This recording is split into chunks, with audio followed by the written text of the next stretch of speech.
Hey everyone, this is going to be a tutorial on how to speedrun Mega Man Legends 2. Now this game is known for being very difficult and it will try to kill you at pretty much every opportunity it gets. It's very hard to survive a run of this game, especially when you're new to it. So I'll be doing my best to explain the route, all the tricks, all the strategies that I know of that can either let you go fast or at least to get through the game without dying. And I'll also go over the important mechanics in this game. A lot of it is stuff that matters, quite a lot, or stuff that it's very subtle but helps a lot. So yeah, we're going to be going over a lot of things as we go through this whole tutorial here. Now, if you're still interested in learning the run, even knowing that it's really freaking hard, well, stay tuned and hopefully you'll learn enough to get through your first run.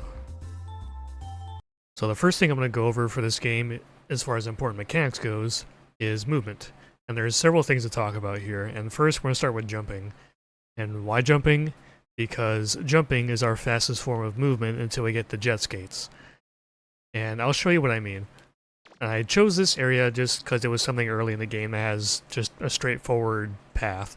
So normally, you're running forward like this, right? Well, you can go faster by jumping. It's quite subtle. You have to really pay attention to like the movement of the minimap, for example, but it is faster than just regular running.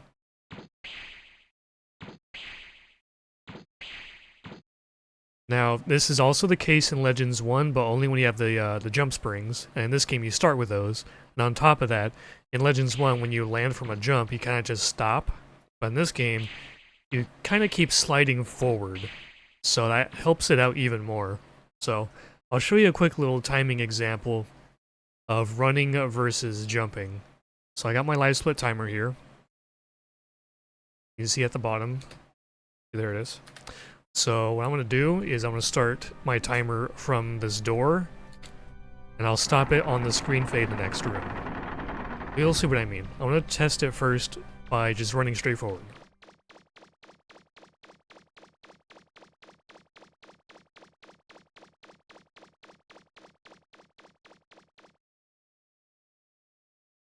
So about 18 seconds. Now let's test with jumping.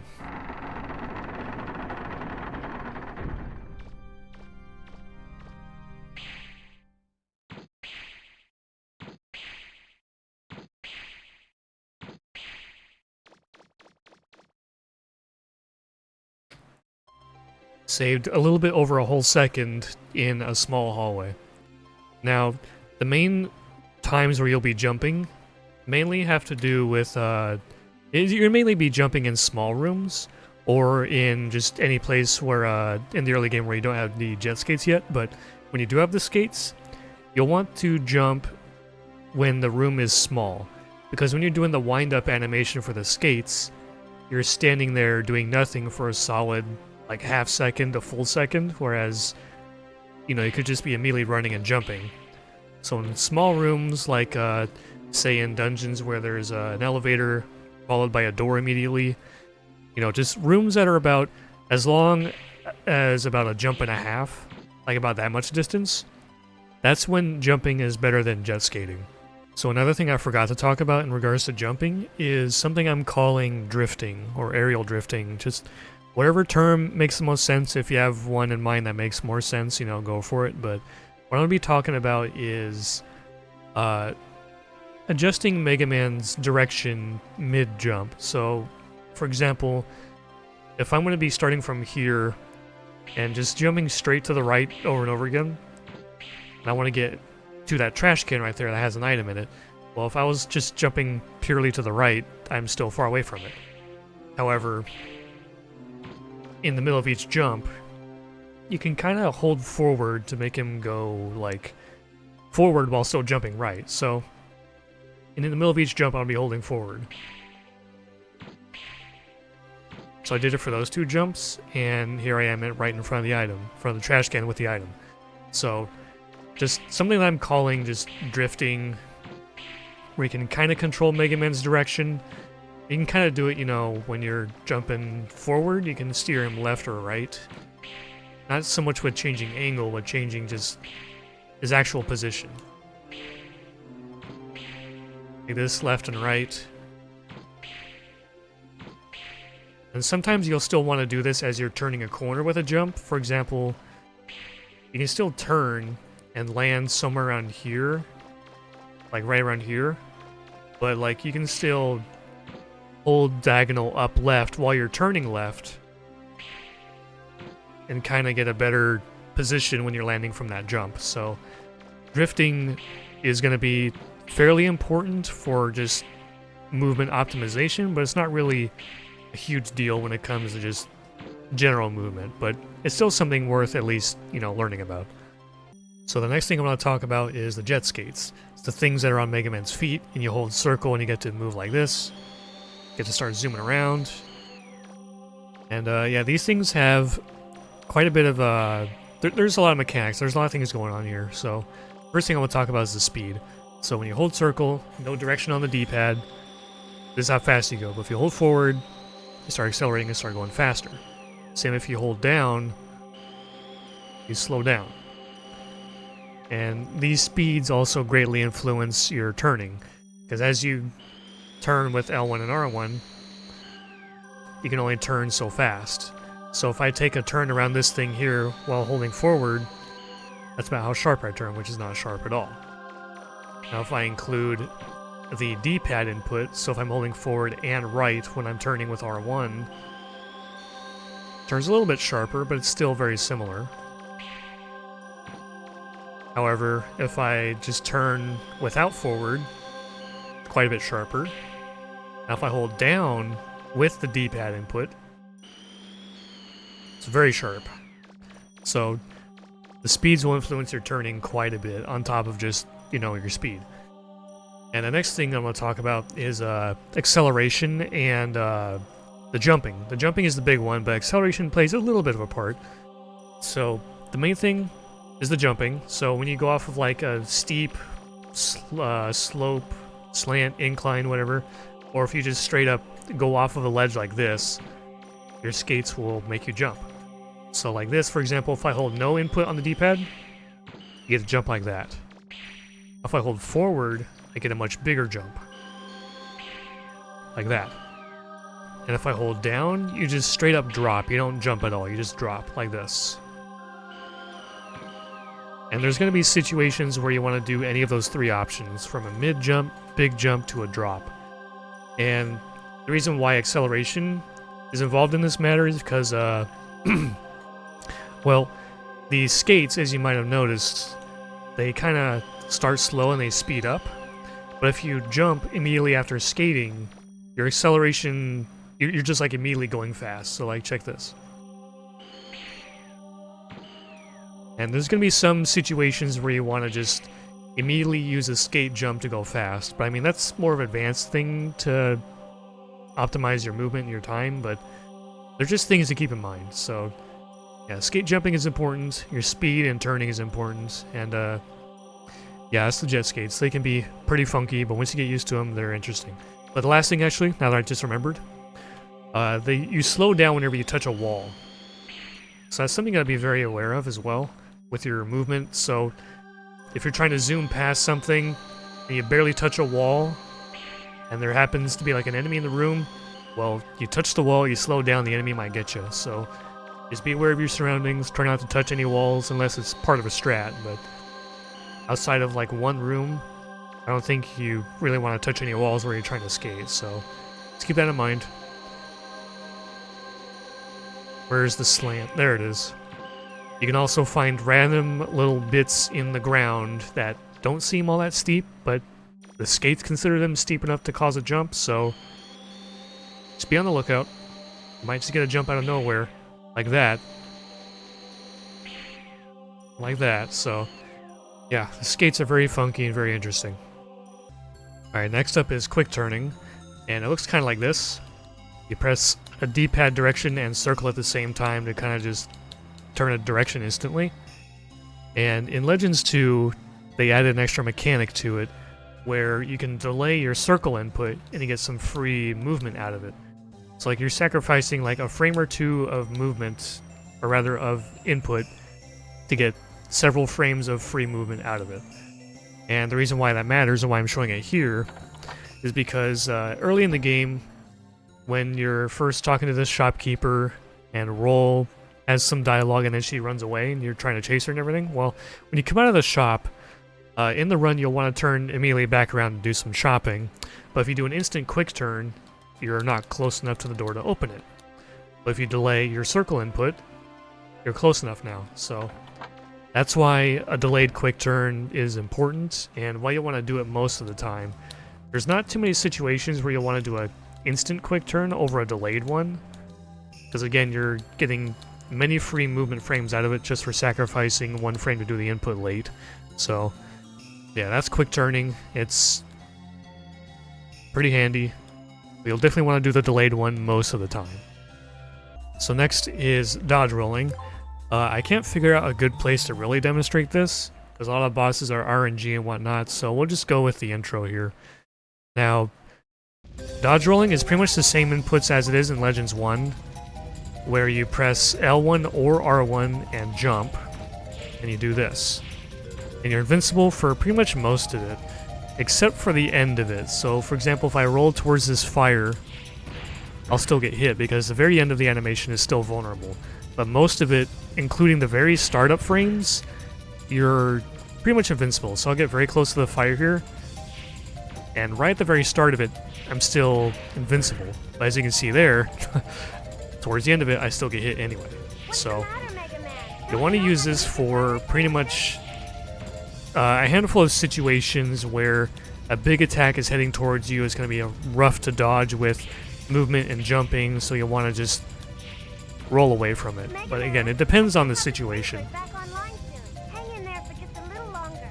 So next is forward canceling. Well, what is that? That sounds kind of funny. So what you do is you use the forward movement to cancel a couple of animations. Specifically when you land from a jump and when you stop skating. So for example, when you jump and you land, Mega Man does that get up animation. Well, if you hold forward and let go of it right as you land, it kind of cancels it. Same with running jumps. He kind of does that getting up animation in the middle of the jump, or right as he lands. But if you let go forward, it cancels it. And you can kind of do an alternate version of this when you want to specifically interact with doors or NPCs, where you want to keep forward held, but you instead cancel it with circle. Like, for example, like right there I was holding circle and I did a little bit of the walk animation. So you can arguably call that walk canceling if you want, but same idea. So if you want to enter this door quickly instead of waiting for Mega Man to get back up, you can just hold forward and just press circle. And there's going to be some movement strats. They're kind of advanced, but there's ones where you don't want to just keep holding forward the whole time, where you want to just stop and then like start skating immediately, so that way you don't get hit by something. Kind of like that. But it's down to the situation. If you want to interact with something, you know, keep forward held but press circle immediately. And if you want to do a movement strat where you want to stop landing and then start skating right away, that's when you let go forward. Now the part of this that affects skating is the same deal as interacting with doors and NPCs and whatnot from a jump. You just keep forward held and you press circle instead. Kind of like that. See how much of the animation that I canceled there? Because otherwise, you know, you're kind of waiting out for Mega Man to stop, but if you keep it held, let go circle and repress it, you get to cancel a lot of it. So that's what I call forward canceling. You can call it up cancel, walk cancel. There's a number of things you could call it, but that's pretty much the main idea here. So here's one of the main mechanics of the game that we refer to as stutter shooting. You might have done this casually, either on accident or you read about it or discovered it on your own, but it looks kind of like this. And we use it to demolish dudes like this. But yeah, that's what stutter shooting is. You pretty much hold square and mash forward. You can go about this fast. You don't want to go too fast. If you try to go faster than this, it's just not going to work. See, I'm going even faster, and this is what it looks like. So there's a rhythm to it. You don't want to go too fast. So that's stutter shooting. Now, there's another method called super stutter, but it's very, very situational, because the way to do it is in between shooting, you want to slightly turn the camera. And you can do this a couple of ways. You can either hold L1 or R1, or you can mash it in between up inputs. So you kind of want Mega Man to look kind of like this. It's a weird way to do it, and it means you can't use lock on because you're trying to turn the camera, and you can't turn the camera while locked on, but it looks like this.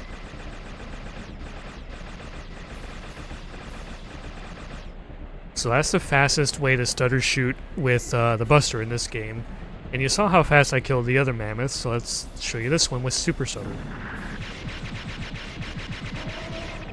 So that wasn't the cleanest, but that's pretty much what it looks like. We'll do it one more time.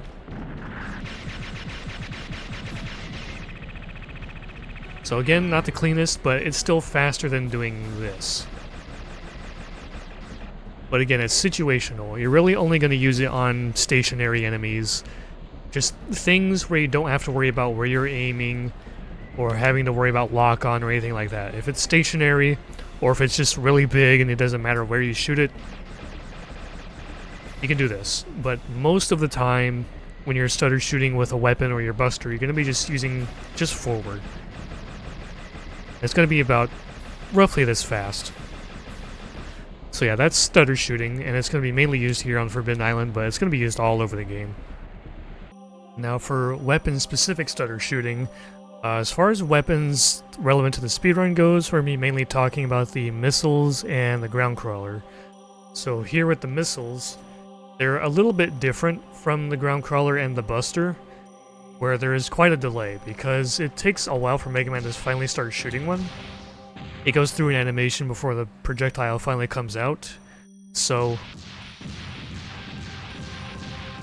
there's a rhythm to it when you're trying to stutter shoot. So you kind of have to slow down a little bit, but I mean, you can mash fast and still get something that's decently quick, but it really depends on the situation whether or not you want to stutter shoot kind of slowly or really fast.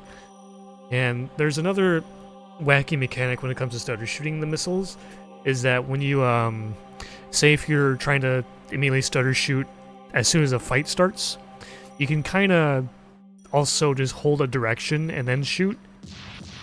That kind of makes you shoot twice. Once while you're standing, and then as soon as that projectile fires, Mega Man will move, and it lets you shoot another one for a quick double shot like this.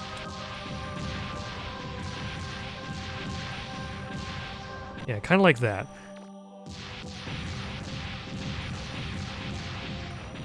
So there's a handful of situations where you'll want to do that because you want to get out of the way of something, or you want to just travel along an area while shooting missiles at the same time. So that's one thing you gotta keep in mind, is double shotting with the missiles while moving to the side. It can be pretty important for a handful of segments. And here's stutter shooting with the ground crawler. I'm using it here because this is the first place you're going to use it in the speedrun, but it pretty much operates just like the Buster. Like, it looks like this. I guess let me shoot a wall. Now, the crawler, pretty much the exact same. Just like that. And just like the Buster, you can also super stutter it. So like the Buster, you can do it with the ground crawler. So yeah, the ground crawler has the same DPS as the missiles, but it's significantly cheaper, and you can shoot it even faster. Of course, the only drawback is that it's along the ground. But anything you can hit with this, it'll just melt. And I'll show you one example of using the super stutter on a boss to just destroy it instantly.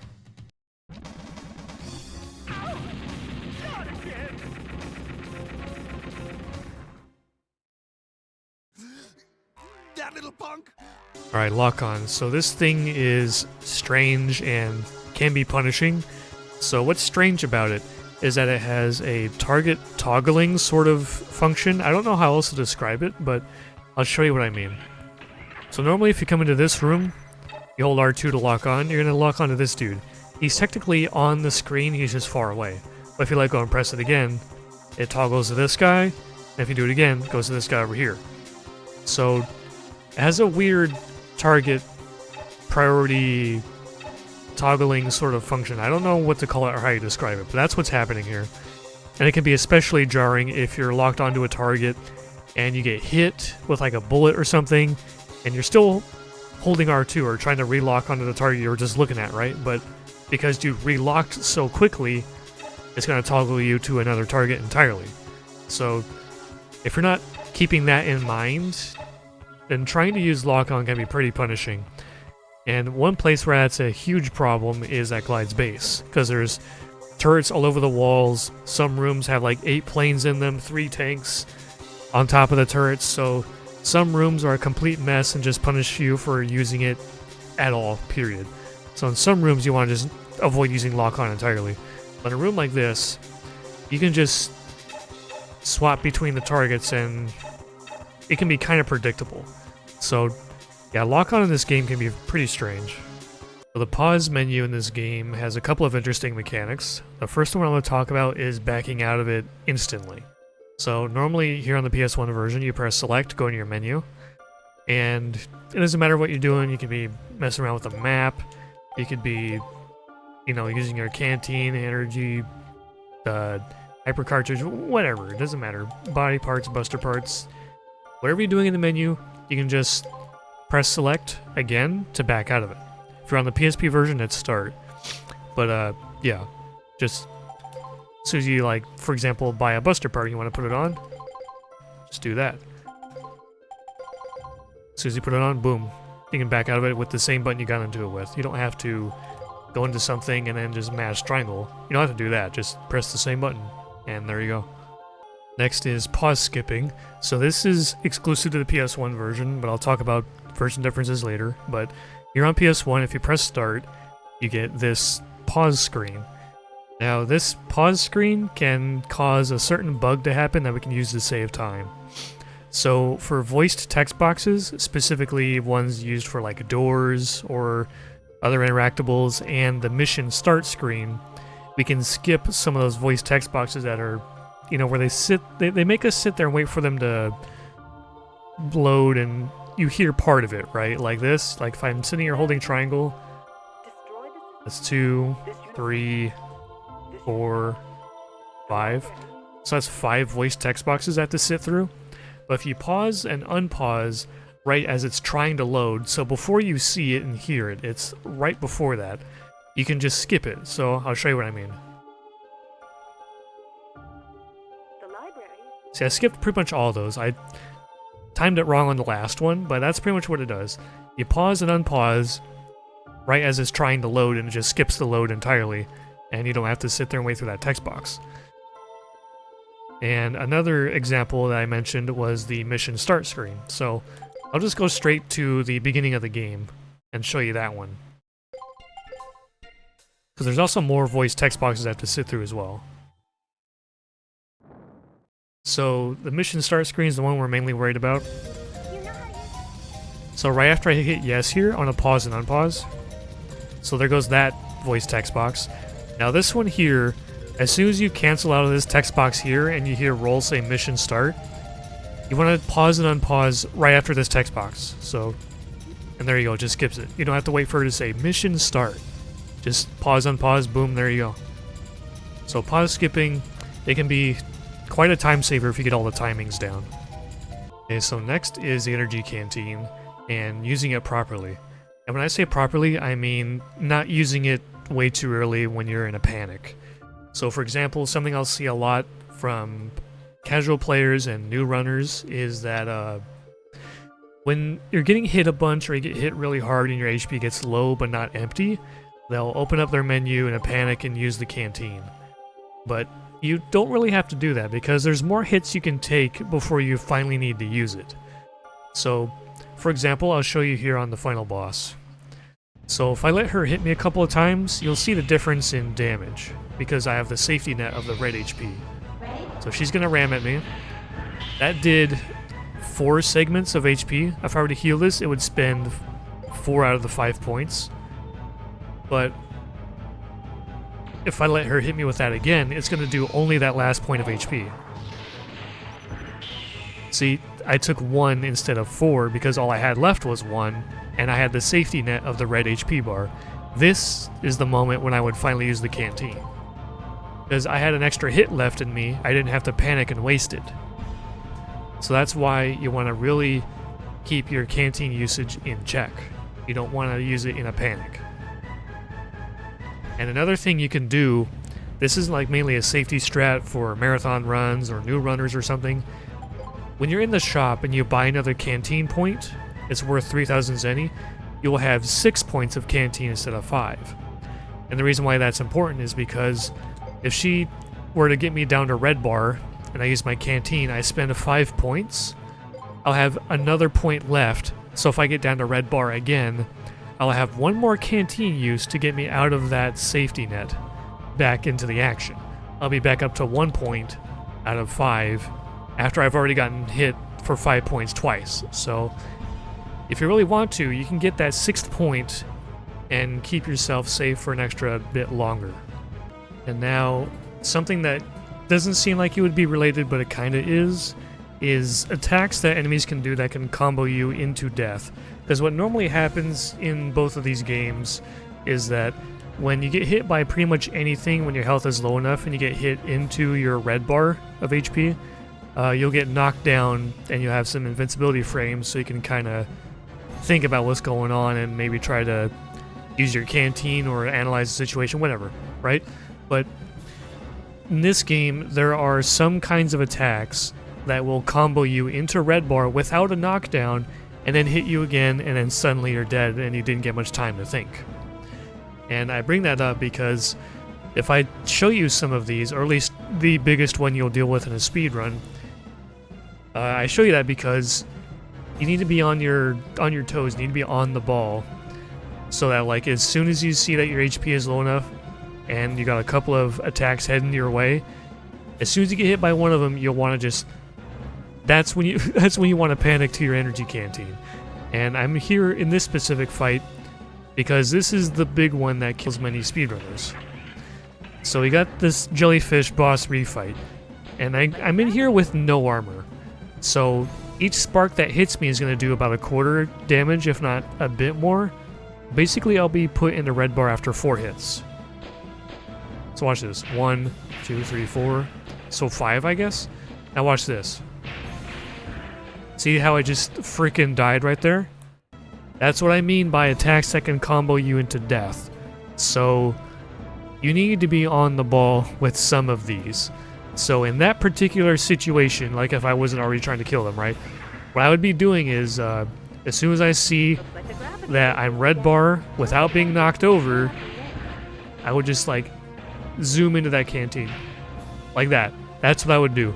If I got hit by that, I'm red bar, he's not knocked over, use that canteen, because otherwise you were going to die right there, just like I showed you before. So some attacks that can do this are sparks, as I've just shown you. The next boss refight with the big dino bot, his blue orbs can do that. In both versions of the fight, by the way. I'm mainly talking about the kinds of attacks, not which fight where they occur. But sparks, the blue orbs, machine gun bullets from like the tanks and the turrets at Glyde's base, enemies that can just walk into you, like the bird bots, or the basic enemies you see throughout the whole game, like the ones that are in the snow and whatnot. There's probably a couple other that I'm forgetting, but you want to keep in mind attacks like this that will combo you into death without a knockdown. And that's when you gotta really just pay attention and use your canteen in a hurry. Okay, next is enemies and their iframes and stun mechanics. I don't know how to name this and talk about it exactly, but basically what I'm trying to say is if you hit some enemies and bosses with a strong enough attack, they become invincible for a short moment during this sort of stun period. And I'll show you what I mean. This is kind of a sneak peek into the tutorial anyway, but I'll show you. So there's this mini boss here, and I have the homing missiles. This is the main weapon that it affects. There's not much else in the speedrun where this will become an issue, but I'll show you. So you can jump on this thing, and if I hit it with a missile, it kind of... I don't get the explosion damage after the impact. I only get the impact damage. But if I shoot 2, the second one's not going to get the impact damage, but it's going to get the explosion damage. So that's what I mean by a sort of stun threshold sort of thing. So there's a number of enemies and bosses in this game, and again, this only concerns the missiles. As far as I can remember, you'll see in the tutorial otherwise, but if you hit them too hard, they'll just get this sort of stun thing going on where they can't take additional damage.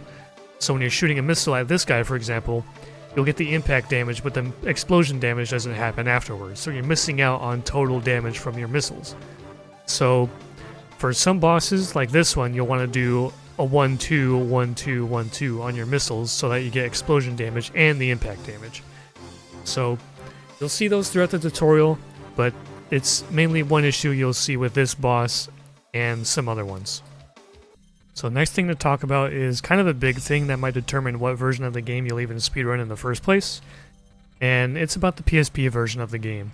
Now sadly it's Japanese only, but once you get the game down you won't have to worry about reading anything, honestly, but the main thing, or I guess one of the main things for running the PSP version is here in Nino Ruins.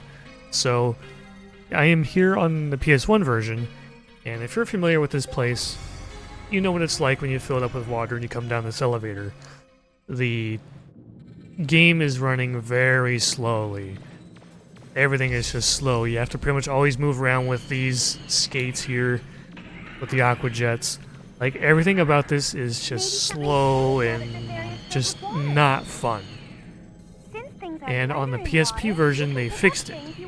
Because here, the game is forced to run at 20 FPS. This is a game toggle, not a performance thing. They chose to make the game run this slow. On PSP, the game speed is normal again, as if there was no water, but it still has the water physics. So it'll still move the way this one does, but the game speed will just be fast again. So I'll show you what that looks like. So here I am on PSP. Now I'll show you what this looks like. It is crazy how much different this feels and how much better it is. See, just look at this. The game speed is normal. Like, I still have the water physics, but the game speed is normal. So that means this version saves probably around a couple of minutes over the PS1 version, just because it runs faster. All that Capcom had to do was just turn off the game setting that they have in the game where the game just slows down. They just had to turn that off, and here we are. We still have the water physics, but the game speed is still normal. It's a lot faster this way, and I'd say it's a lot more fun. Another thing I need to talk about here for Nino Ruins on the PS1 version is that your skate jumps are lower compared to PSP. And I'll show you why this matters. This is going to be another sneak peek at the tutorial, but here's one reason why that matters. So this is the bad pattern from this guy, because you normally have to stand on him and go over to that pillar. The problem is, depending on the angle that he tilts, getting up there on this version can be very difficult. And on the PSP version, if you get this pattern, you have a backup strat of being able to just skate jump up to a ledge grab on that pillar. Let's see. On PSP I'd probably do it about now, but I can't reach. It's too high. So on PSP, you have the option to salvage that bad pattern using a higher skate jump that this version just cannot do. So another thing to keep in mind is, yeah, the skate jumps underwater are lower on this version. So here's another quick example of the skate jumps being higher on PSP. So on the PS1 version of the game, you cannot skip those bubble jets with this jump I'm going to try and show you here. This is exclusive to PSP. You can do that on this version, but you cannot do that on PS1 because you just don't jump high enough. On this version, you can do that. It's an advanced trick that only saves like a couple of seconds, but it's just another example of PSP underwater skate jumping being higher. Okay, next is the status effect timers. Now, if you're familiar with these, you know that you can get things like paralysis, getting caught on fire, and whatnot. Now, these timers, these status effects, they last less time on PSP, but there's also an extra detail to talk about with them as well. So, if I touch the lava, we get set on fire. It'll probably last until I have like a little, like less than 1 point of HP left. Whereas on PSP, if I sit here and do nothing about it, I'll have about 1 whole point of HP. Yeah, on PSP I would have a little bit more than this, but when you sit here and do nothing about them, they last roughly the same, but there's an extra detail here where PSP gets a major advantage. So if I touch the lava, become on fire again like this. Now I can mash forward, I can do things, and it actually runs down the timer much quicker. So now I lost like a little bit over 2 points. I might be able to slow that down even more. But PSP version, you can do the same thing where you're just doing things, like even just running around and jumping around the room like you're trying to run through the room normally. Doing that will cut down the timer, and on PSP, you can cut that down much quicker. Like on that version, I would probably take about 1 point of HP, a little bit more than 1 point. So when you're able to do something about it, you take less damage and it lasts for less time on PSP. So I'll show you what that looks like in the same room. Alright, same room, PSP version, so here's the same thing. I'm gonna touch the lava, I'll be on fire, and if I sit here and not really do much about it, I'll get down to pretty similar health that PS1 did, where I was down to roughly around 1 point, maybe a tiny bit more. Yeah, like a tiny bit more. So you can already see when you're not doing anything about it, PSP already has an advantage, but if you're actually doing something about it, like mashing forward, running around the room, whatever. Look how fast that went away. And that's the same for the paralysis effect too, and all the other ones. If they have a timer, it's going to be shorter on PSP, and you can also manipulate it to be significantly shorter than PS1. So, yeah, that's another reason why this version is pretty good to run, especially for newer players, because those status effects timers are way less brutal. Alright, next is controls. The main difference here is lock-on, but there's other things. So, lock-on on PSP is pretty much done in the same way as Legends 1 on 64, where on PS1 you had to hold R2 to lock on, but on 64 Legends 1 you would hold L and R or Z and R. And that's the same case here. You hold L1 and R1 together, or what the PSP had for an L and R buttons. Hold these together to lock on. And you gotta be aware of that sometimes if you're playing PSP version, because say you're running around trying to change directions kind of quickly, you might accidentally hold both of them together and suddenly you're locked on, and that might steer you off in a direction you didn't want to go, so you gotta keep that in mind. And the next difference with controls is the analog, or how you manually aim around like this. Now on PS1 you would hold L2 and use the D-pad to move like this, whereas on PSP it's the analog stick. I have it mapped to the left stick on an actual controller, but either way, it's the analog stick on the PSP to do this, which is L2 plus D-pad on PS1. Now PS1 also had the right stick, which would move around your aim significantly faster, and you would also be able to move aim with the right stick while moving. On PSP, you can't do that. Like, I brought my hand over to the stick to try and move my aim around while I'm moving around, and it's not working. I have to be stopped first. So, this is what L2 plus D-pad on PS1 does. You have to be stopped, but with the right stick, you can move while aiming. And here on PS1, you can't do that. So those are the main differences for controls here. And up next is special weapon upgrade costs. So on the PSP version, there's some changes, and the ones that are relevant to the speedrun are both good and bad. So the bad one first, and this is the one that's going to impact your money routing the most, which is not a whole lot, honestly, but I'll show you what I mean. So the ground crawler is a major weapon we're going to use in the run, and the upgrade cost for the attack is very cheap on PS1. Like this first one, 2,000, that's the same, What's the cost after the first one that got increased? So here it's 5,000. On PS1 it's 4,000. And here this last one is 8,000, where it was 6,000 on the PS1 version. So on this version of the game, you're gonna have to get around 3K extra, I believe. Somewhere around there. Either way, you have to get more money on this version of the game for this weapon.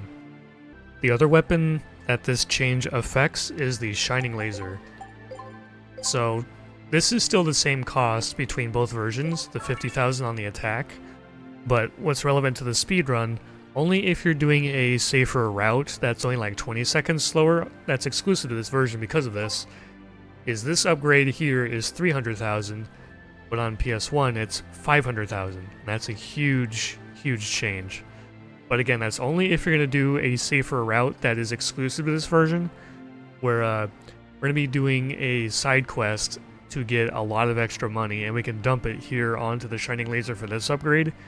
And yeah, it makes the end game easier, but it's only 20 seconds slower, but yeah, being cheaper here makes that a possibility. And one of the last major differences between the two versions is the menu hanging. If you've played a lot of this version of the game, PS1 version, you'll probably notice a lot of the time when you go to menus like that one, it kind of hangs. Like when I go to pick something, it waits about a second or two, and it can be really inconsistent. Sometimes it'll sit there and wait several seconds, and I've even seen minutes, but typically it happens like that, where you're waiting about a second or so for it to load the menu.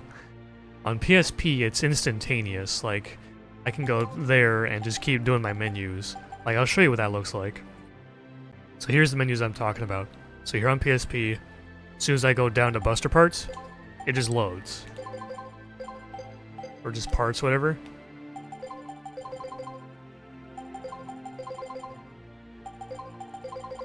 Like, I can just go through these menus quickly. On the other version, you'd have to sit there and wait for at least about a second or so. And like I was saying, it's inconsistent. Sometimes you have to wait a lot longer. Here on PSP, doesn't happen at all. Alright, so let's start the tutorial for real now that we're done with important things, mechanics, and all that stuff. So, go ahead and start the game. We're going to skip this first cutscene. Now pause early if you're on an emulator like DuckStation, like this, because for some reason, the pause skip here on this first text box is kind of funky. If you pause here, and then unpause and hold triangle, it'll just skip for some reason. If you're playing on hardware and you have, on like a PS2 with fast disk speed turned on, you can just pause skip this one ASAP, so go ahead and unpause, should be skipped just like that. So again, after you hit yes and the text box closes, do a pause skip. And same here, close the text box, pause skip. So all this stuff is exclusive to PlayStation. If you're playing PSP, you don't have to worry about any of this junk. So here we are with the flutter on fire. So what we're going to do is we're just going to waste all of our HP and just suicide into the flames. Doing that is faster than putting out all the fire throughout the whole flutter. It's significantly faster. And what we're going to do is just hold forward, get hit by this first flame ASAP. It's going to put us here into this corner. This is what we want. So we're going to turn to the right, and we're just going to roll left into the flames over and over again. Quick turn to the left, or the right, sorry. Quick turn to the right, keep rolling, and just keep doing this. Because when you initiate a roll, it cuts off your iframes, and then the end of the roll is vulnerable. So doing this is actually faster than standing in the flames and waiting for your iframes to run out every time. So just do this, and it ends quickly. Now from here on, until the mission complete screen shows up, we can't skip any text, we can't do any pause skipping, nothing. But you do want to keep triangle held for Data's text box here. Because you can fast forward it, but you can't really skip it. So hold triangle here. There you go. Okay, now we can skip cutscenes.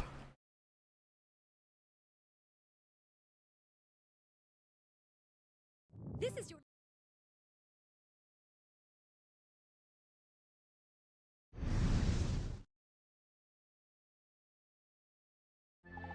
And that's the last one. want to make a save state here. So what we're going to do for movement is we're going to go back into the flutter and get some money. So what you want to do right away is just, you know, go down left, up the stairs, and quick turn to the left. Now, if you want to be really efficient, you can do a mini short hop to the left, down left, and then tiny one up the stairs, another one up the stairs, and there you go. But that's just frame savers. Either way, you just want to go up the stairs and into the flutter. And then just go all the way to the right, go into barrels room. You can sneak in a tiny jump there if you want as well. But again, that's just frame savers. So what you want to do is go to the right and examine this little model flutter. It's going to have 1,000 zenny. Immediately go to the bed for another 5,000. And then we're going to leave. Then we're going to go to the right to the exit. Then we're going to jump up left and turn a little bit because we want to go in here. Then head into the shop, go and do a jump over the rail.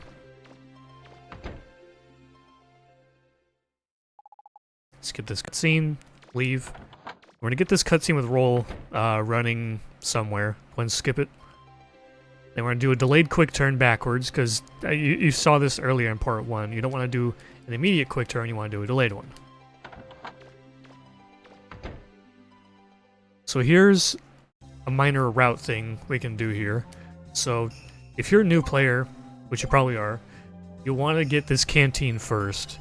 Now if you're wanting to optimize things and save some time and be a little bit more ballsy, we'll put it that way, you want to skip getting the canteen for now. We're going to get it just later, but as a new player, go ahead and get it now. That's fine.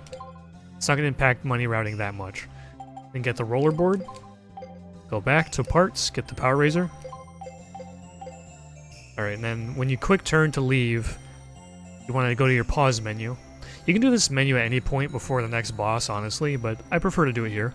So open your menu, go to equipment, buster parts, and just put on the first part. All you have to do is just, as soon as you get to your buster parts, just mash confirm. At least like 3 times. 1, 2, 3, 4. Yeah, 4 times. So you would do this. Down, down, X, down, down, 1, 2, 3, 4.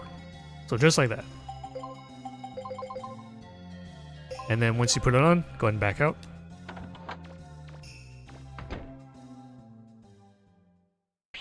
We're going to jump this way, to the right. And then we're going to do a jump that kind of drifts forward a little bit. So we're going to jump to the left, hold forward a tiny bit, move a step or 2, jump up here to roll. And confirm first option.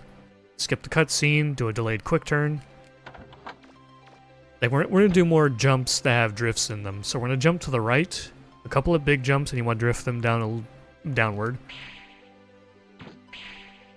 Then run a few more steps, quick turn to the right. There you go. Then we're going to keep jumping this way. Because we don't have the skates yet. Jumping is our fastest form of movement. So just keep going. The enemies in here spawn randomly. And they might get in your way, they might not. They might not spawn at all. There we go. Yeah, he was not in my way at all. So in here is the abandoned mine. There's more movement to cover, but there's also a boss as well. Alright, so head inside. And just go straight into this door to the left. Now what we're going to do is try to race roll, because it'll kind of tell you how good your movement is. If you're behind her by the time you reach the next area, then it just shows you need some improvement on your movement, but she's like a good benchmark. So we're going to go to the right, so jump upright, and just straighten your movement out. See, I bonked that corner, she might catch up to me. So here's something interesting. So you see this line going all the way across? That's the trigger for the next cutscene. So as soon as Mega Man touches this line going this way, then that's the next cutscene they're going to skip. Just like that. Head to the right. Stick to this left corner here, because his attack there will not hit you if you're sticking to the corner. And same over here. We're going to go past him to this door. And we want what's in this chest. Now what I see a lot of new players doing at first is just jumping over the chest and then quick turning backwards. And I mean, yeah, that's simple, but if you want something that's a little bit more efficient, what you could do is, what I do here is I just go up right a little bit, do a short hop, then just do a, 180 this way. And as soon as you grab that item and you get control again, there's going to be Reaver bots that fall down in front of the door, and when they bounce, they'll move in a random direction. So when you go to jump over this chest to the door, the Reaver bots might bounce towards the door and get hit, or you get hit from it. You'll see what I mean. Yeah, all three of them bounce towards the door. This is a situation where you would get hit. Now you could just run around the chest and then just wait for them to get out of the way, but it's slower, but it's your choice. So anyway, go to the right. We're gonna make another right turn. Just stick to the walls.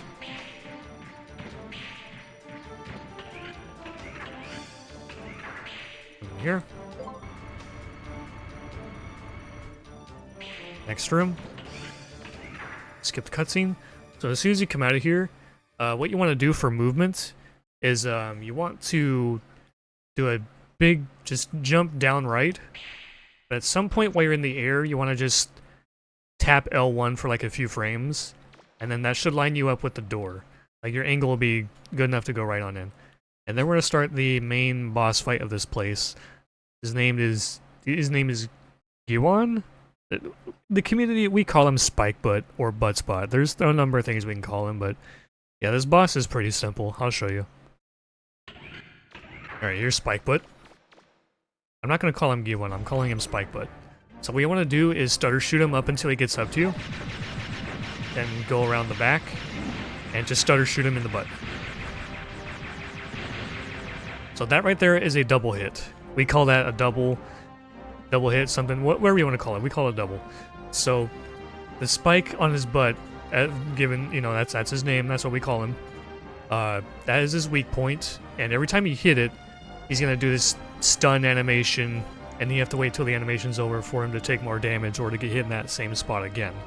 However, if you hit him in one specific frame after the recovery animation is over, it'll let you do damage without triggering the animation until you hit him again.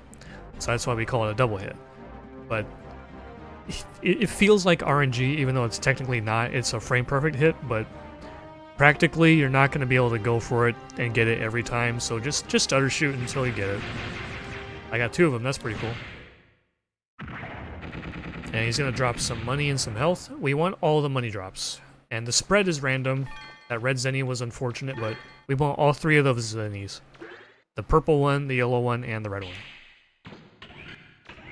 Go ahead and leave, skip the cutscene, then run backwards for about 3 steps. Quick turn, and there you go. Skip the cutscene, and just hold right while turning right. Quick turn, there you go.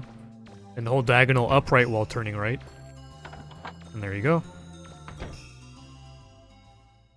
Now there's 2 things you can do here. I'm going to make a save state.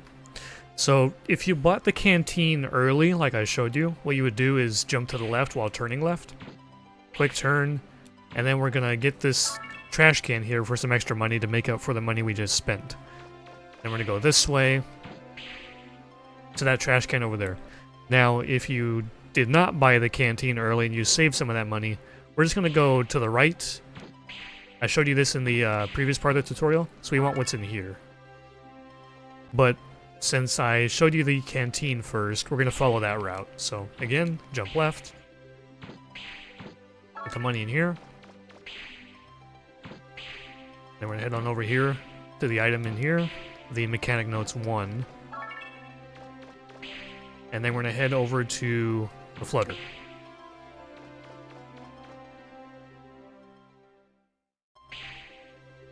Now, if you want to be extra fancy with your movement, you can try and do a big jump from right here, then another jump this way. But either way, we're going up to the Flutter.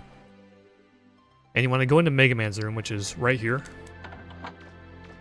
Because there's some money in there, and we want that. Now, if you forget to get this, there's one other opportunity later. And, one way or the other, you're going to come into his room and examine this box for some more money. Then quick turn backwards. Now, for getting into the bridge, or whatever that room is called, normally you would think, let me just do a delayed quick turn to the right. Well, it's not enough.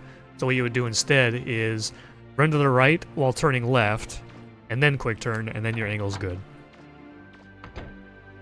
Anyway, talk to roll.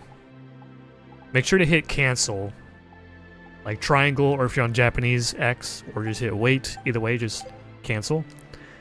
Go to development room. Develop. I'm going to make the jet skates. And while you're here, confirm on the mechanic notes and turn it into radar notes. This will save us some inputs later. And now we're going to go to move. Now hold square to move on the map faster like this. And all you gotta do is just go straight to the left, confirm. Skip these cutscenes. And we got some pause skipping to do here. So right around here, it's like wait about a second or so, and we'll do first pause skip. After that one closes, do another pause skip. Same thing here, another pause skip. There you go. And it's gonna be time to start Forbidden Island. Right, Forbidden Island. So what you want to do is, as soon as you gain control, you want to open your menu. And then see in the middle there where it says lifter, and underneath it says circle to swap between special weapon and lifter. It lets you do what is normally in this menu, but you do it from here while you can do your other menus. So while you're here, you want to swap to the Aqua Blaster, then go down to equipment, body parts, and press left. And put on the jet skates and back out. Now we have the Aqua Blaster on because of menu reasons for the next portion of the tutorial after this island. So don't worry about it now, just have it on now and it'll save us some menu time later. So anyway, skate forward. Get some jumps here. A little bit to the right so we're out of the way of these enemies. Around the corner. Might have to slow down a little bit for this turn. Over here.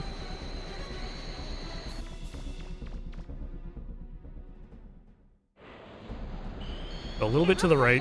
There's a corner we don't want to run into. Make sure you don't hit the enemies.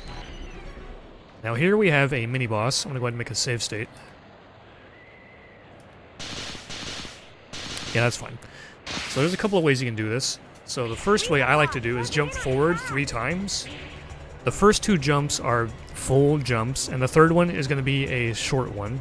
And as soon as you land, you want to hold lock on, and then you want to just stutter shoot him.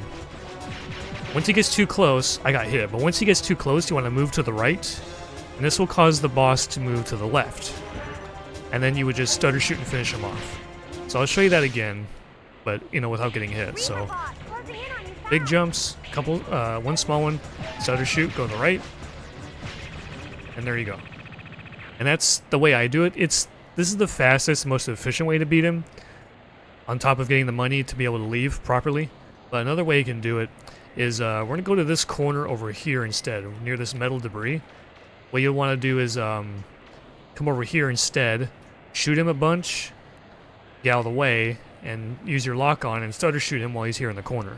So I'll show you that one. So we're going to go over here to the left, lock on, get some shots on him, move to the right, and there you go. That's another way to do it. So that one is also a very efficient way to kill him, but it puts us further away from the exit, and there's some risk where the Zenny spreads, as you saw from the previous boss, sometimes they just go flying around all over the place, and if they get stuck on the environment, it's possible that you won't be able to grab them at all. Like, you can jump at them trying to grab them, and they just won't.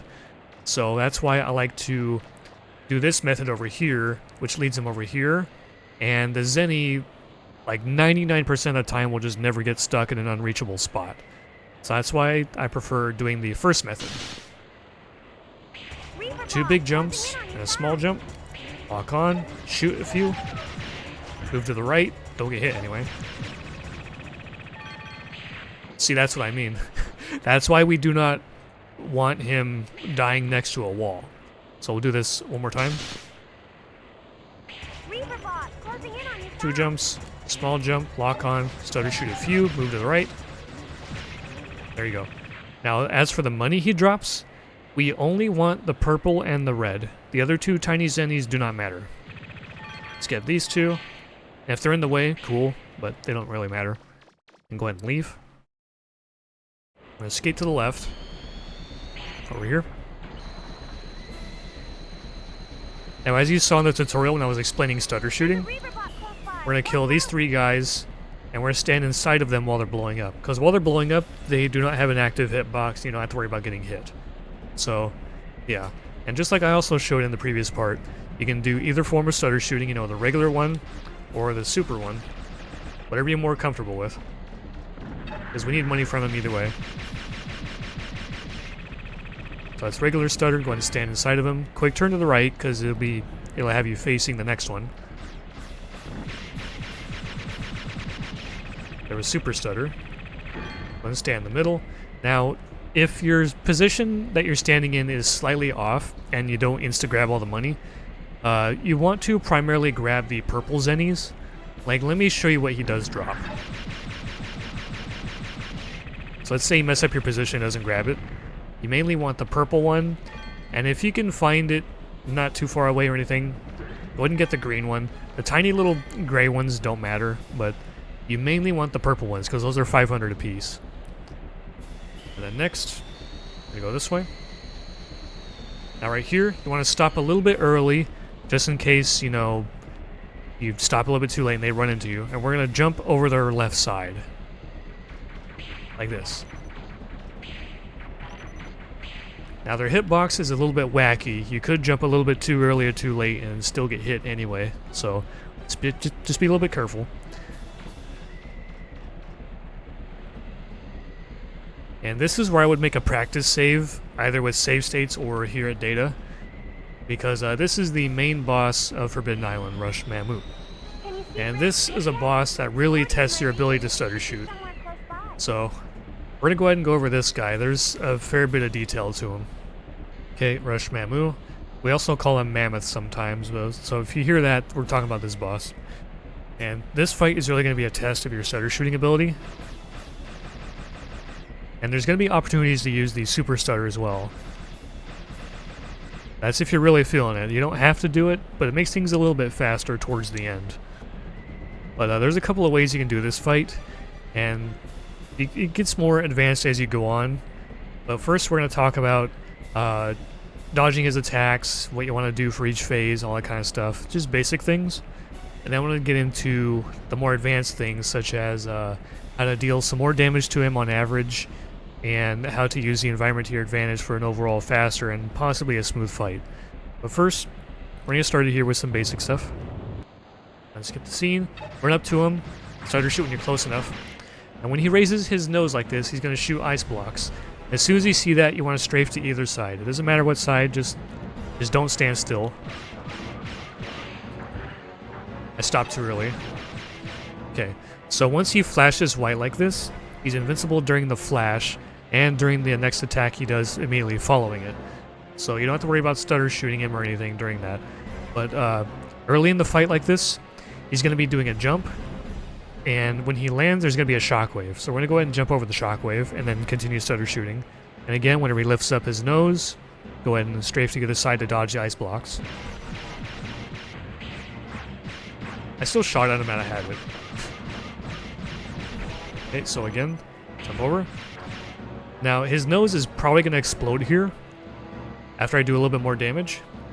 And what's going to happen is that it's going to explode, and he's going to rear back and shoot a laser at you. And you can dodge it by jumping to the other side, but you really just want to roll. The roll is guaranteed. And during the explosion, he's still vulnerable because there is no white flash. So I'm a little bit close. I want because you don't want to be too close to him, because he'll just run into you after the next phase of it starts.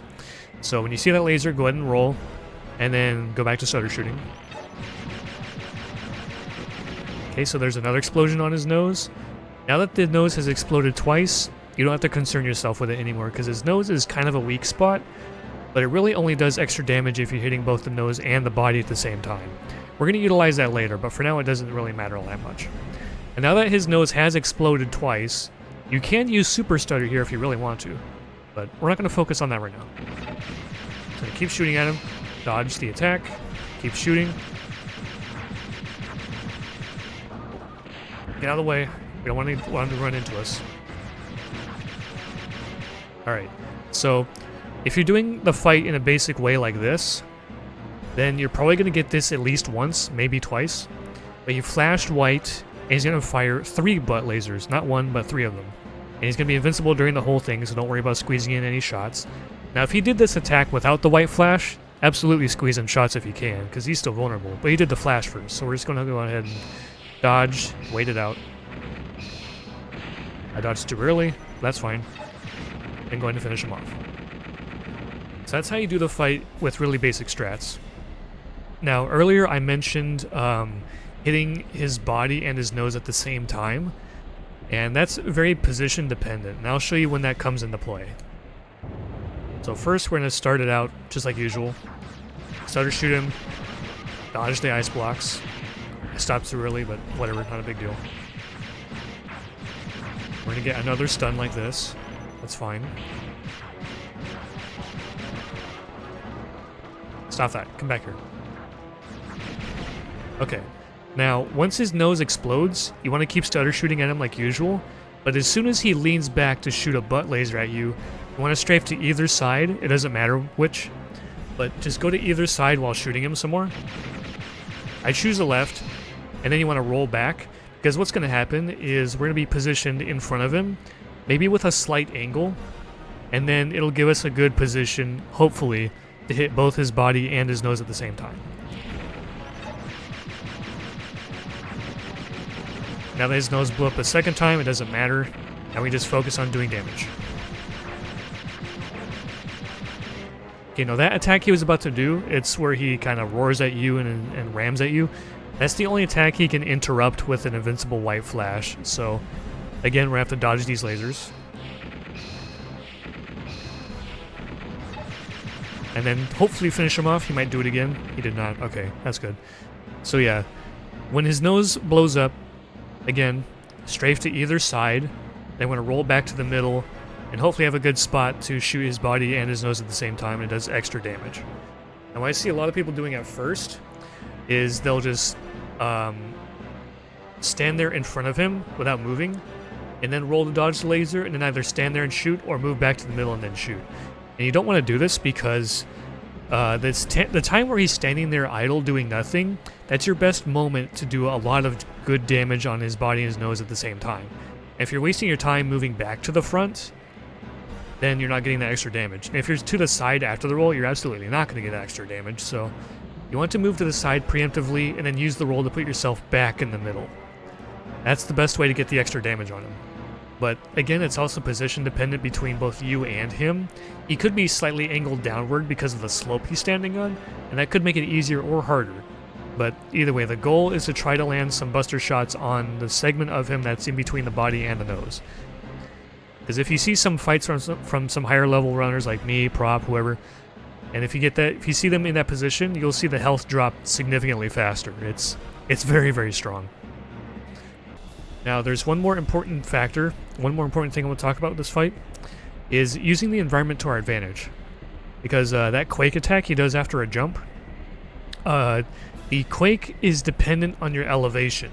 So when you're in the middle of the fight, this hill has a big old dip in the middle, and then there's like hills, there's slopes all the way around it that are higher than the middle that's kind of cratered in. So when you're standing on the hills, and he does that quake attack in the middle, somewhere in the middle, you can stand on the hills, and the quake just won't hit you. This is based on your elevation. It kind of checks if you're at the same elevation or lower. It does not check if you're higher, so therefore you can just stand on the slopes and not get hit by it. The only exception is if he's up on the slope as well and then uses it to where he's now at your elevation and then you get hit by it. So we're going to try to utilize that to our advantage. And I'll show you how the fight looks when we do that. So first, just like usual, run up, stutter shoot. What we're going to do is run to the side. Whether or not he attacks, it doesn't matter. We kind of want to we want to get over here ASAP. And then we're going to stand on this hill over here to the right. And then as soon as he lands, stutter shoot some more. after another flash. Okay, that's something that happens on occasion, is pretty rare. Sometimes he'll just immediately jump with no flash, but you're still on track, don't worry about it. You just have to be ready for it and move ASAP. But you want to run back right, and you'll still be on a slope, but it's kind of at like an area where there's a little bit of a dip here, but it's kind of at a connecting point between these two slopes here. You want to be pretty much around this connection area, just in between the two slopes. It'll still be high ground, and if you're positioned well enough, this could get you double damage. So the nose blew up, move to the side, roll back to the middle. See, that's some good damage. That's real good damage. And now that his nose blew up a second time, just keep going. He's a little bit close to me. And that fight was much smoother than the other ones. And on top of that, I did not get the invincible flashing. And if you want to really guarantee that you don't get the invincible flashing, that's when you use the super stutter. So that's what that fight looks like, but we're going to do it one more time and try to do it as smoothly as possible. And we're also going to include some super stutters so that you see what a good fight really looks like.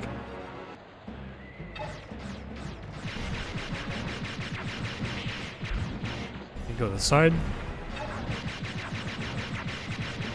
Over here to the connection point of the slopes. He's rearing back, go ahead and move to the side, roll back. Suze's nose blows up again, super stutter. Boom, look how fast that was. So that's what a smooth fight of this boss looks like. Let's skip this cutscene here. So yeah, this fight, it's tough to do at first, but you can really just up the ante on how on how fast you can do it, how smoothly you can do it. Just it gets more technical as it goes between your positioning, the movement you want to do, and just all that stuff. But you can see how fast it can possibly go, especially if you implement super stutter. So very much recommended that you practice that fight all the time. It's also a good boss fight to use when you're warming up and practicing for the game before you do your real runs, because it's a good way to practice and de-rust your stutter shooting. Because as you saw, that fight is very focused on stutter shooting. So anyway, let's keep moving. Quick turn backwards. We're going to go to the, move to the left, so move up left while turning left. And then go in the door. Skip the cutscene. And we're going to quick turn to the right while turning to the right. And we're going to go here to this vase, this plant, whatever. 2000. And we're going to go ahead and leave. Skip this. We're going to do a couple of short hops. Just to save some frames. Now as soon as you come out here, you want to go up left, straight left. And when you line up with this box, quick turn backwards, interact with it. Has a heavy duty gear in there. We really want that. And then we're going to go to the right. So move right while turning right. Interact with this stack of boxes for some money. Like not this huge stack, but this stack over here. We're going to keep going further into this junk shop here. And here's a little bit of movement tech you can do. So go up left and then left. Quick turn. And when we're done talking to him, we're going to leave with some cool movement angles. So what you want to do is move down left while turning right. During a quick turn, your angle will be set up just like that. You'll be ready to leave, easy peasy. But as for what we want from him, we go to Buy, Items, press R1 down to Bottle Rocket, and go ahead and back out. So just like I showed you before, turning right while moving down left, quick turn, boom, nice movement. Then we're going to go ahead and turn to the right, we're going to go all the way around the room. And then go to this stack of boxes way in the corner. And then go ahead and go into the flutter. Now, if you missed the first opportunity to get Zenny from Mega Man's room, this is the second time to get it. Because we're going to need that money right now. So, if you didn't get it now. Otherwise, go in here, talk to Roll. And go to Development Room. Develop. Now go down to Bottle Rocket. Because we can't do anything with this yet. If you try to interact with it, you're going to get nothing. So go down. Make the homing missile. Cancel. Change to it. Go to Improve. And we're going to use our money to upgrade the attack. So yeah, we needed a lot of money mad early. Run back out. Go to Move. I go down here to Manda Island. And this is another important spot to either save a data or make a save state. So you just quick turn here. There you go. But this part is very, very important because when we come up here, that big jump to the right, you go in here, and we have the next major boss fight versus Tron and her crab bot. And oh boy, this is definitely a fight. Alright, so we're opening part 3 here with one hell of a boss fight. So we're gonna be fighting Tron and her crab bot, and it's quite a difficult fight for a number of reasons, and it still trips up experienced speedrunners. Like, this fight is it just sucks. So there's a couple of ways you can do it. One of them is more difficult execution-wise and is slower, so I don't entirely recommend it. And the other one, while it's easier overall, the issue with it is that you're standing in a very precise spot, hoping that you got it right, and the fight just doesn't go into the garbage. So, before we really demonstrate any strategies here, I'm going to at least show you a couple of key points about this fight that you have to really look out for. So the first one is the attack we want from her. We want her to do a spinning thing where she just like shoots waves of bullets per spin. And the other issue is that she has an invincible spinning move that happens when her HP is super low. So I'll show you what I mean. So if I'm far away from her, she's gonna do like machine gun bullets like these, stuff like this. Maybe she'll throw bombs at me or try to jump at me. Yeah, like that. Now the move that we want is the spinning with the waves of bullets. And it's more likely to happen if you're far away. Now that right there is an example of her just doing it randomly. But she's more likely to do it if you're close. So I'll show you. She'll do that when you're close too, but she'll also... There we go. That's what we want. So she's way more likely to do it when you're close to her. Now the other issue, like I was saying, when her HP is low, like somewhere around 30% give or take, she'll be doing this invincible spinning move where she goes all over the place, just all over the map, invincible. You have to wait like 20 seconds or so, and it's just a big waste of time. So there's a little bit of HP bar management going on here in this fight. But if you do the strategy I was talking about correctly, where you stand in a precise spot, you should be able to take out her whole HP bar in the middle of one spin. Now, I'll show you what that attack looks like. It's pretty awful. Alright, so I have her HP down real low, and I just finished off the spin attack. Now watch. This is what we do not want to see. If you see this move, you just have to go chill out and just wait for it to end. Now, one of your guaranteed save spots is pretty much down here at the door in the corner. And all you can do is just sit here and wait it out. And then trying to finish her off afterward. Now, obviously you don't want to see that. That's a huge time waster, but that's something you have to really look out for. So, yeah, we want the spin and not the invincible one. Now, as for the strat we're going to be doing, we're going to be standing in a very precise spot. So, normally she spawns like right here, dead center. And what we're going to do is at the start of the fight, we're going to hold forward, triangle, and lock on. So that way we're going to be shooting a couple of missiles at the start. And this is why you wanted your Aqua Blaster equipped during Forbidden Island. Because as soon as the fight starts, you don't have enough time to actually open your menu and deal damage. Because there's a delay before you're even allowed to open your menu like this. So when you change to your missiles, to the Aqua Blaster, you have the missiles out right now. So what we're going to do is hold R2, forward, and triangle. You'll shoot 2 missiles, and you want to stop somewhere around right here.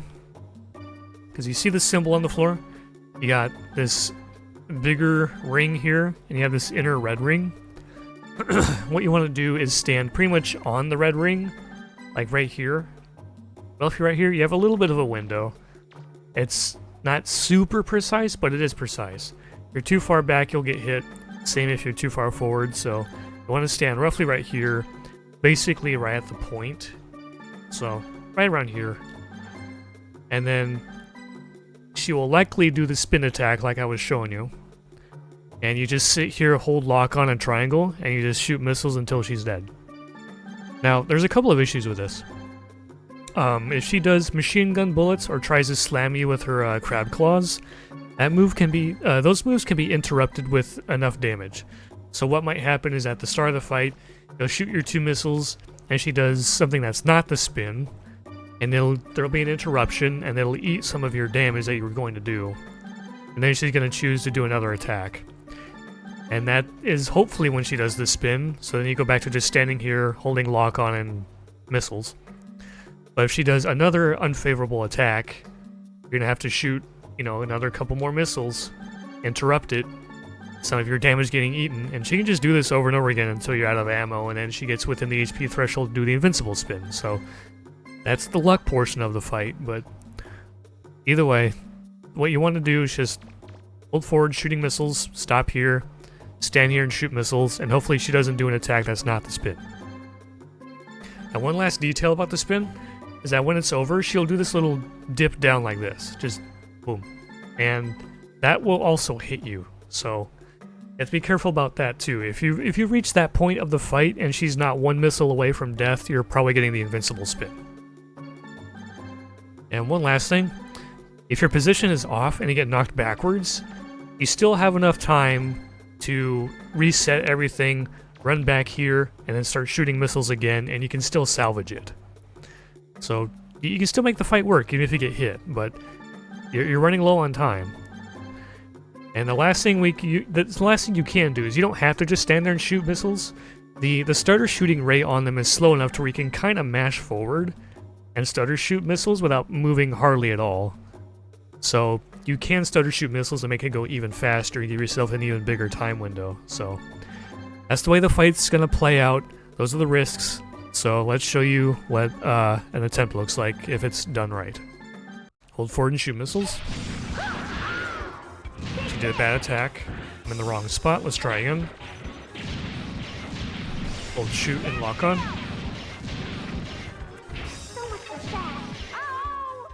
Alright. So that's what the fight looks like when it's kind of messy, but still salvageable. So, right at the very start, I fired a couple of missiles. She did an attack that was interruptible. And then my position was still not right and I got hit backwards. But I managed to recover it by standing in the right spot, standing there and shooting missiles. And I even got hit by the little dip down there that I told you about before.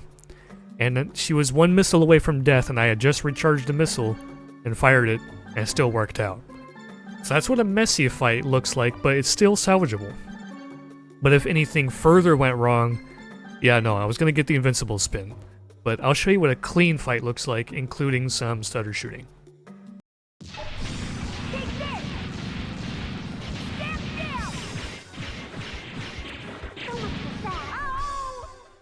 And there we go. So, as you also saw, it's kind of laggy when you're spamming missiles on her like that. The PSP version does not lag like that. But anyway, so when you stutter shoot your missiles here, you're going to run out of green bar before she's down. So during that time, while you're waiting for another missile to recharge, just go ahead and shoot a few buster shots, and then fire your last missile when it's ready. Now, if you're stutter shooting missiles like that, and you get a bad attack at the start that eats some of your damage, you're probably going to have to just, fire 2 at the end instead of 1, but either way, that's what it looks like when it's fast and clean with stutter shooting. So, yeah, that boss fight really sucks. There's another way I could show you how to fight it that's a lot more execution heavy, where you're baiting out the spin, doing mid jumps over and under bullets, shooting buster shots and missiles mid-air and everything. But I think that's significantly more difficult and more complicated. But I'll at least show what that looks like. But I honestly don't recommend it. But if you want to have at it, I'll show you what it looks like.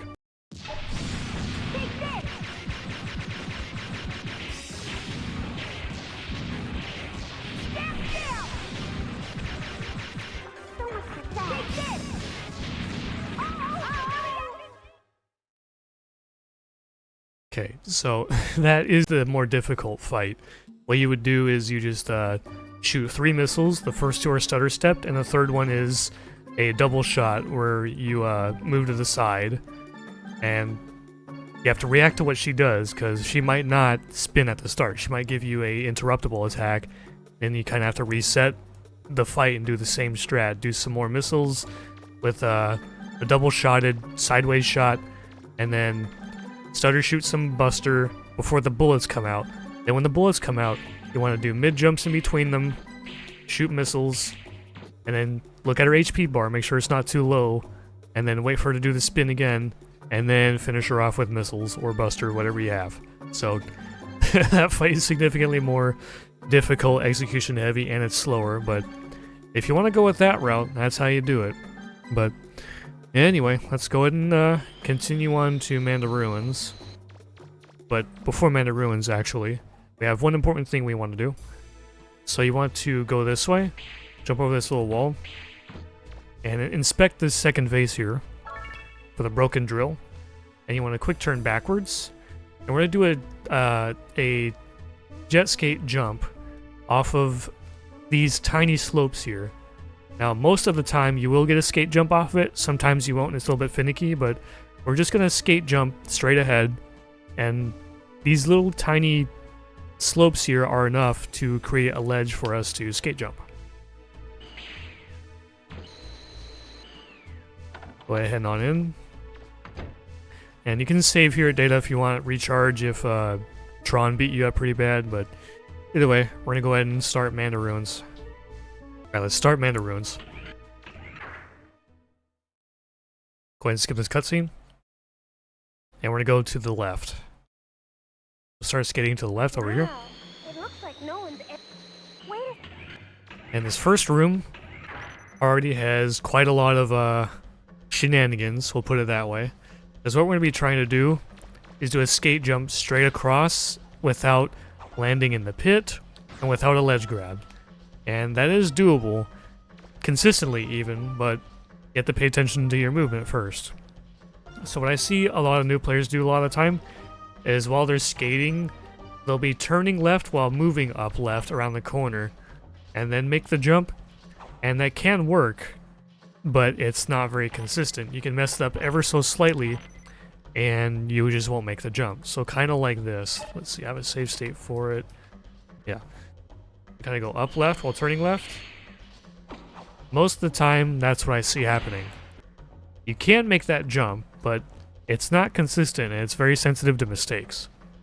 Now, what you can do to make that consistent is, instead of while turning left and going up left with your D-pad, you want to, while turning left, you want to hold down right. And what this will do is, as you're turning this corner, you're going to be kind of slowing down a little bit, and it gives you plenty of time to set up the right angle. Then once your angle is set up, you go up left, and your angle will be correct most of the time to make that jump. So it's going to look like this. Down right, up left, and there you go. So it's a lot to take in immediately, but pretty much just while you're holding L1, just go down right until your angle is proper. It's got a fairly wide range of angles that'll work, and then hold up left and you should make it.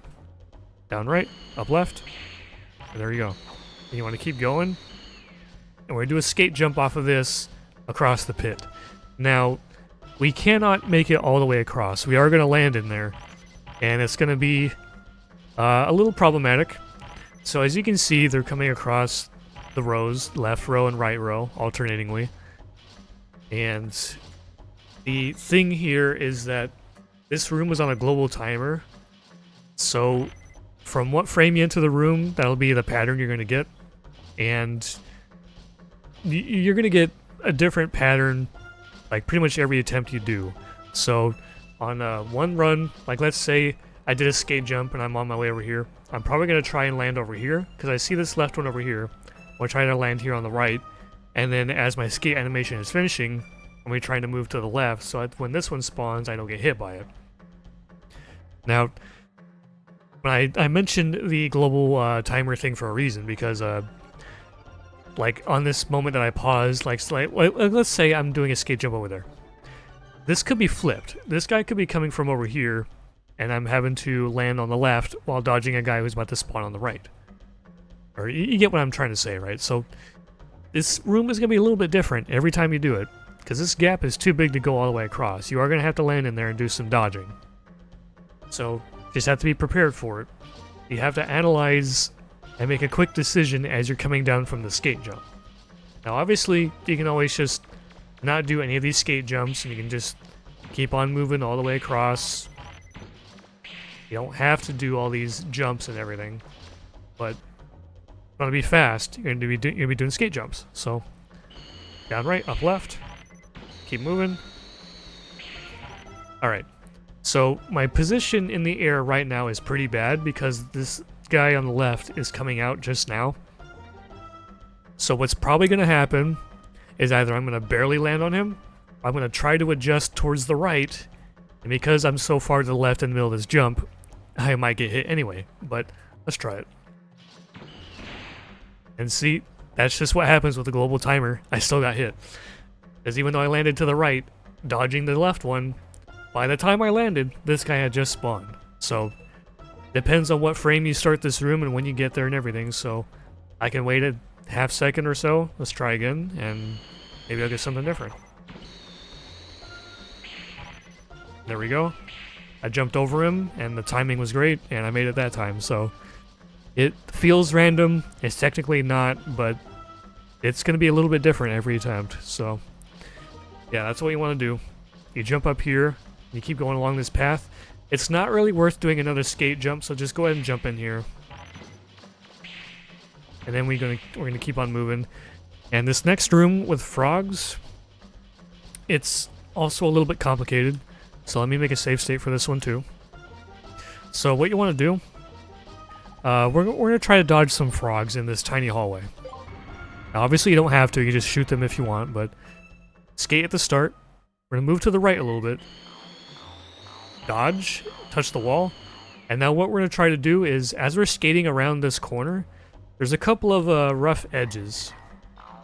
So you have this corner and this corner. And what I'm going to try to do, as I'm skating around this corner, I'm going to be bonking this corner and bonking this corner too. So I'm going to be like going slow and then slow down again. And I do that on purpose, because by the time I reach these frogs, if I were going too fast, most of the time when I go to dodge, he's going to jump in front of me. Like, they change directions to try and get in your way, right? So if I'm going too fast, he's probably going to hop to the side and then get me. So the double bonk on these two corners, is kind of a timing setup. So by the time I reach him, I can dodge and not have to worry about him jumping to the side to get me. So I'll show you that. So like, let's say, right here. So let's say I just go around the corner with the double bonk. It gives me plenty of time to swerve to the side. So that slowing down timing setup on the double bonk on the corners, that's intentional. Now, if your timing is perfect, you can get here without bonking the corners and do it fast, but it's really, really precise and really obnoxious. But I don't recommend it. I recommend just doing the corner bonking method like I'm doing. So let's do that room again. Just hold circle immediately.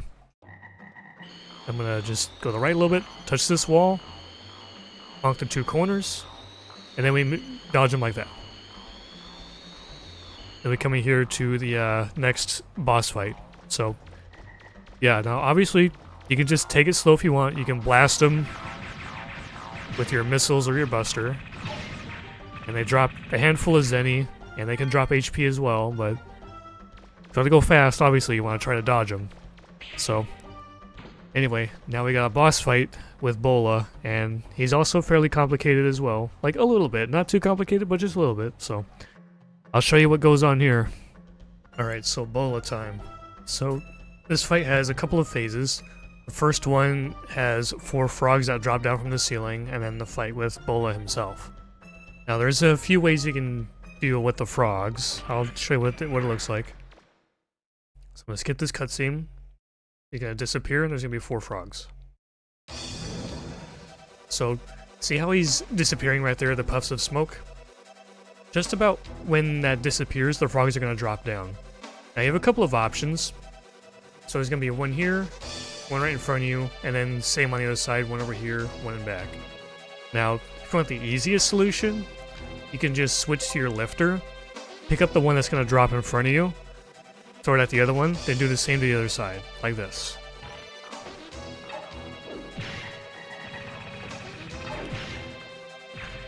Now that's the easiest way to deal with them, but there are some issues with it. One is speed, where you have to pause and unpause a couple of times. But the other is that the frogs, they have some RNG that you have to look out for, where the direction that they're facing when they land is random. So if you go to grab one frog and throw at the other one, he might hop away instead of towards you and make you miss your throw. And the other issue is that when you go to grab them, depending on what point in the hop, it could just hit you instead of grabbing. So sometimes you might want to just wait until they stop, like where they land from their hop, or just don't use the lifter at all. And one thing to look out for is if you pick up a frog before it even comes down from the ceiling, like it's coming down from the ceiling, right? And if you try to grab it before it even touches the floor, then when you go to throw it, Mega Man will just throw it straight at the ground no matter what's happening. It's very odd. You have to wait until the frog touches the floor first. So that's the easiest strat. Now the next thing you can do, that's a little bit faster, not by much, but it's a little bit, is you can missile the first two. So what I like to do here is line myself up roughly with this stripe on the wall in the back, and just about when his puffs of smoke are just about gone, I shoot 2 missiles. And now from here, you can choose to either missile this one and back and then buster this one, or you can just swap to your lifter, grab this one, and throw it at this one. So if you choose to do the missile strat where you missile this one, you can lock on and buster this one, but you need to be kind of running towards it, because lock on is a little iffy in this fight. Because if you're going to lock on where I'm at right now, you'll probably have to lock onto one of these two over here, because they can be locked onto while they're dying. It's pretty annoying. So if you choose to missile this one and buster this one, make sure you're walking towards it before you lock on, like this. There you go.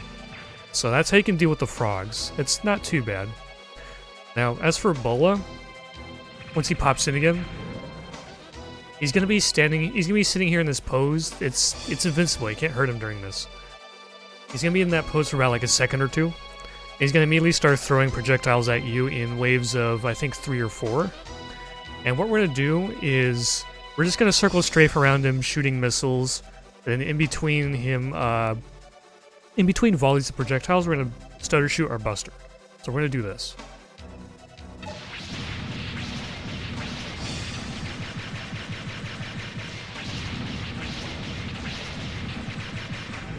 Kind of like that.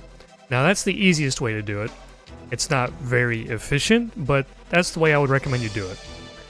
Now what you can do for that phase to be even faster about it is doing this double shotting thing, if you remember, where you shoot and then move to the side, and it does this.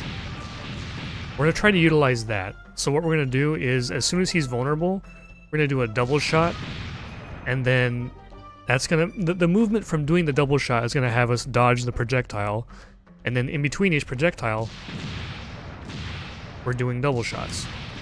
So we're going to do that about 3 times. Stutter shoot him. Then we're going to do one more double shot to dodge another projectile, shoot one more, and then buster him the rest of the way. So I'll show you what that looks like. It's a bit more efficient. It's a little bit tougher, but it is faster.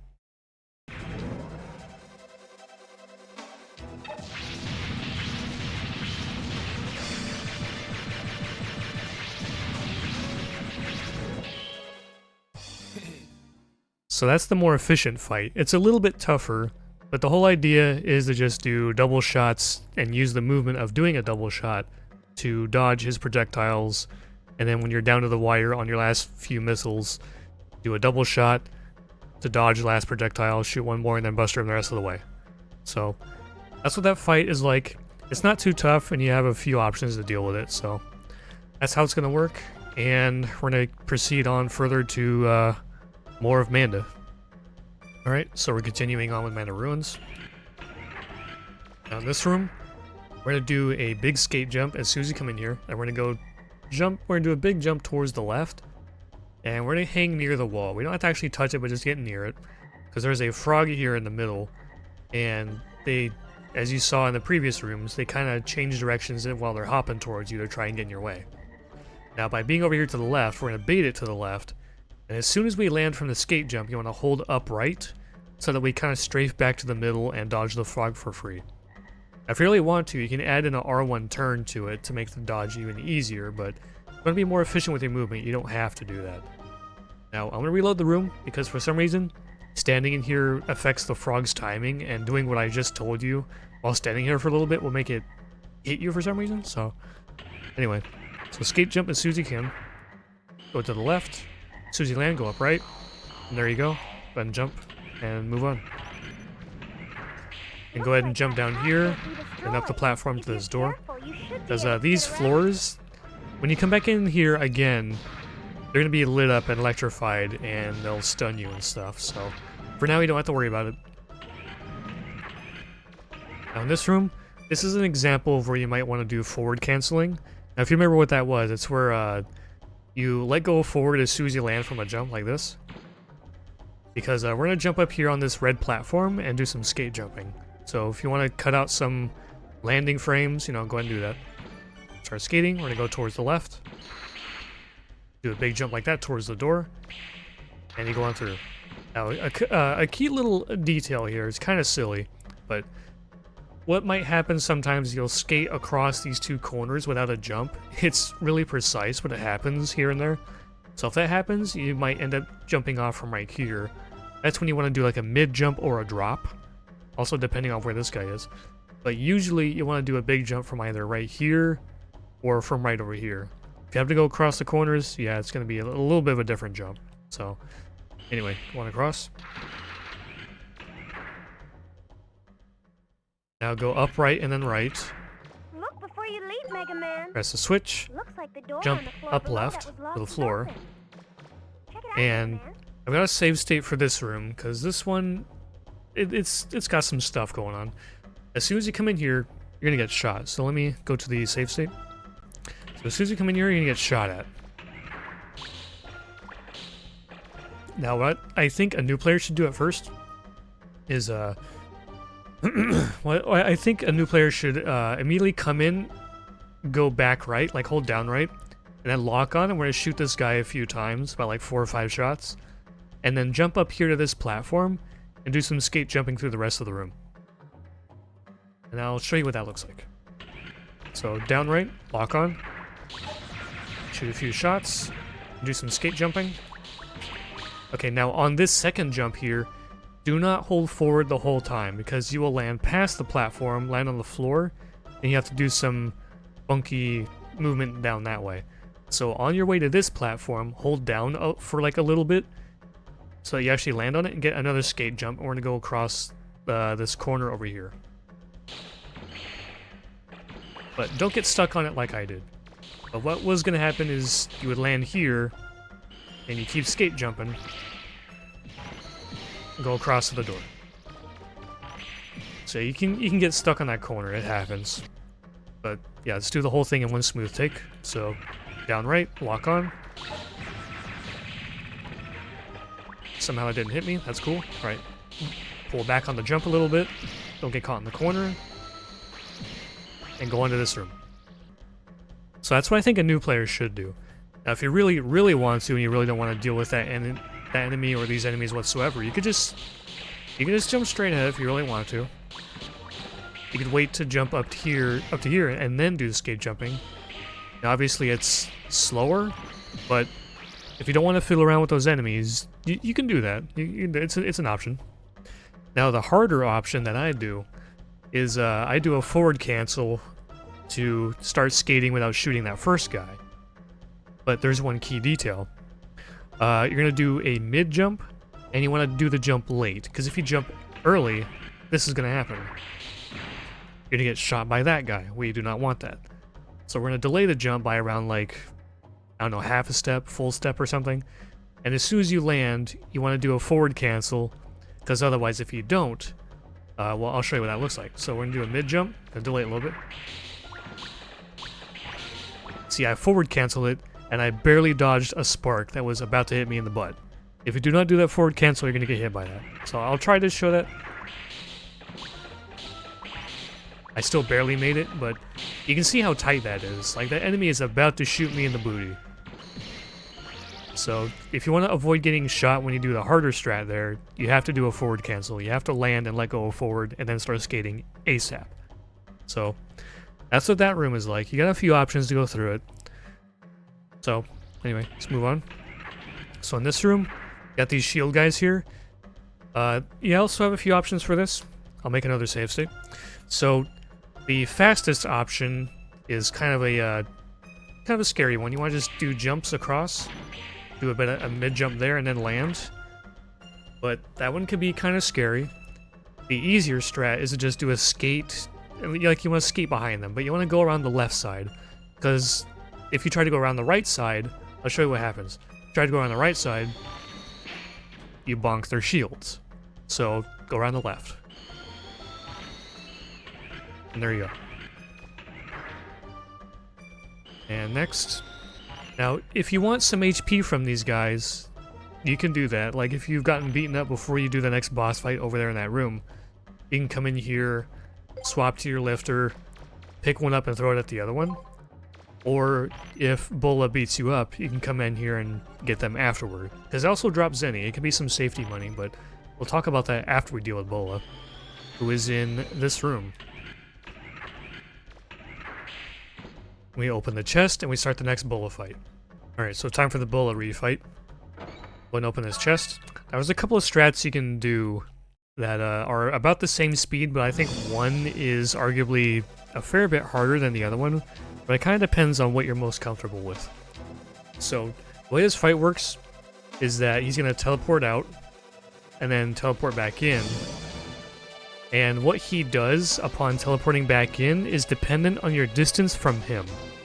So, if you're further back than this, like if you move back from where you started, like towards the wall, he'll do the thing where he's invincible for about a second or two and then start throwing projectiles at you, kind of like the first fight. Now, if you're about where I'm starting now, he will immediately unguard like that, and then he's going to do a jump slash. And then you have to, like, jump out of the way. And then it resets. So I'm still somewhat close to him, and it's just going to keep looping the jump slash over and over again. So upon teleporting in from doing something, that's when he decides to do his next move. Now, there is an HP threshold you have to worry about here, where if his HP is roughly around half, maybe a little bit more than half, he'll teleport to the middle, and he'll be invincible, and there'll be these things on the sides that will kind of come inward and then come back out. They try to hit you with them. Now, if you try to do the strat I'm going to show you that I recommend a new player use, you will not have to worry about this HP check at all, because I think you have plenty of time to deal with him before that becomes an issue. If you're going to do this harder strat where you have to like loop him doing the jump slash a couple of times, you're probably going to run into the HP check, and you may have to finish him off ASAP, or you'll get the invincible move. So, what I'm going to do instead, I have a save state for this. So, what I recommend a new player do is go back towards a wall, then go to like either the left or the right. I choose the left, but you can go either direction. I think you can even do it from the middle, but either way, just back up to the wall. And then we're going to get the invincible start, like this. And we're going to play it out just like the first time. We're going to be doing double shotting. So in between each volley of projectiles he throws at you, do a double shot. But instead of going all the way around the room with double shots, just go back and forth. So like, he throws a projectile at you, double shot while going right. Throws another one, double shot going left. Do that about 3 times. Buster him some more. And then double shot, shoot a missile, and then just buster him while doing some strafing. Like, you're just going to be doing back and forth movement while doing double shotting with your missiles. It's going to look like this.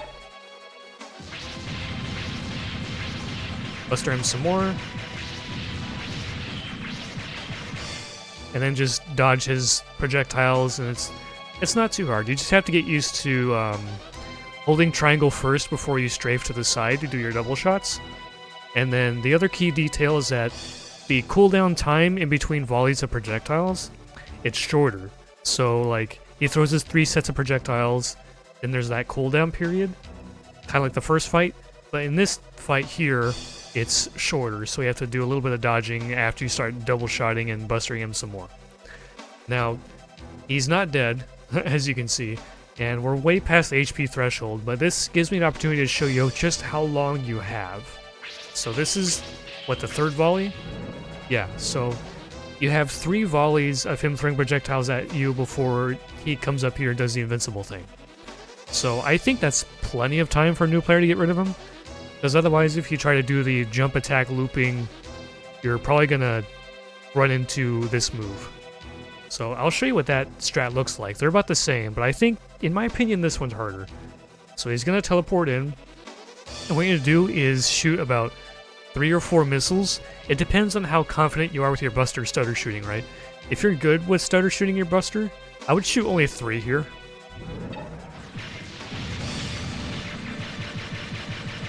Then jump back. Move forward a little bit because we want to trigger the unguarded jump slash again. And as soon as he ports in, just unload all of your missiles.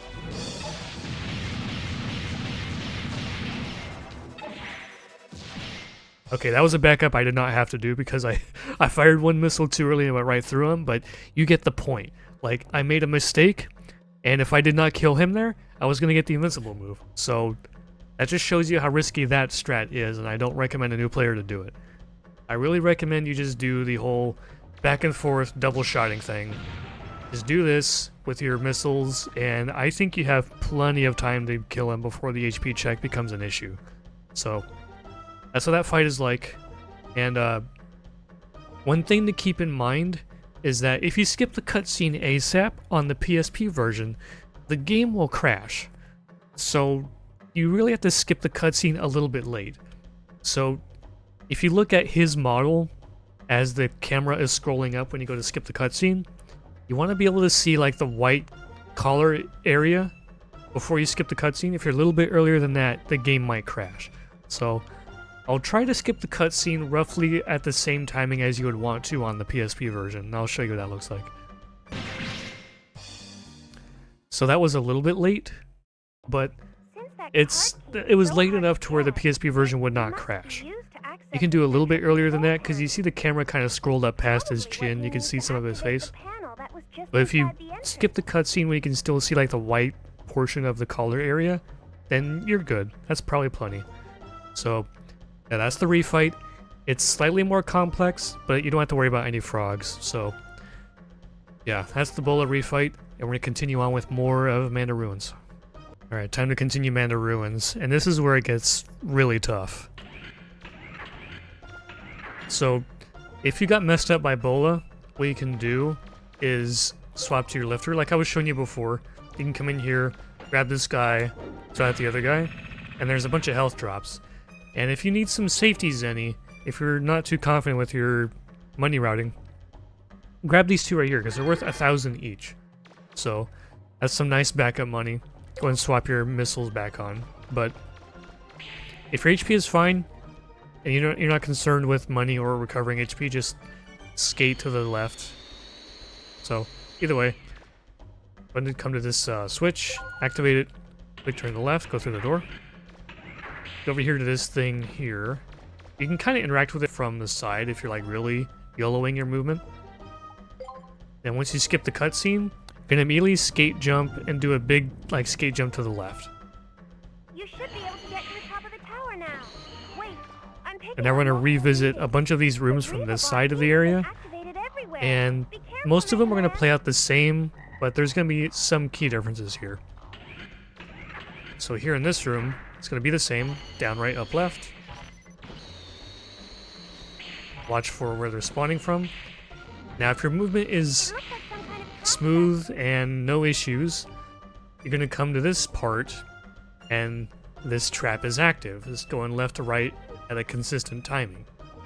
Now if your movement is consistent and fast through here, you can actually just YOLO jump over here to the right, and it'll move out of your way every time. Otherwise, you might have to just land down here and kind of strafe around the enemies and look for your opening. But if your movement is fast and consistent, you can just jump while knowing that it'll safely move to the left and not have to worry about it. But that's if your movement is well practiced and consistent. Otherwise, yeah, just land down there and keep moving. Look for your opportunity to go through. Now the frog room, it's the same, except the second set of frogs are fire frogs. So go right a little bit, bonk the wall, double bonk the corner, and dodge. Now we have another set of frogs here, so you want to just go ahead and hug the corner, and you'll get around them easy peasy. This room, immediately go to the left so you don't get hit. Now this room, oh boy, you still want to play it out the same way, but as soon as you dodge the frog, you want to actually turn to the right this time. You want to turn right while also like immediately stop skating. So we're gonna drift to the left, and you want to immediately stop skating and like actually do a turn. Because these plants are active now. They're gonna be shooting orange balls at you, and they got some RNG to them. So even if you do what I'm telling you to do here, you might still get hit by them anyway. So immediately skate jump to the left. Do a turn while stopping immediately. Like, if you try to go forward towards the wall, the last plant might actually shoot you. So if you stop skating early, that'll make the plant also shoot early, and you're less likely to get hit. Now I want to make a save state for this next room. So in here, you have this dude immediately trying to shoot you, and you have a couple of options to go through this room. The easiest thing is to just immediately skate jump to the left, to this door here. Now the more difficult strat, wow, almost got hit. The more difficult strat that saves not a whole lot, but is faster, is you want to run forward, straight forward, doing a tiny little short hop, and then you want to do a full jump towards the door. So like this. Short hop, big hop. Kind of like that. So you have two options. A new player, obviously you'd probably want to do the skate jump, but yeah. Now I want to make a save state for this room as well, because this one's got some stuff going on. Now, as soon as you come in here, you're going to immediately get shot. Like, you have almost no time to react. So what you want to do is, as soon as you come in here, hold right and move like half a step or so, and then we're just going to jump through the room. Now, there are skate jump setups you can do where you'll land like over here on this side of the platform and then do some skate jumps through the rest, but I barely ever bother with those myself. They're not... you're going to save like maybe 3 seconds max doing that, so it's... Or was it like a third of a second? It's not a lot. So I do not recommend a new player to fiddle around with that. So as soon as you come in, hold right for about a half a step, and then just jump your way through the room. As long as you keep moving and jumping, you'll be alright. And then here, now if you got hit a whole bunch, you can actually kill this frog here and stand inside of it and auto grab its drops, and hopefully it drops some health. They don't always drop health, but sometimes they do. So that's an option if you want to just get through here with no fuss. Now, the fast strat is to move up right a little bit and get next to this ledge. Do a big skate jump to this middle green thing here, and then do a mid jump or a drop so that you get towards the door. If you do a big jump, you'll be kind of hanging against the wall until you finally land. So do a big jump from here, and a mid or a drop off of this, and go to the door. Big jump, mid jump, and there we go. So now I'm definitely going to make a save state for this room, because this room is a doozy. Like, this room is awful. So what we're going to do is we're going to do a skate jump immediately. And you remember the earliest room in this place, right? Where you kind of want to hold back right and then go up left. It's the same deal, but we're going to do it in reverse. We're going to go back left and then up right. And then we want to try to hang towards the left wall as we do the skate jump. So back left, up right, hang towards the left here. Now, there's a couple of options. This part is pretty terrible, and it has some RNG to it because you have these plants. They're awake here. They can shoot you, and it's RNG. They might hit you, they might not. And then you have these frogs guarding your way. If you try to jump over them, they try to hop with you and block you. So, you have a couple of options. As soon as you land, you can stop skating and shoot a missile and kill either the left one or both of them, and then jump across. Or you can do it. You can just run up here in front of this left one, not too close, but get like lined up with them. And you want to do a diagonal jump and it'll kind of trick this one into doing a short hop instead of a full hop. So this one will full jump next to you, and as you go across, this one will possibly do a short hop and not hit you. But again, you have to worry about this plant, because you might jump at like a bad time, actually jump into it. So you have a couple of options of getting through this room, and none of them are safe. This room is just a whole big mess. So let's try shooting the frogs first. So you can shoot a missile, and then you can make it through that way. But I'll show you the method of jumping in between the frogs and hopefully not getting hit.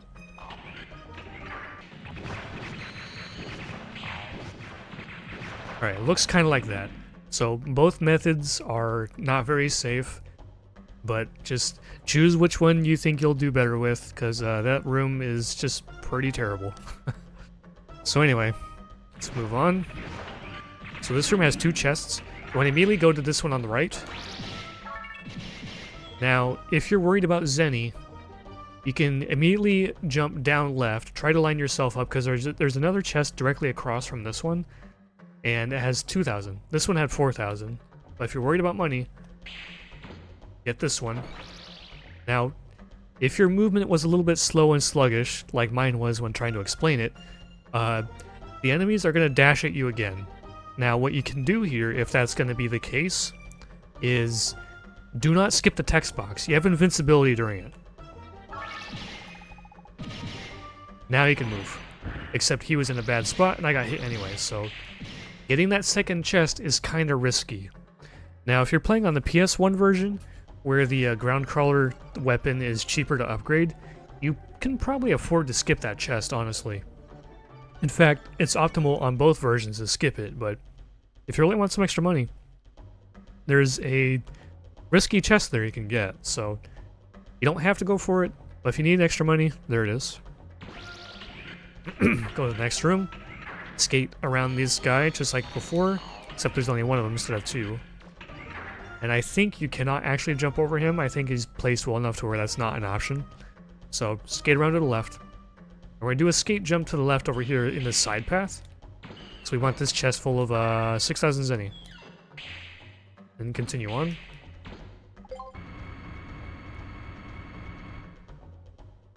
Right, we're going to do a mid-skate jump here towards the left. So let go forward. Then we're just going to keep jumping. So we don't want to be in that guy's path. Do about a mid-jump there, and then you'll be up here. Now I'm going to make a save state for this room, because there's a couple of options you have for it. The easiest thing to do is to just hold forward and skate, and then let go forward right at the ledge. To do a mid-jump, you'll get through there every time. As long as you're holding circle, like ASAP, you'll get through there every single time, no questions asked. Now, the harder option that saves a little bit of time is to use the instant max acceleration from doing a skate jump. So what you want to do is like turn to the right to get a skate jump, swerve back to the middle, but hopefully you don't grab the ledge. But you see what I'm trying to get at, right? You're trying to use the immediate skate jump acceleration. But that can also happen. The position on those enemies is random, and if they're both on that side, you might get hit out of the air like I just did. Now, if you're really clutch, you can go between them, but that's really hard. So, a new player, just go straight across. Don't worry about the little time saves. Just go across, let go forward, and there you go. Okay, this is like the last room we have to worry about with details and whatnot. So, jump and midair, swap to your lifter, because we're going to throw this guy at the other one. Now, we want their zenny drops, but there's a little thing here. We also want to open 1, maybe 2 of the chests in this room, and if you're fast, you can open them before having to collect these dudes' drops. But they're gonna start blinking by the time you do that, and if you're slow or if they flew off in 2 separate directions, you might miss one of them. So if you're really worried about movement and worried about missing that zenny, you can just wait for them to blow up first. And they drop a lot of HP in case you got beat up. So the main chest we're after is that one in the back. But if you want some safety zenny, open this one first, here in the front left. Now it's the helmet. We're not going to put that on. We're going to sell that later. So if you want some bonus safety money, go ahead and get that. But we mainly want this one. The rusted mine. That's for the ground crawler that we're going to use later. So if you wanted to be fast with your movement, we get those chests first, turn around, and then grab the drops from those guys that you just blew up. Now, if you want to, if you're still in any danger, whatever, you can heal at data, save here if you want some practice, but yeah, the next room here is the frog fight. Now, we got one more cool thing to worry about here. Or not worry about, but some cool jumps. Now, this one was unintentional. When you reach this slope, you want to actually hold down so you don't get that big escape jump like I just did. You don't want that because, like, you're hanging against the wall unnecessarily for extra time. So just hold down as soon as you get to that slope and then move on. Now, I'm going to make a save state here just in case I screw up. But what you want to do as soon as you come in here is we're going to do a skate jump. It's going to be a mid jump. We're going to go towards this corner of this platform. And then we're going to do a big skate jump towards the middle. It's pretty cool. It looks like this. Mid jump, big jump. And then we get to the boss fight trigger. Now, you don't have to deal with that if you don't want to. You can do like a mid jump here and then jump across. But it's slower and it's not as cool. But either way, you got a couple of options. Now, one thing you should do is swap back to your missiles in this room. Because if you do it in the previous room, for some reason, swapping to your missiles here, it makes the next cutscene load sooner. I can't really explain why that's the case, but during like a jump or something, whatever, doesn't matter, swap to your missiles, and then this cutscene lets you skip it sooner. That, I don't understand why it lets you skip that sooner, but it's a thing on both versions of the game, so for some reason, bringing up your pause menu just lets you skip it sooner, so it's odd. I don't know why that is, but yeah. So anyway, let's go ahead and get set up right here because we're gonna do the boss fight, and it's got a lot to it. Okay, so this boss fight here, what's this boss's name? Galgafumi. Look, I don't know how you pronounce it, dude. We just call him the frog boss. So this fight, he's a giant frog, and he's only vulnerable in two ways. Either when he opens his mouth to either shoot bubbles or lick you, or when he goes to like eat an enemy that's floating up here when his HP is low. But only when he opens his mouth or when he's got his belly exposed. Now, there's one method that we can really use to end this fight fast, but it's tough and it's fairly precise. So before we go into that, I'll just show you some simple things you can do. Now, what he does at the start is RNG. He can either choose to sit here and shoot bubbles at you, and then afterward he might open his mouth again to like lick you, or he'll do a jump. Or he can just immediately start with a jump, and there's two jumps he can do. He can do a jump that's to your platform, where he still has the same orientation facing you, or he'll do a really big jump straight up into the sky, and he'll land on your platform with like a shockwave, and then his belly is exposed.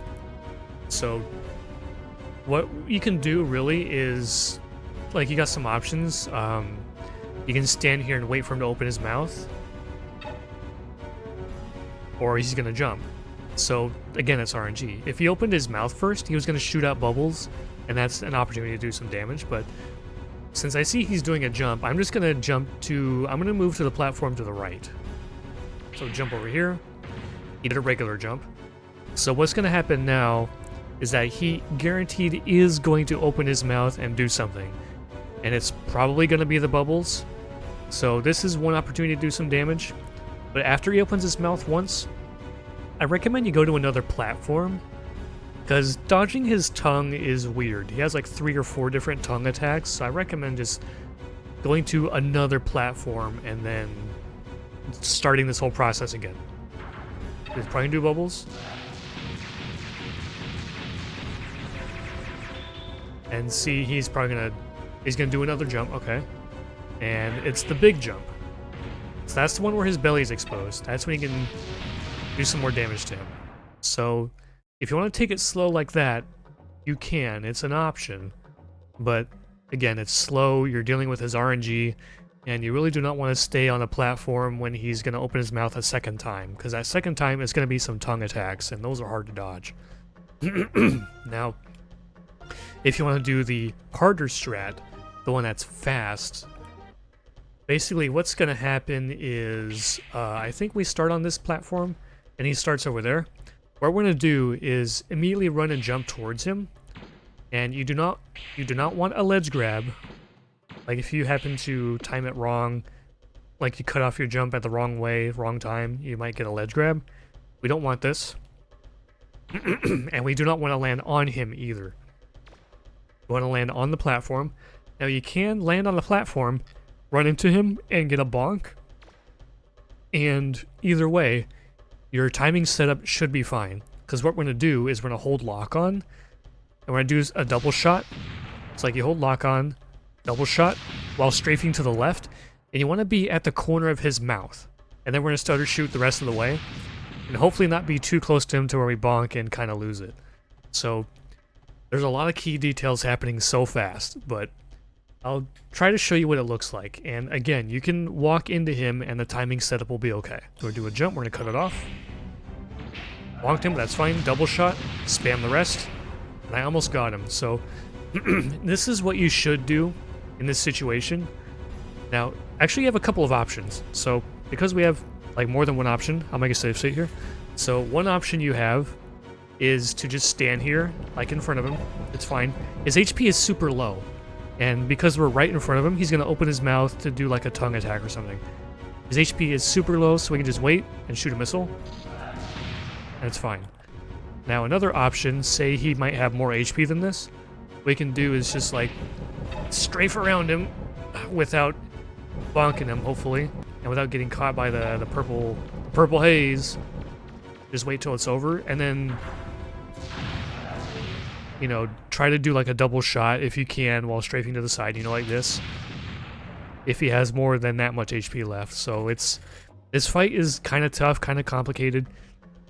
Just either way, try to avoid the ledge grab and don't land on him, because you have to cut off your full jump. It's not an entirely full jump. You have to cut it off a little bit. So you want to either land in front of him or land and then bonk him. Whichever you do is fine. Lock on, double shot, and then stutter shoot as many missiles as you can fit in there. And make sure you're far enough to where you don't get hit by his tongue. Because what might happen is, let's go back to my fight save state. So what might happen if you don't move far enough is he's going to do a tongue attack, but it might hit you. Like, that might happen, you'll get hit, get interrupted, and you won't finish him off. So you really need to make sure you go further to the side so that his tongue doesn't hit you, and so that your missiles are still doing full damage. So let's do that one more time.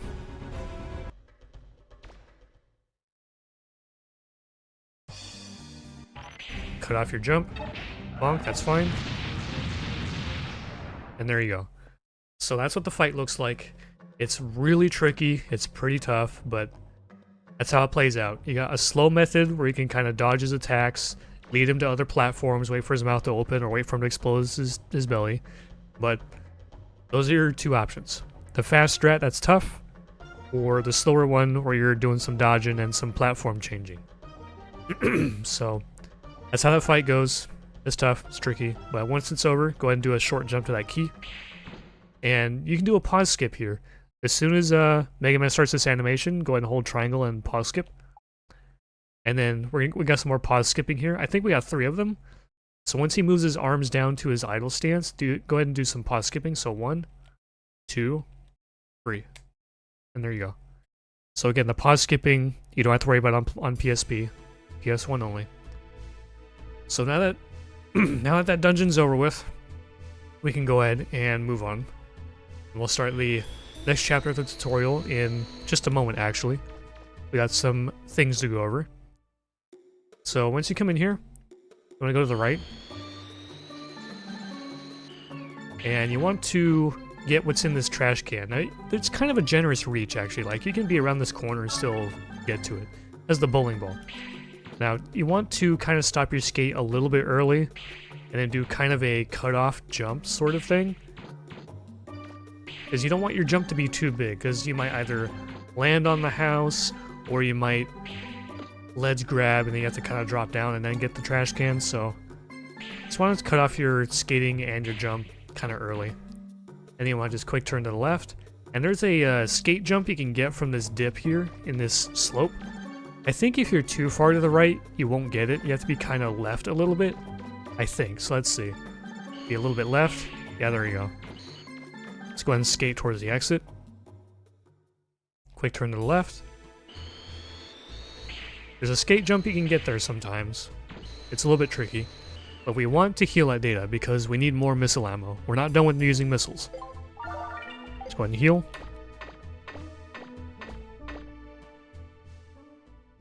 Quick turn to the left.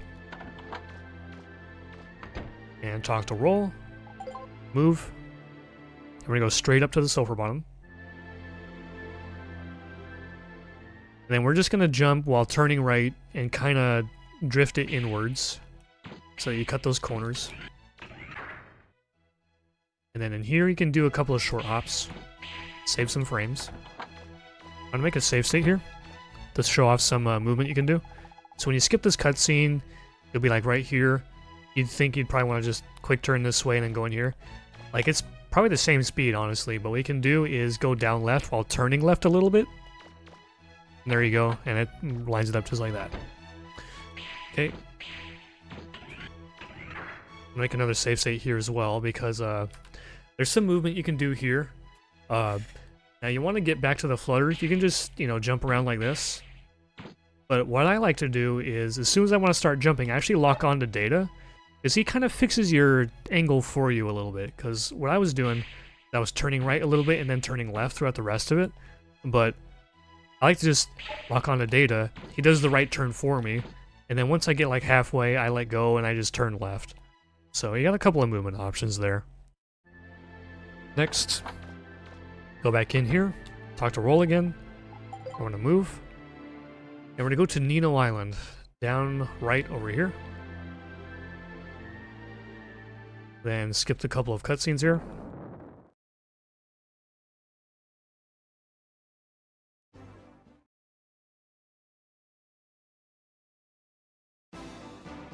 And here we are at Nino Island.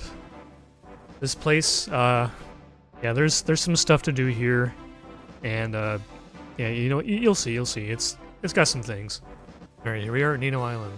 So first thing we're going to do immediately is just skate, do a big jump towards this down elevator. Next, we're going to go to this trash can over here. Go ahead and just jump on the way. Got 3,000 zenny. Jump back right and head in here to the shop. But we got some neat movement we can do in here. I'm going to go ahead and make a save state for this. So if you want some nice clean movement in here, both to talk to the shopkeeper and to leave, you want to turn right with R1 and then move down left and make that like a quick turn, like this. A delayed quick turn while turning right. So that will talk to him, and then when you're done, you can just quick turn to the left and you go to the door easy peasy. So as for what we're going to buy, we're going to go to items, press R1 to go down to Aqua Chip, buy that, and that's all we need. Like I said, go ahead and quick turn to the left. I actually want to add an R1 press as well, so R1 and quick turn left. Except with the quick turn. There we go.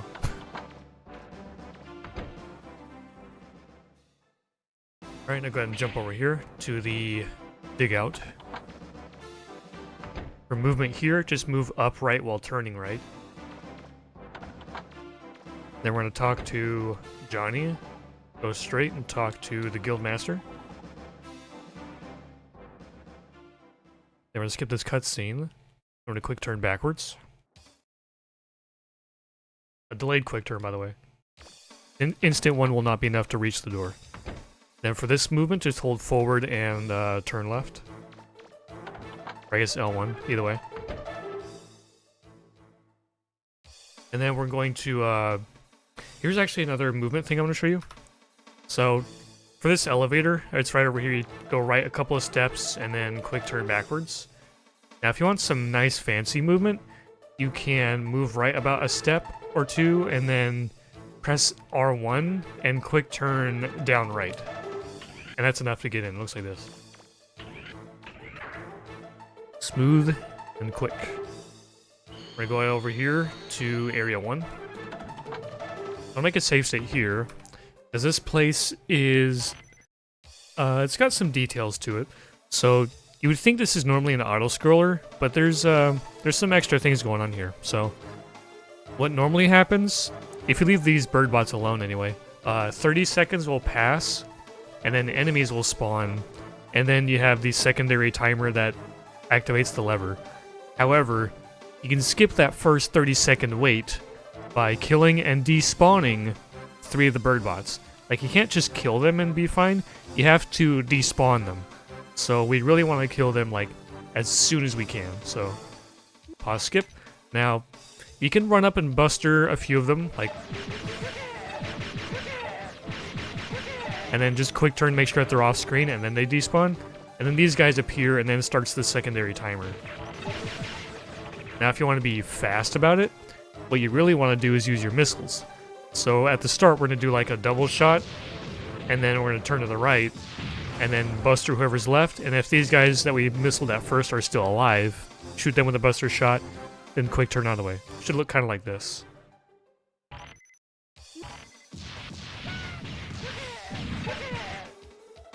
There you go. So that's the fastest way to get rid of them, and then we start the secondary timer, and now all we do is just wait. If you really want, you can shoot these guys down, and they'll drop bird bots. You can shoot them if you want as well. Just make sure that they don't blow up that door. It's got the HP bar at the bottom left, so just make sure that HP bar doesn't go to 0 and you'll be right. You can do some fun shenanigans here if you want. Like, my favorite thing to do is mess with Johnny. Here's what I like to do. Blow up 2 boxes. Here we go, Roger. He's going to drop one with that lever. That dude up there drops one. He's going to pick this one up and drop it. Then he's going to press the lever. Here we go, Roger. And... bonk. That's my favorite thing to do. But either way, you're just chilling and waiting.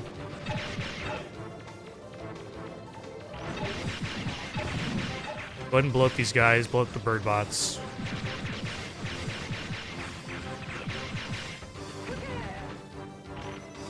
Now, at some point, there's going to be a text box from roll, and that'll be like your warning that the area is about to be finished.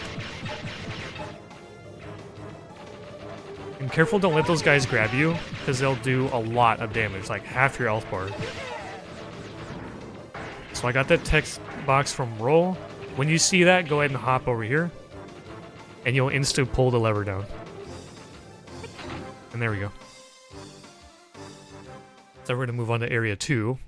So for this one, I like to just skate this way, and kind of reach this ledge over here kind of late, and then do like a mid-jump, where you just don't hold forward. And there we go. So Area 2 also has some shenanigans to it, but it's nothing that's really in our control, right? So what's going to happen first is that we have an initial timer and then a second timer. The first timer, it just tells the planes flying in the air. I'll just show you. So you got like 2 or 3. I think there's 3. Or is it 2? There's 3. So we're guarding this door over here, by the way. So we have a starting timer and 3 planes in the air. And what that first timer does... It's about 35 seconds, and what it does is it tells 2 of the planes to just go fly off screen and despawn. Once they despawn, it starts the secondary timer that's about 1.5 minutes, roughly. I think they're gonna fly off now? Not yet. But their behavior is random. Sometimes it takes a while for them to actually decide to go and fly off, so I think they're doing that now. Yeah, one despawned, and the other one did. So now that the secondary timer started, you have a plane that's going to keep coming over here to drop off bird bots. And it's obvious which one it is. It's the one that keeps spawning in while the other one's still flying around trying to drop off bombs. So, once you find out which plane it is, go ahead and lock onto it, wait for it to come down, and then blast it. So at this point, we're waiting out that 1.5 minutes, and then the area will be finished. So, yep. Go ahead and blast him. And Johnny's going to be putting out any fires if he has to.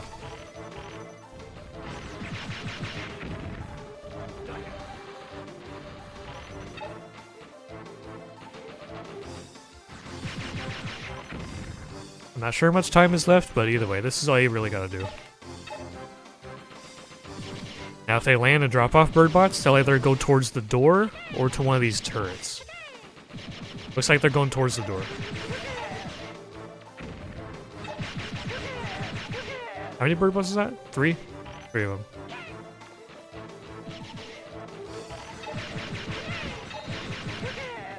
Now sometimes a plane might come down and try to land like right here or something, and it'll just get stuck in the floor and not be able to do anything.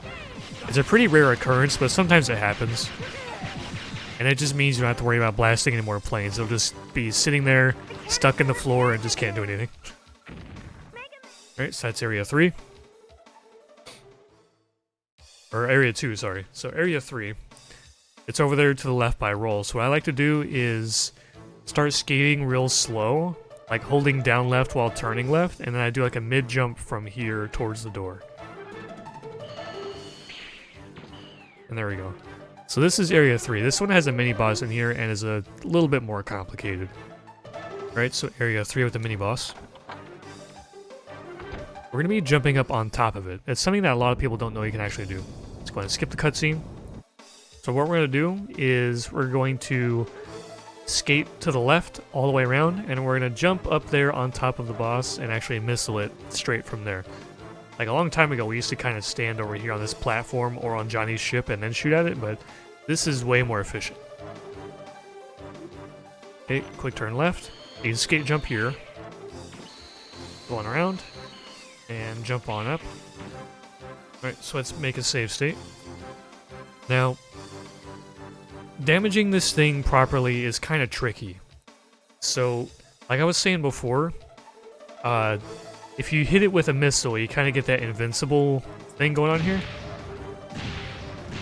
Where, like, you're not getting any explosion damage. You shoot it once, and that's it. You get that impact hit and nothing else. But if you shoot 2 times, you'll get explosion damage, where the second missile doesn't do the impact damage, but you get the explosion. So what we're going to do is chain that over and over again until the boss's HP gets low enough for it to want to move. Now before I show that, there's one other quirk with this boss, is that the Buster does more damage if you're shooting it like right in the middle. So kind of like this.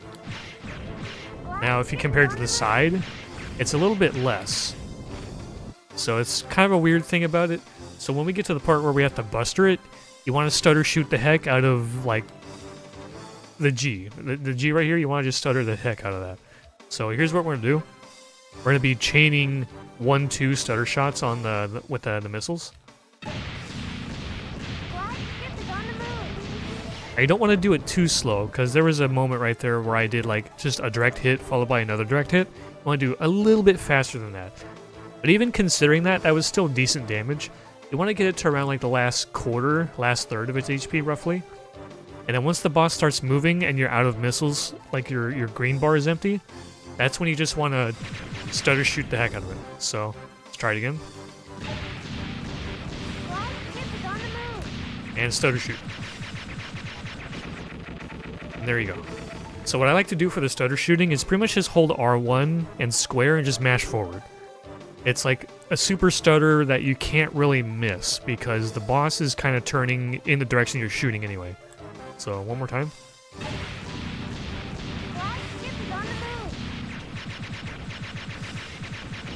Just like that. Now the last thing to note is that you don't want to stutter shoot your missiles too fast, because otherwise you're going to be missing out on some of that explosion damage for the even missiles, right? Because the odd missiles are the first ones that trigger the iframes, and the even missiles are going to be doing the explosion damage. So if you're shooting them too fast, a lot of your explosion damage is going to get eaten up, so it's going to look like this. See, that's not nearly enough. That's like half, maybe? A little bit less than half HP left. But if you slow it down, it's a lot more. And there you go. So that's how you do that mini-boss. It's a little bit tricky. You just have to jump up there, don't shoot your missiles too fast, and then you'll be alright. So anyway, do a big skate jump towards here, the up elevator.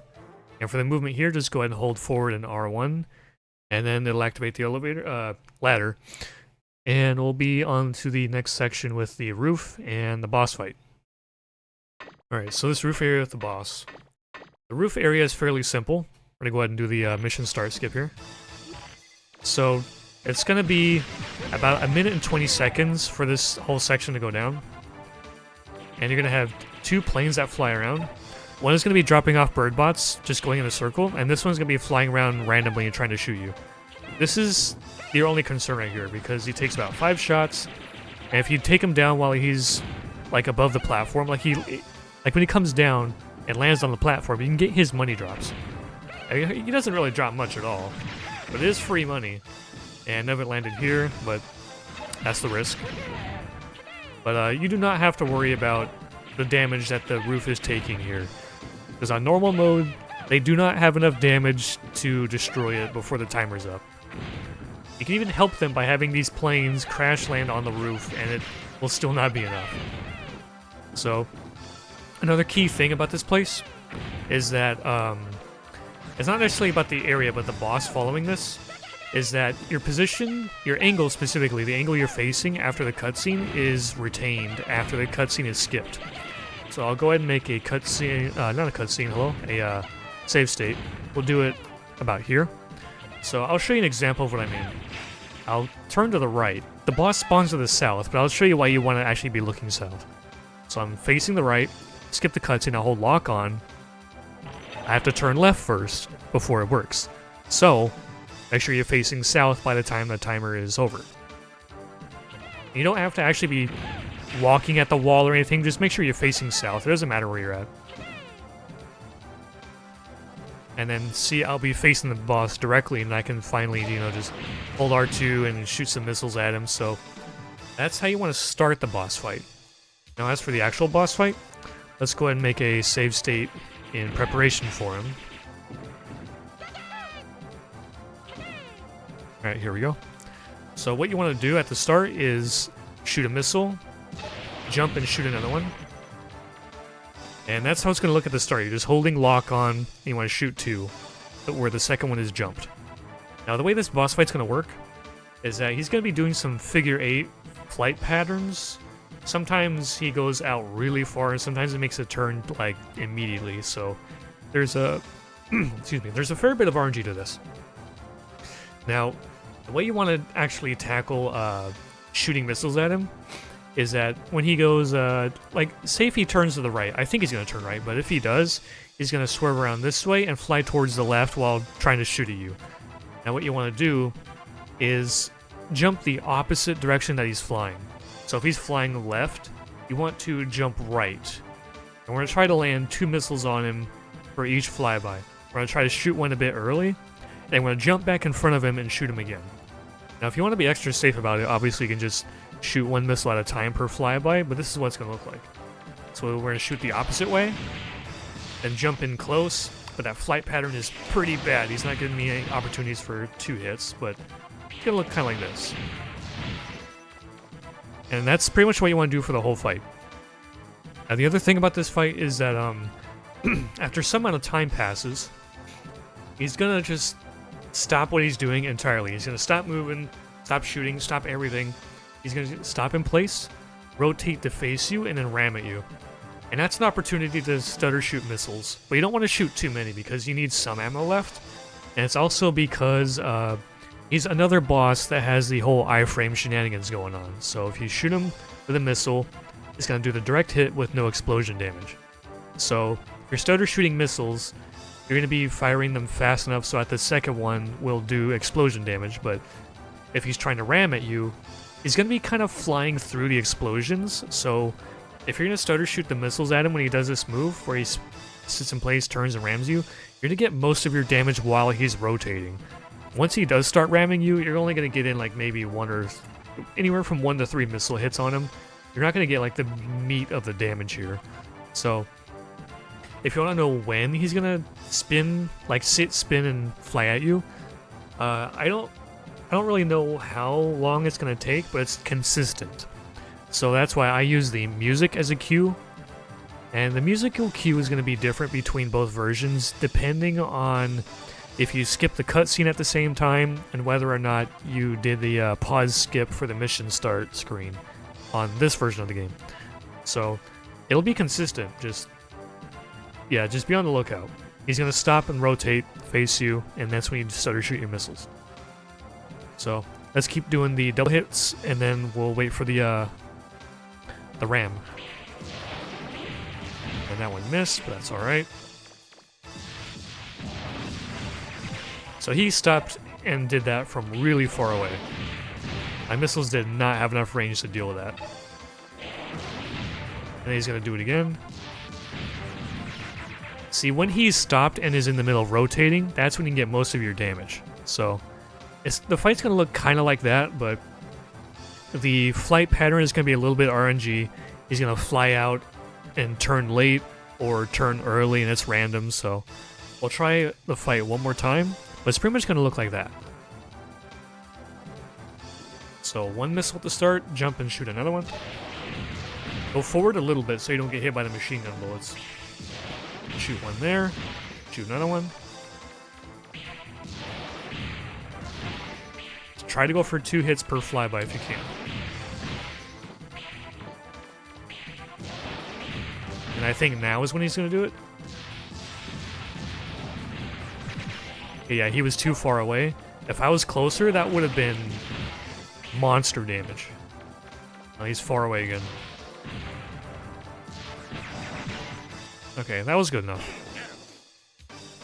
So that was still a little bit messy for my standards, but I mean, that's in general how the fight's going to look for most people, especially new players. Just fly the opposite of his movement pattern, and then while he's still flying towards you, jump in front of him, and then shoot another one. Just try it for 2 missiles per flyby, and there you go.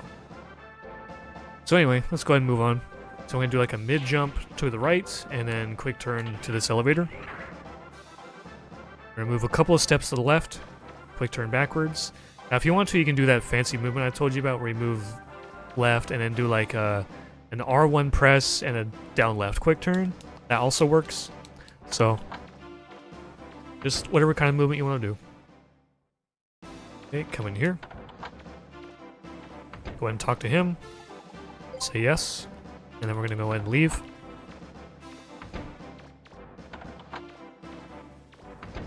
Then go back in the elevator just like before. We're going to skate jump straight ahead.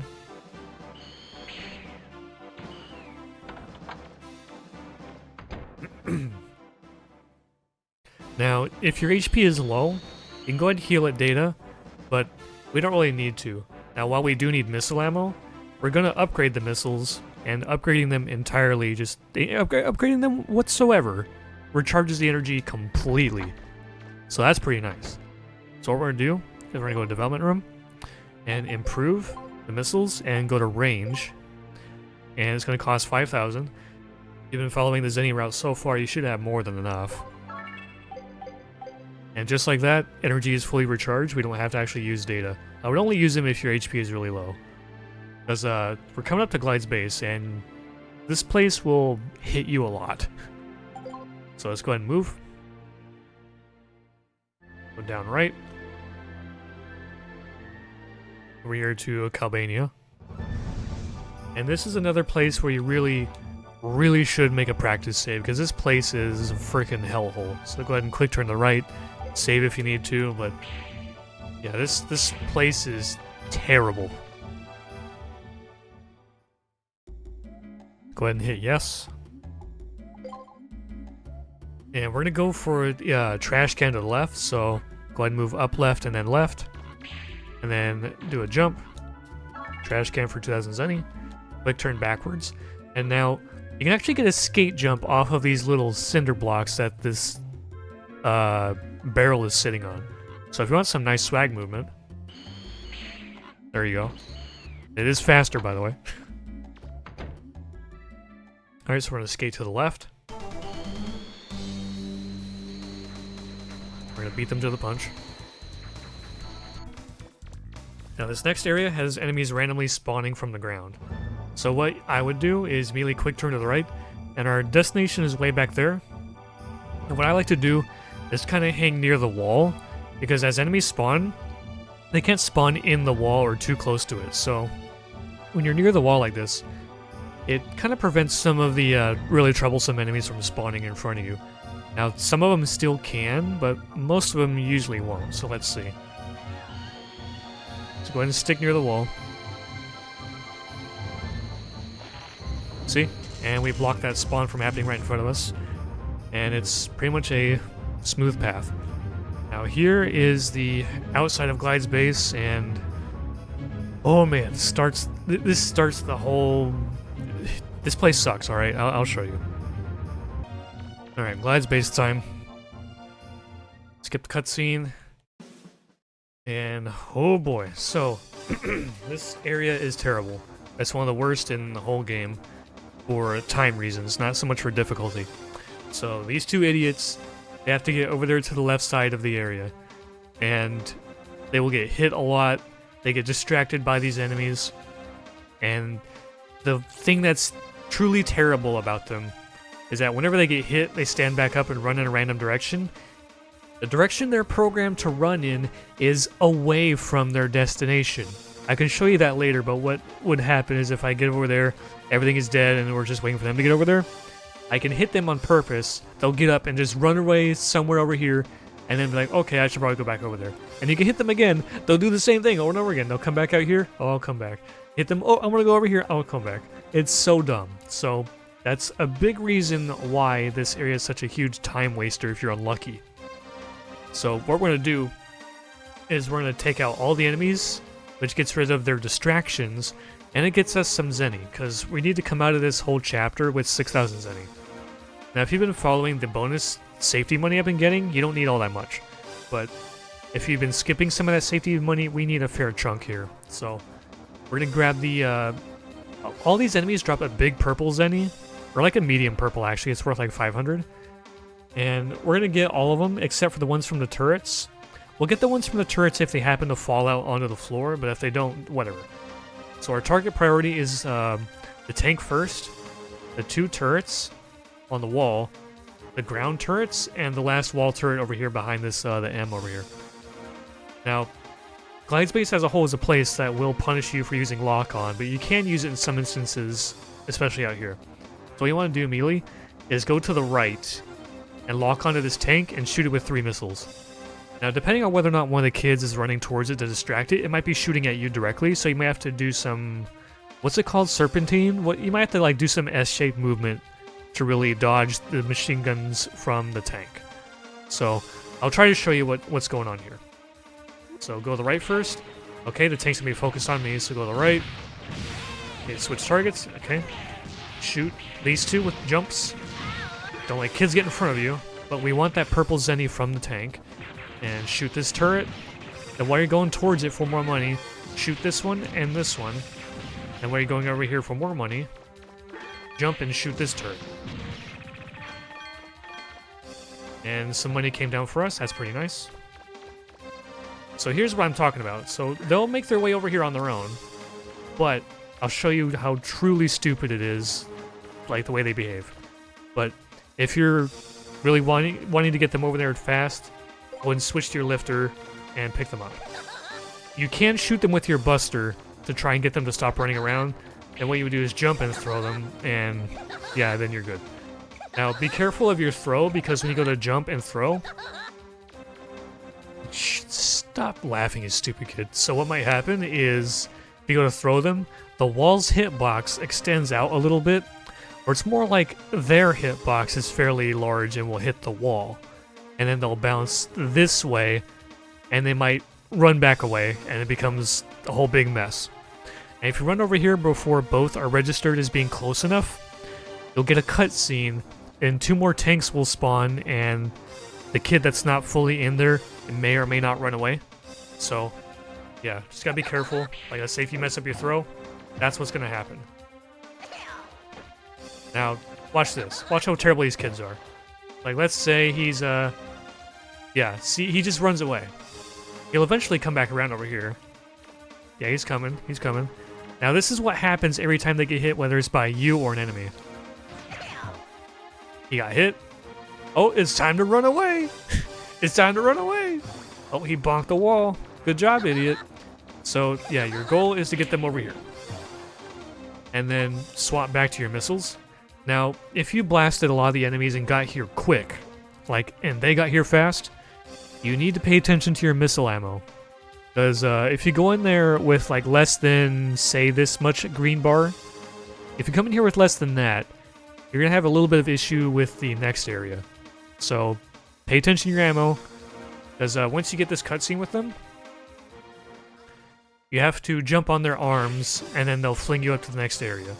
So if your ammo is not at least this high, I would chill right here and wait, and then jump on them and then go. So let's try another attempt at this whole thing and see if it goes any differently. Skip the cutscene, mission start, skip. Over here to the tank. Okay, this kid's gonna distract it a little bit. Oh. Okay, now in this situation, if you get hit and lose your lock-on, just don't bother with lock-on anymore. You're gonna have to do some strafe movement and then shoot the tank with another missile while having it somewhere in your vision, right? And the missiles are really dumb.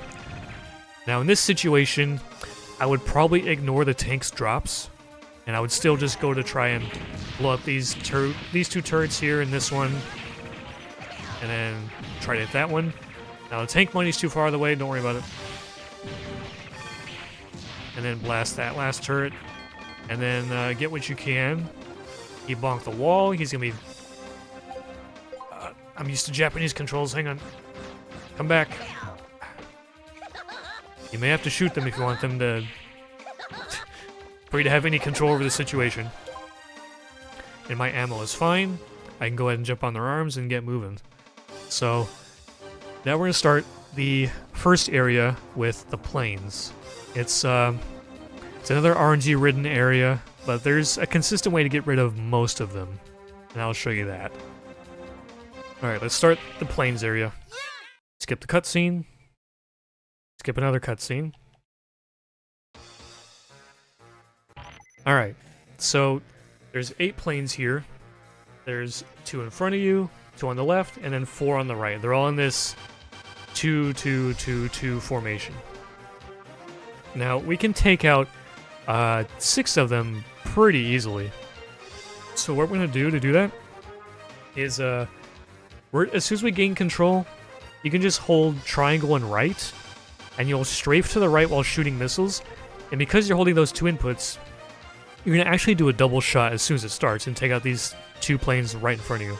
So hold triangle and right, and then you'll blow up these 2, then one over here in front of you, another one further to the right, and then you just have to blast the 2 in the back. So I'll show you. Mission start. And then once you stop, shoot another one. It's going to blow up this plane right here. And now what you want to do is look over, with either L2 and D-pad or right stick, and look at this plane as it's rising.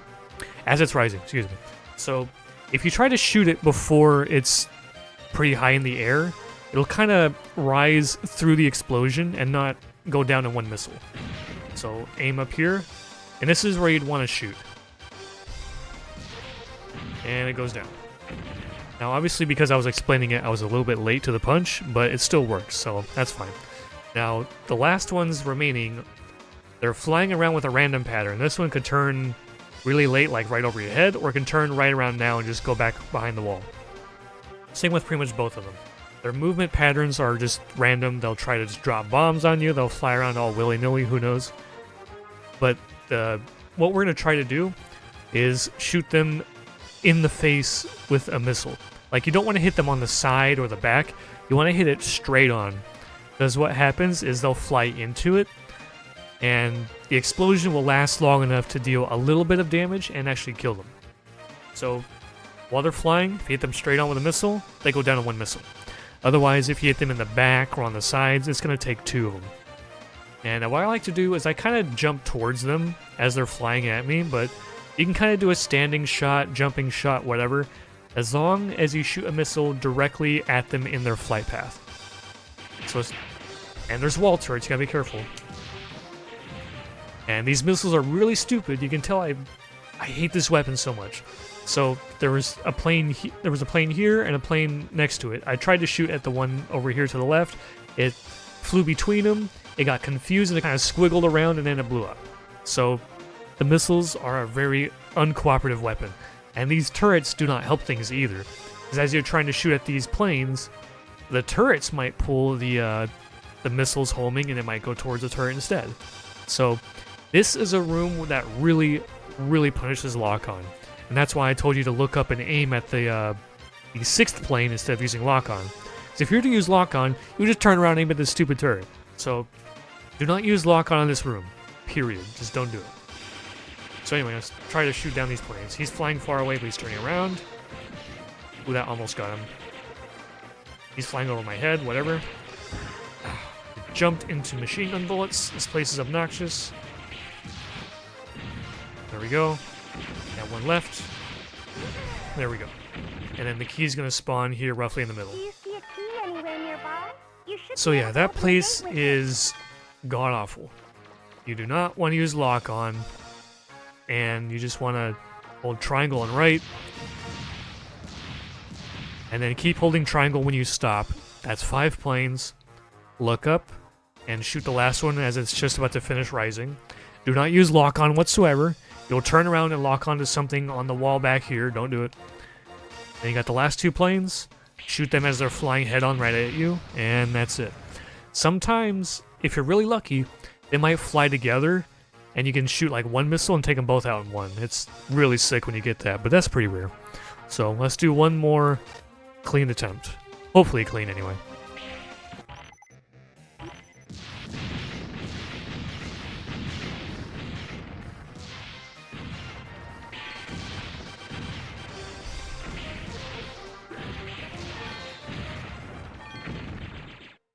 And there we go.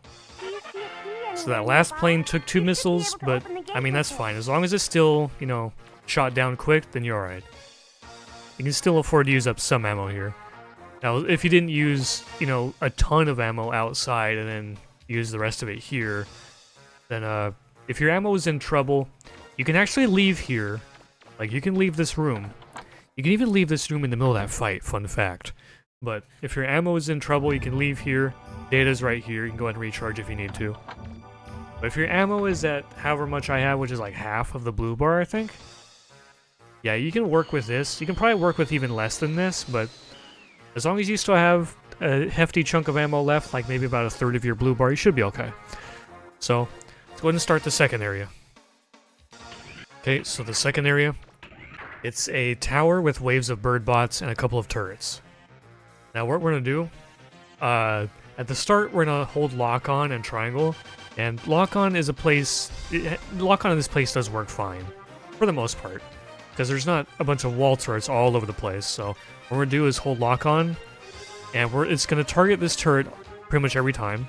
We're going to strafe to the left, we're going to shoot a missile at it, and as soon as we hit it with that missile and it starts blowing up, let go and relock, and what will happen is it'll either target this turret, or it'll target the bird bots up there at the top of the tower. Now if it targets this turret, go ahead and blast it with a missile. Now if it targets the bird bots, what I would do is shoot about 2 or 3 missiles while still strafing left, and then go ahead and relock onto this turret, and you can either shoot it with about 4 or 5 buster shots, or another missile, and then we'll focus on the bird bots. Mega Man, above you. So about 2, go ahead and shoot out with another missile, that's fine. So the way this tower works is that there's going to be 6 bird bots that spawn up here, and you only need to kill 4 per wave. It's going to be 2 here, and I think 2 over here. I forget how and where they spawn exactly, but it's 6 at a time. You only need to blow up 4. And when you lock on to shoot missiles at them, you ideally want to lock on to one of these 2 in the middle. Now you can lock on to one of the ones on the sides and it'll still work, but you want to shoot about 2 or 3 missiles. And if you shoot 2, you might have to jump and do some buster shots. But if you shoot 3, it should get rid of 4 bird bots every time. Now if you want to land some buster shots, you have to get a little bit closer to the tower because we do not have any range at all. So you have to get a little bit closer and then jump and shoot, and you might be able to hit maybe this spot, or this spot, maybe even the other corner over here. to land some buster damage on them, but I would not rely on it. So shoot 2 to 3 missiles per wave. You only need 4 bird bots per wave. And we're going to deal with 3 waves, followed by a wave of 1 bird bot popping in and out a bunch. So on that final wave, he's going to pop out, throw a bomb, hide, second passes, pop out, throw a bomb, hide, over and over again. And he goes in and out too fast to blow him up in one cycle. So once we get to him, what we're going to do is either shoot 2 missiles or 1 missile and then jump and do some buster shots. It's really up to you. They're both pretty much the same speed, so it's kind of dependent on your ammo too, right?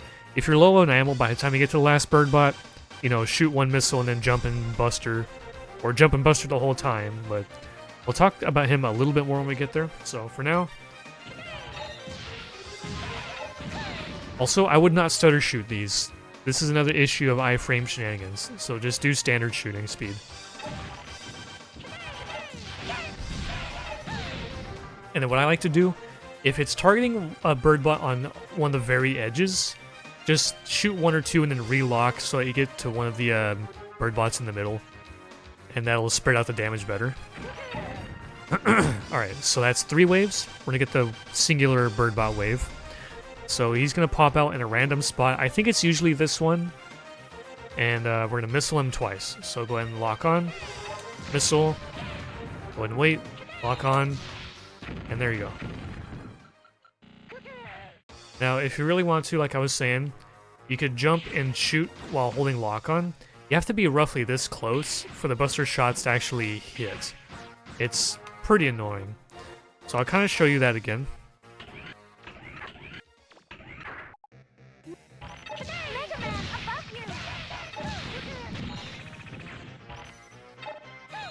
Okay, so that did not kill 4 of them. So this is an instance where I would show you about using the buster. So the buster in this place, in this particular area, really sucks. Like, you're only going to hit the corner here, and maybe you can hit the edge of the window here on both sides. So if there's any bird bot on the very edges on both sides, I would not buster them at all, period. And if you really want to be able to do that, you have to move over to the related side and then jump, and hopefully your shots will land. But if they're on one of the inner ones, you can jump and shoot and hit the corners and it will hit. So this surviving bird bot right here, I'm going to go ahead and jump and shoot at him, and it should take him out in like 1 or 2 hits because he took some damage from the missiles. There we go. Then we go ahead and do it again.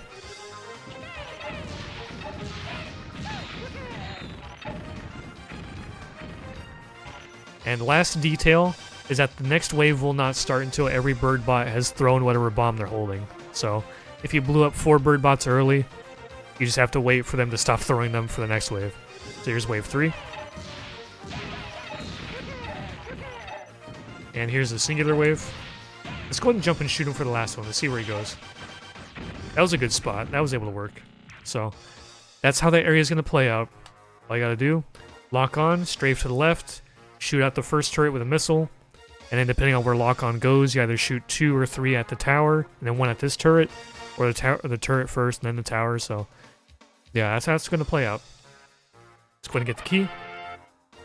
We're going to come in here and interact with this fridge for fried chicken. I guess they're cannibals, whatever. So when you quick turn backwards, this table here is a slope that you can use to jump, to do a skate jump towards the next door.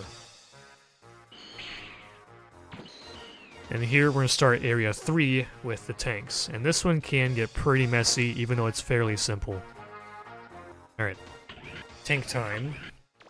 So even though there's only 3 tanks over here, and there's about like 3 or 4 bird bots over here off screen, it's a fairly simple area, but there's a lot of mess going on here. There's bullets everywhere, because there's wall turrets. There's one back here. There's some more on the walls on every side. So the entire point of this place is to don't get pelted to death by bullets. So what we're going to do is we're going to hold lock on and shoot 3 stutter-shotted missiles at this first tank. Lock on will always target this tank first.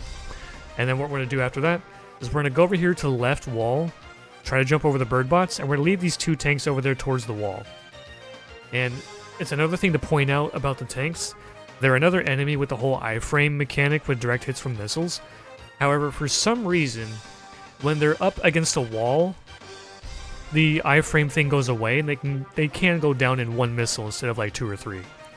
So, again, what we're gonna do, blast this one with 3 missiles, go over to the left wall, and then this one might go over there, possibly against the wall, and it might just take only 1. If not, it's like 2 or 3. This one will go over there as well, and we're gonna blast him as well. And aside from this one tank, do not use lock-on, period. Do not. After this tank, don't use it. And the other thing about the tank's gunfire is they kind of try to predict where you're moving. So like if I just strafe to one side, they're going to shoot ahead of where you're moving and hit you.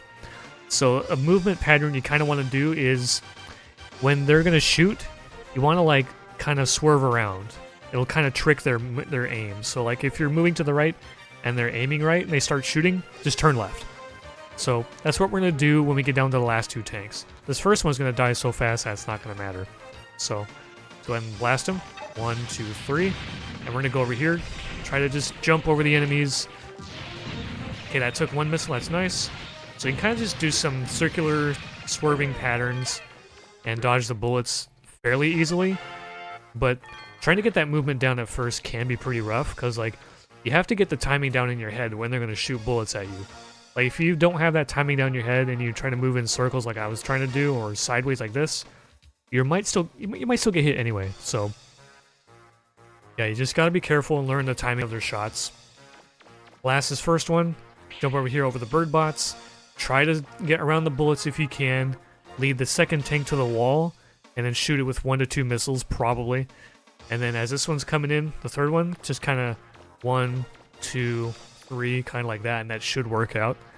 And then the key will usually spawn on it. And if it doesn't, if it disappears, it'll be in the middle of the room over here. And if you can, grab the purple Zenny drops from at least 2 of the tanks. Now, if you've been following the safety Zenny I've been doing so far in this tutorial, oh yeah, we'll have plenty of money. We only need 6,000 coming out of here. But if you've been skipping safety money, try to grab as much of the purple Zennies as you can. The first tank, it might be too hectic to grab the Zenny from the first tank, so you can probably afford to skip that one unless your money is super tight. So, either way, grab Zenny from them if you can, then grab the keycard. So, let's do the strat one more time.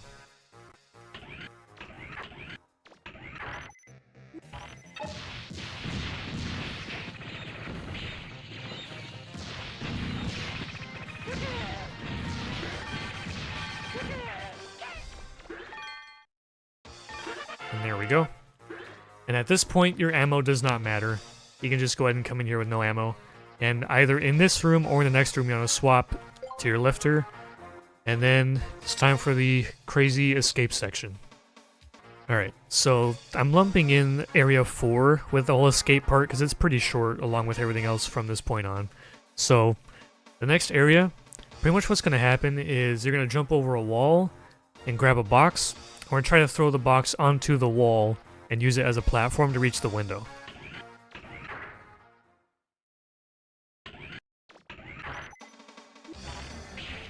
So our goal is to get this box up here on this wall. It can be either on this side, or on this corner.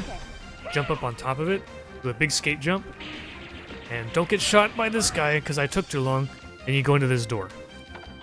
Now, the way I like to do it pretty quick, it seems tricky at first, but once you get it down, it's pretty much, you'll always have it down. But I can show you some safer ways. So I'll show you the way I do it first. As I'm jumping over this wall, you want to turn left a little bit, like I was doing. And as soon as you come down and grab the box, you want to do a delayed quick turn to the left so that you're kind of against the wall, and then throw it. And you would think it would bounce back at you, right? But because of this weird slant, you'll just kind of zip up there, and then you're good. Kind of like this. Did you find something Just like that. That's all you gotta do. Just be turning left in the middle of your jump, and as soon as you land, do a delayed quick turn, and there you go. Jump up on top of it, skate jump, and there you go.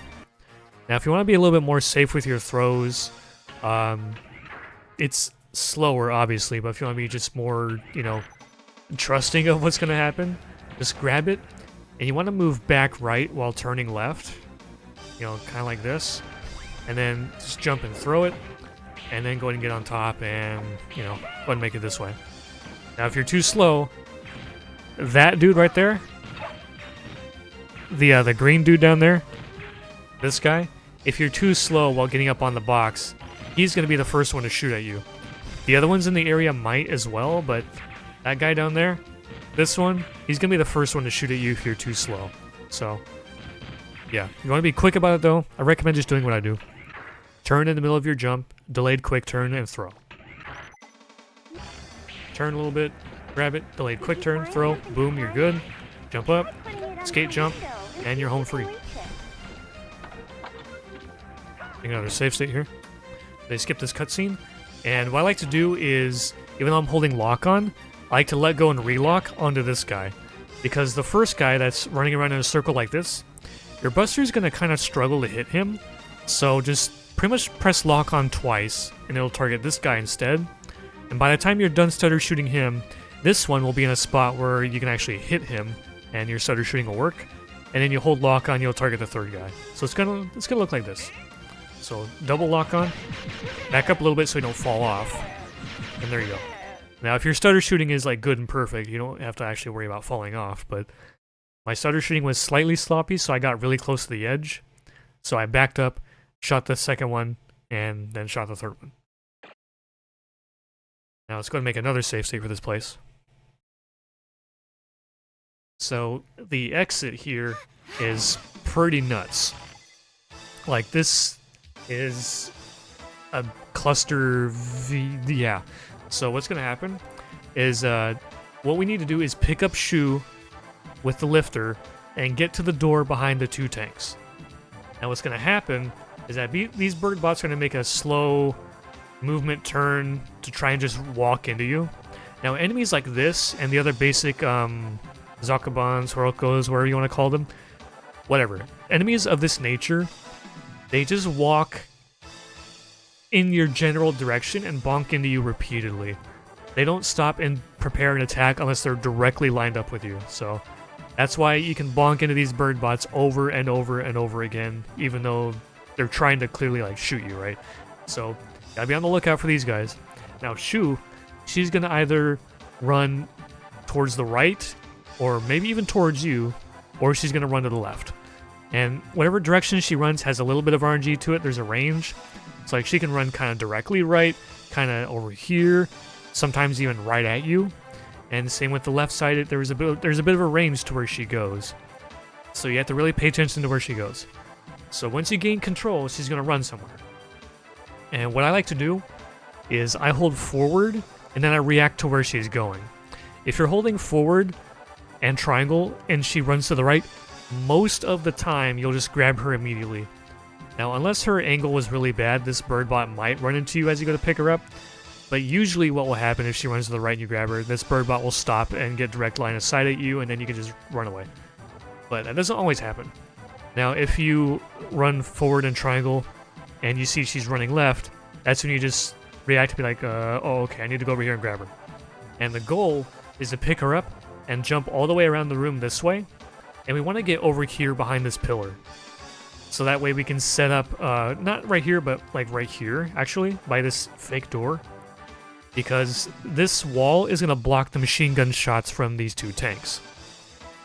And what you can do once you reach this spot is you can stand here for about a second or two and wait for this tank to shoot and waste his bullets on the wall.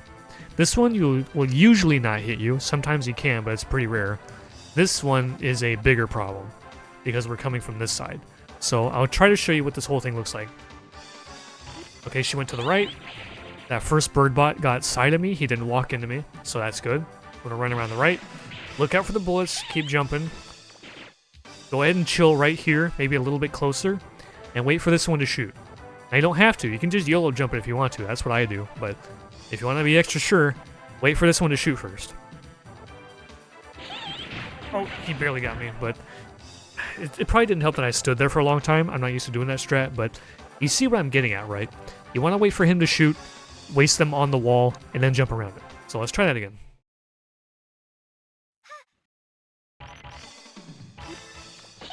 I got her. Go over here. Okay, he shot. Now we go. So that's kind of how that's supposed to look if you do the safety strat of waiting for the tank to shoot. Now, if you don't want to do that, as soon as you get to this corner, you can just jump it and hope you don't get shot.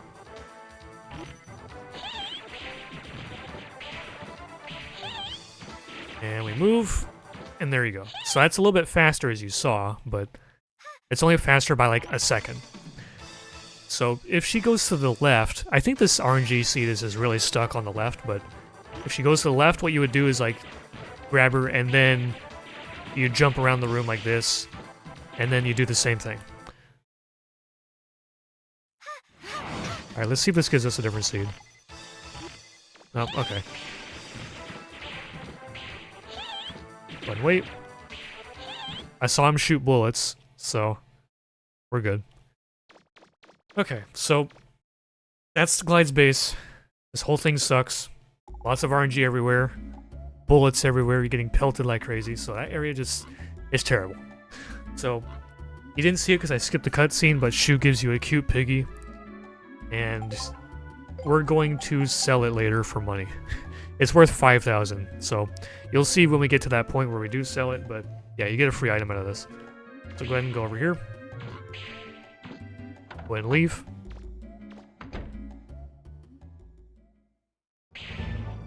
You can heal at data if you need to. We're not worried about missile ammo because we're going to change weapons.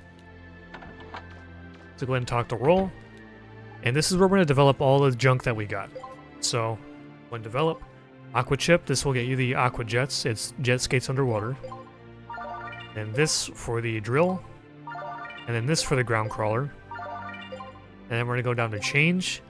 And we're going to go to the drill, so it's R1 and then down. If you want to do some fast menu, you don't have to go 1, 2, 3. You can just R1 down like that. And then go to improve. And we're going to just max out the attack. It only costs 6,000. So 1,000, 2,000, 3,000. That gets 6,000 total. That's all we need. And we're going to go ahead and move. And it's time to go back to Nino Island. And then we're going to go ahead and start the auto-scroller and then the ruins. Okay, now that we're here back at Nino Island, go ahead and hold forward and talk to somebody. You'll usually talk to him on the left, but you can pick whoever. Then skate forward.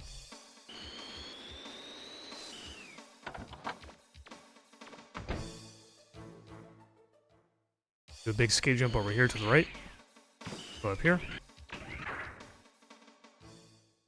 Skip the cutscene. And now we're doing an auto-scroller. So we're just waiting out that timer. So go ahead and hold lock on and just stutter shoot these missiles. They take 2 shots each. You kind of want to move in front of them as they come by, because if you try to shoot them from over here, like far away, your shots are not going to hit. And lock on is not being nice to me, so if a missile is really close to you by the time lock on decides to behave and it's like too late, just let go and relock onto a different missile, let the other one just fly by. It's not a big deal. Like, you're only going to have to worry about Roll's HP if, like, a lot of them come by, right? Because then if she takes too much damage, the timer up there on the right will slow down. So just go ahead and just blast them. Make sure you're in front of them.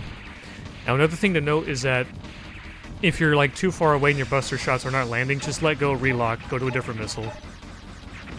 It's really not worth trying to just shoot down all of them, especially if your shots are not landing. Just toggle lock onto a different one.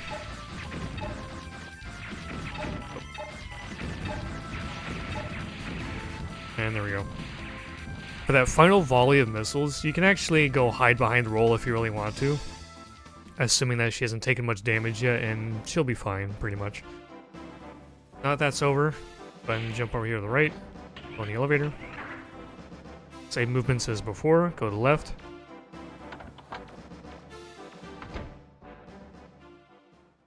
Here. Talk to the guildmaster, get the rebreather. Then we leave.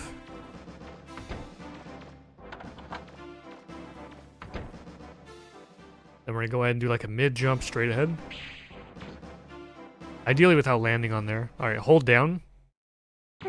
And it starts you like right here. You have to like well, you pretty much get to do a This is a really backwards moving complex jump, or structure. fall Be rather, careful you and you don't get get some lost. free movement out of it. Because otherwise, if you just stand there without holding a direction, you don't get that extra free movement. So, go and do a couple jumps backwards. Come in here. We go down this elevator and start Nino Ruins for real. Alright. Small jump ahead. And then go ahead and skate straight ahead. These guys usually won't hit you. And we're gonna do some jumps to the left here. There's something that looks Stick like to the a wall. water- And here you want to just do a skate drop. So go to the right, drop. And just keep holding It forward on looks your way like down. there's a door up- And I like to go to the right around this guy and then do the left turn. So I feel like it gives me a better That's angle. Really You want to hard. come in here. And go up this elevator. Now at some point, before you go down this elevator again, like you could have done this, I was going to do a menu here, but I'll do it in the middle of this jump towards this panel. You could have done it before going up the previous elevator, but it doesn't matter. You just want to open your menu at some point before you go back down. So go to your equipment, go down to body parts, left, and go down to hydrojets and back out. Because we're going to fill it with water Like the floor beneath you is filled and go with- back down. So this is where you really want to run in the PSP version, because this area, when there's water, the game speed is not slowed down. So, alright, now, before I get into the nitty-gritty of this place, there's a couple of ways you can do it. So, there is a glitch that's really cool you can do called Airwalk, which will let you go over the red wall in this room without having to stack the two Maybe boxes. something's changed now that this But area's filled before I with get to water. that, the really basic way to do it is These just, you things know, are lighter in skip water. this You box, can pick up things jump you weren't left, able to before. and once you're past the corner, go ahead and throw it. And when you land, quick turn, get this box. Turn back around. And then we're going to try to... What we're going to do is jump and throw it and try to land on it in the same jump. Now, obviously you don't have to. You can just jump and throw it and then jump onto it. But if you want to be optimal, you can just jump, throw it, and then land on it. Except obviously you want to land the stack, but either way, you know, if you don't want to deal with a really tricky and difficult glitch to do, just go ahead and stack the boxes, get up here, jump up on the wall, and then skate, jump, or not jump, you want to do a drop. You want to do a skate drop, so just hold down, and then go ahead and hold forward again, because we want to get to this door away from the enemies. Because there's something that's it's kind of like an illusion where you can hold down throughout that entire drop on the way to the door, and it might seem like you're going down towards the ground faster, but you're not. And when you do that, you kind of put yourself in harm's way to the enemies behind you. So I would not recommend holding down that whole way. Just once you start the drop portion of falling down, just go ahead and hold forward again. Now, as for the glitch, this is a bit tricky, especially since it feels different between both PS1 and PSP. Since So what you things want are to do is lighter in skate up to the water, box you and can stop, pick up things you weren't able pick it to up, before. and then you want to turn to the left, and see how you have this edge of the box. You want to line that up with this edge of the corner of the wall here. Now, you don't have to line it up exactly, it's fairly lenient, but I would recommend going like extra to the left. Like if you're not exact, don't be less exact to the right, you want to be less exact to the left, if that makes any sense. So it's either be exact or go further left and you'll be alright. As the timing on what, like, I'll show you what it's supposed to look like. It's supposed to look like that. You throw the box at the right timing, you don't get knocked down, and instead you just get hit out of the air like this, and you can just run around without having to get all the boxes. So that's what the glitch is going to look like. And the thing about it that's really tricky Maybe something's changed is now that this area's filled with the water. timing is just, it's entirely Since feel things are based. lighter in water, Because you can trying to pick come up up with things a you weren't able cue of some sort for when you do the throw, I think it's too hard. In my opinion, at least. So, the way it works is that you run until you have enough momentum built up for your movement speed to be max, you know, moving like this. Because, you know, if you stop, you start moving, you're slow, and then you're at max speed. You want that. You want to be at max speed. And then at some point in the earliest parts of your jump, you just throw it. You just want to be close to the wall, jump, throw, and there you go. Except I threw it too late. So here's how you can tell whether your timing is good or not. So if the box completely misses you like it did there, then you threw it too late. If you get hit out of the air like this, then that means you threw it too early. And here's something important to know. If you fail it and either whiff or get hit by the box like this, do not turn your camera whatsoever. Just keep moving back over here, because once you set up your angle with the box edge and the edge of the wall, once you've set that up, your angle is fine. You just have to go back, pick up the box, and try it again. So get max movement speed, jump, throw. I threw it too late. So that's kind of how it's going to work here. You just set up your angle, move until you're at max speed, jump, throw. I threw it too early. So you see how it works. You just have to get the timing down. It's very, very feel-based. But once you have it down, you can just, you know, do that and get over the wall without having to stack boxes. Now, because of PS1 and PSP having different game speeds underwater, the timing to throw it on PSP is a lot earlier. So like if I was on PSP, I'd do like jump, throw, and then that'd be good. But on PS1, I have to delay that throw by doing like jump, throw. There you go. So it's delayed on PS1. So if you want to do this glitch, that's how you do it. Just line up the box edge with the wall, move until you're at max movement speed, jump, and then throw it. You just have to get the timing down in your head, because I'm pretty sure it's very feel-based. If you can manage to come up with some sort of visual or audio or some sort of cue, then by all means go for it, and share it with the community too, why not? Because we pretty much do it based on feel, so yeah.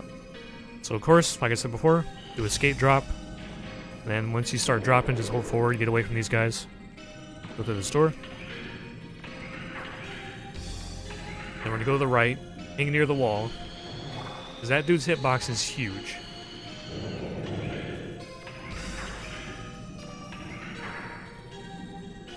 And go down the elevator.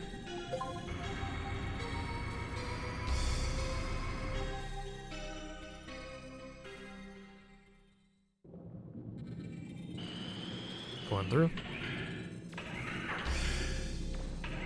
And now you want to just not hold forward until you're past these guys. There you go. Because if you use left and right without forward, you got much better turning, and you'll be able to go around them no problem. Let's come over here to the left. And we're going to pick up this box, turn around, and what you want to do is kind of just do like a jump over here and throw the box over here on the button that's behind this corner. Now you have to be careful because these fish, they can block the box. So let's say you're doing a jump over this way, you throw the box over here towards the button.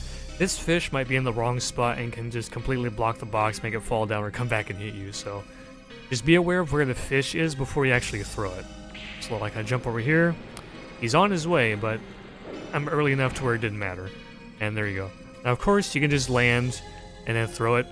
And here's another interesting thing, is that your throw angle is influenced by your camera. So if you mess up the throw and you have to pick the box back up, you can actually just kind of look down and then throw it to get like a much more, is the word shallow? So, a throw that doesn't go as far. And that's all you gotta do. And then you want to put on your drill alarm at some point before the next couple of rooms are over. I like to do it now, as soon as I start skating. Then we're just going to skate straight ahead. These fish are harmless, unless you sit in here for a while. And then we're going to go to the right. I like to do a little bit of a left turn first to make this next turn a little bit sharper. And here is the main boss of the ruin. It's early on instead of late. So this is the 3 jellyfish boss, and we have an interesting strategy for it. Alright, so this jellyfish boss fight, It's pretty simple. So here's an interesting thing about it, is you want to wait until Mega Man runs forward like that until he stops. You see what I'm positioned now and how close the jellyfish were to me? Now watch what happens if I skip the cutscene ASAP. Now I'm quite a bit further away. Now the setup for this fight, to make this pretty much 100% consistent, is you want to wait until Mega Man stops running in that cutscene, because his position is preserved. So he's going to be closer here. And then what we're going to do is we're just going to hold forward in R1, which is just skating. You want to skate forward while holding right turn, which would be R1. And what's going to happen is you're going to skate straight, or not, you're going to skate into this guy, this first one. And then when you touch him, you'll get the paralysis effect. And these jellyfish, when you have the paralysis effect going on, they're programmed to just move in fairly predictable circles around the room. They kind of like go around, get close to you, and then they go away. Pretty much all three of them are going to do that. And we're going to use that to manipulate them into running into us while we're drilling them, and we just take them out extremely fast. So I'll show you with the preserved position. So wait until he stops. There. Alright, now skate forward while holding R1. Okay, here's the first part of the setup. We're good. Now once this happens, hold lock on, and you're going to lock onto the one that's directly in front of the screen. And if you want, you can add some buster shots. You don't really have to, but you can if you want.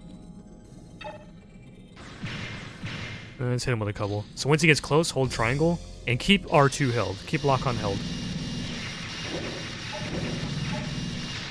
Okay, now, if it locks onto the one in the back, you have to let go and relock again. Sometimes I think it will target the one that I just now killed, but either way, you can kind of see what we're doing here. Like, as soon as that first one dies, you want to lock on to the next one. Now, if you want to make that that second lock on guaranteed, you can hold R1 and turn a little bit to make sure that this one is in your screen, and then lock on, and it should work pretty much every time. But either way, this is how it's going to look. The second one's going to go right in front of you, and then you lock onto it, keep drilling it, just holding lock on and drill. It'll die pretty much right here every time. And now what we do is we let go of drill and skate forward for like about half a second, a full second, like about that much. Now hold lock on and drill, and there you go. Go ahead and pick up some Zenny if any of it landed nearby. What looks like a key, Mega Man. Do you see We it? mainly want at least one, maybe two big purples. If you've gotten all the safety Zenny that we've gotten so far, you probably don't need two. You can probably just pick up like one.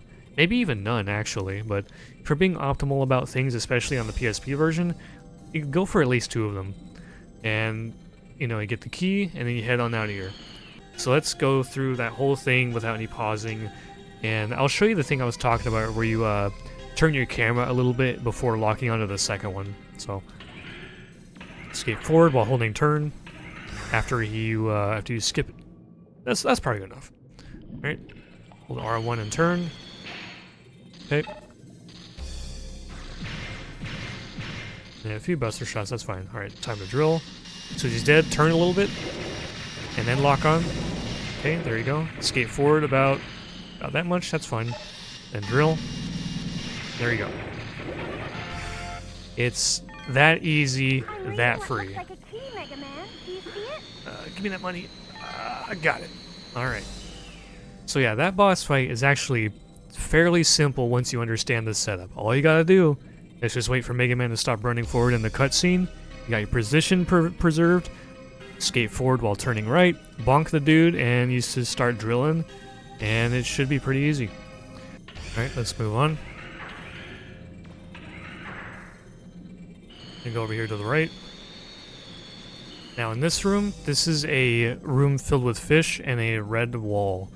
Now it's going to be different between English and Japanese. And when I say Japanese, I do include PSP. So you got English PS1, and then Japanese PS1 and PSP. This room is going to be different between the two languages. So here on English, you have a bunch of small fish. And what you want to do here is turn to the right, swap to your lifter, skate up to this box, and what we're going to do is jump and throw the box pretty much at the same time. And we want it to land on this slanted terrain. And then we're going to come down from the jump and land on the corner of the box. Because, like, the slanted terrain, it'll let you throw the box on it, but you can't stand on the entire box. It's kind of weird. Then we're going to jump on the box, you know, land on it, and then jump over the red wall. And it's going to look like this. It's good enough. Land on it, and jump this way, and you can get on up. And then go and do a skate drop. Don't land on that fish. I see him. And there we go. Now, I'll show you what it looks like on Japanese. It's pretty much the same for Japanese PS1 and Japanese PSP. But what's different in there is that there's a couple of big fish in the room.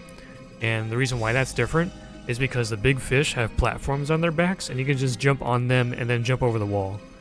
So I'll show you what that looks like on PSP. Alright, so I know I said I'll show you on PSP, but again, this applies to Japanese PS1. So in this room, there's two big fish, and they have platforms on their backs, and you can jump on the platform and use that to get over the wall up there. Now what's going to happen is this first fish right here, as soon as you come in, he's going to be either swimming to the left or to the right. And so you kind of have to just react to what direction he's going, but pretty much what you do is skate forward a tiny bit, and then turn into whatever direction he's going, and then try to just, you know, jump up on top of him and get over the wall. So he's going right, so let's go forward a little bit, right, jump. And you want to pull back on your jump a little bit, just to make sure you can actually land on him, and then go ahead and make the jump. And then make it over. Anyway, let's keep going. And just go straight.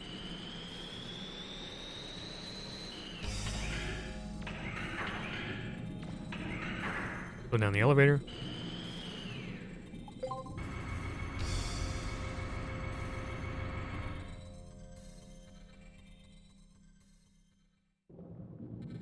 Right now in this room, it's got 4 of those floating green guys that have a huge explosion, so let's make a save state.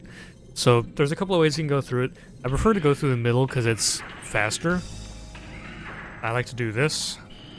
Kind of go to the left a little bit, then back to the right, so you don't bonk either of them. But I know that that's a little bit risky. So if you want to be, you know, a little bit safe about it, just I would stick to the right wall. So hold upright. Maybe press R1 a little bit, and that should work pretty much every time. Okay, do a skate drop. And go a little bit to the right. And see that on the minimap, how there's this kind of opening area? That's what we're going for. There's a door in here.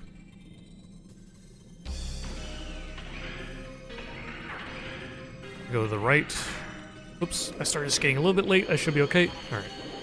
And stay near the wall.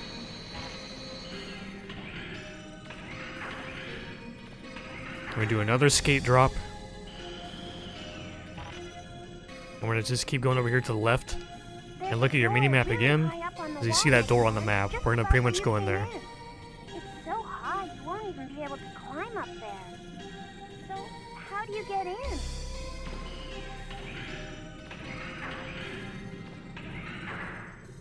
And then here in this next room is that giant room with the manta ray reaver bot and all those pillars with chests on it. On those, and oh boy, this room is a big headache. Especially on the PS1 version, and I'll really get into it. Okay, so the manta ray room, it's a big headache for RNG reasons. So go ahead and skate forward. And I got the bad pattern. So the way this thing works is that you'll either swim towards the right or kind of swim right towards you. And when he goes to the right like this is the bad pattern because we're trying to go to a pillar over here to the left side of the room. And obviously, if he's swimming this way, yeah, you're further away from it. So what we want to do, jump on his back. We're trying to get to that pillar over there. There's a chest on top of it. I've got an idea. Now let me make a save state here. So, when he turns to the right from here, there's a few different directions he can go that are in that pillar's general direction. So let's see what he does. So we're getting closer. And I believe what's going to happen here is we're going to keep going a little bit this way, and then he'll start slowly turning to the right. This one is very easy to salvage. Like, you just wait for him to get close, and then you jump up there. Now, he can also go towards the left of the pillar, or he can turn super early while he's still slanted like this. And I'll go into why the slant's kind of bad in a second, but pretty much what you want to do, wait for him to get close, do some running momentum, and then jump up there. Because what's in here is 20,000 zenny. That's a lot. A lot all at once. We need that. So, now as for what you do when he's slanting, especially if he's far away and he does the early turn, like the really, really early turn, you kind of need to be like on his very edge. Kind of like this. Except you don't want to fall off. Because what's going to happen if you try to jump on him while he's slanted, I'll speed up a little bit. So what's going to happen is this. See how I cut off some of my jump? If you try to do it from like down here, he cut off so much of it. So that's what happens if you try to jump off of him while he's slanted like that. That's going to be a bigger problem if you get the good pattern, because by the time you reach the pillar, he'll be slanted like that. But he's kind of slanting really early like this over here. So you kind of only have to worry about the slanting if you get the right pattern, or if you get the right movement pattern, and him doing like the early turn. So if he's doing the early turn, you gotta be on like the very edge, get your running momentum, and then do a jump. Because when you're on the very edge of him, the slant can't eat any more of your jump. Now if you get the good pattern, you have to worry about the slant a little bit more, but since you're close to the pillar, you got plenty of time to make it work. So I'll show you what the good pattern looks like. I never would have thought there'd be a place like this here. Okay, this is the good pattern. So this is what we want. We want him to swim towards us, and we'll be close to that pillar. Let me go ahead and make a save state here.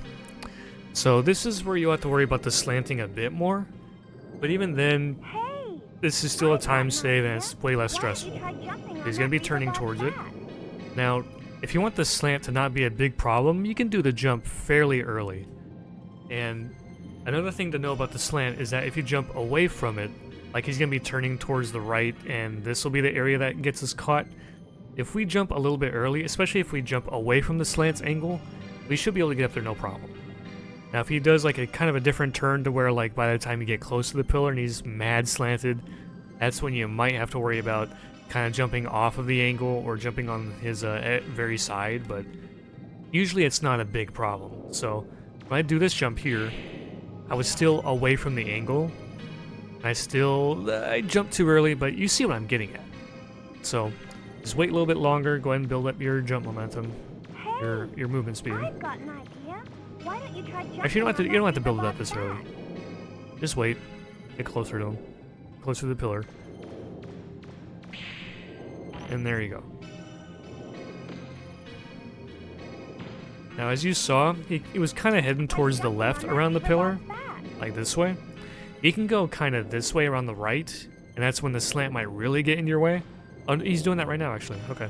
So, again, that's when you kind of want to jump, like, off of his face, kind of away, and that will prevent it from eating your jump. So, that's what the good pattern is going to look like. Now, I have permission from Elysium, who's another sick runner of the Legend series, to include an informational video. Is that even a word? Whatever. A good video of the bad pattern backups and how you deal with it. Because I went to some detail on the bad pattern, but he goes into much better detail, and I'd be more comfortable just, showing that, because it's stuff that's already labbed out, and I got his permission to show it here, so I'll go ahead and show that. Here's the best pattern. I'm doing a little lineup here for in case he turns right, but as soon as you see him turn left, you can start running.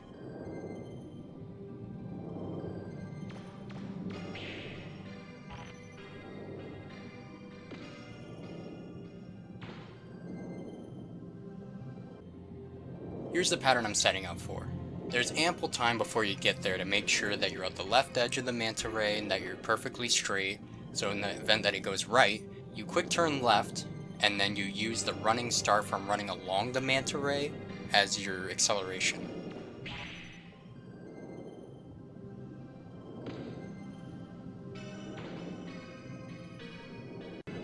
So yeah, this is definitely the hardest pattern. I'm going to show another variation of this where I'm a little bit further out.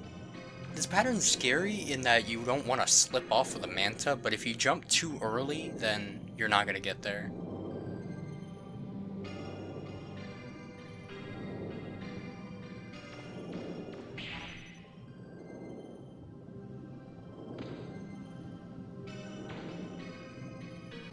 If the manta takes a longer turn, this is the only pattern that can come of it. All I do is count 6 flaps after it stops turning.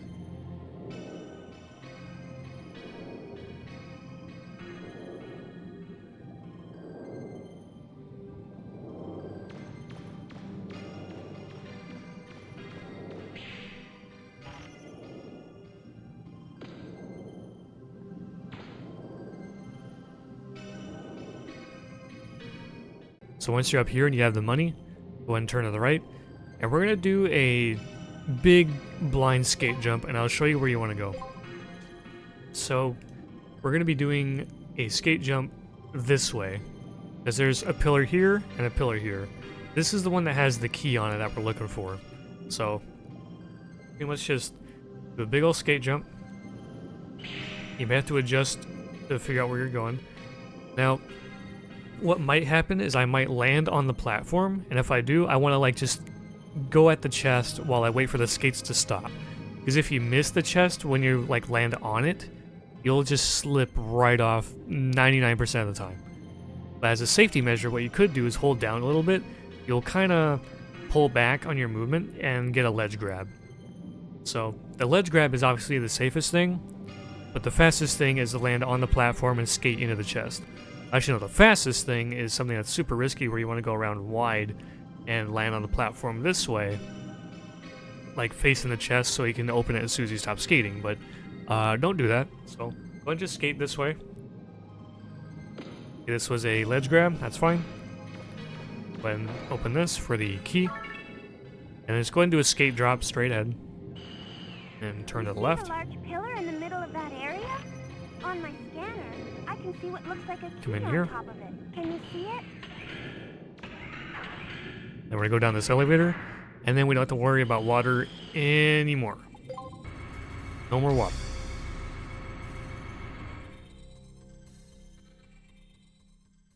So now we're gonna do a jump forward. You can use data here if you want, but we're gonna do a jump forward.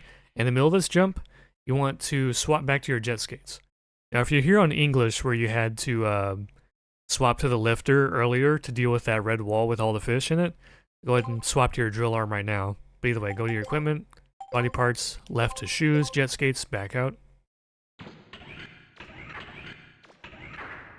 It looks like the key is in the room at the end of this Go all the way to the passageway. end.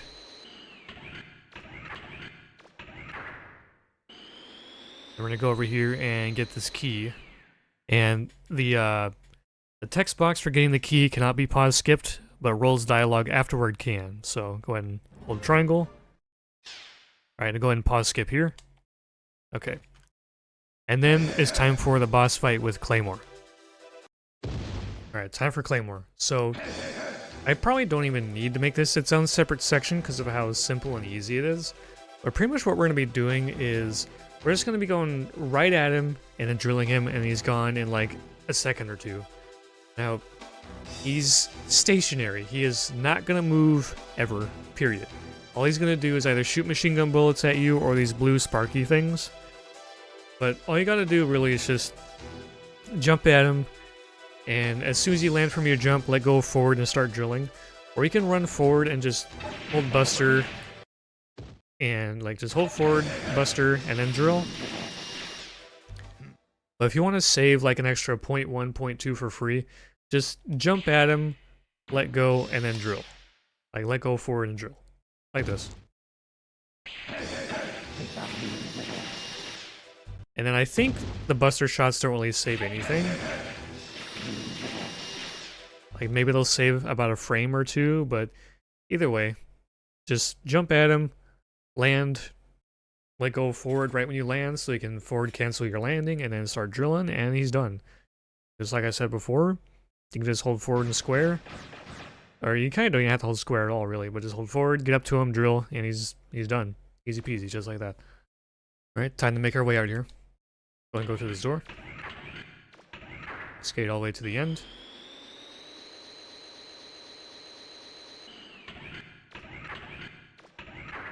Up the elevator.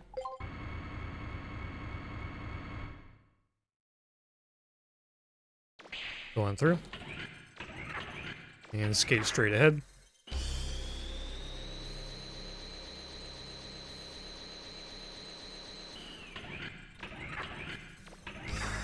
Keep going. And then you want to turn to the right. Now if you're on PS1, you can just hold right stick and just turn it to the right. But if you're used to using D-pad or if you're on PSP, I would just do a delayed quick turn to the right while holding L1, and you'll get like a little bit of an angle like this, but either way, turn to the right. And we're going to jump up these steps. And from this first one right here, go ahead and do a diagonal jump while turning right. You get up there pretty easily. Now, there's a few ways to go up these steps that kind of increase in difficulty. Now, since we have to go up directly behind us, the movement for it can be kind of strange at first. So if you want something easy, just do like a half circle this way, you know, just from wherever you're standing, right? It could be like over here, but just do like a half circle and then jump. Kind of like this. Because trying to immediately jump while going backwards can be kind of tricky, because you can also just hold forward and then go back, and that kind of works, but it's kind of finicky sometimes. Like sometimes it won't let you jump correctly. But the absolute fastest thing you can do...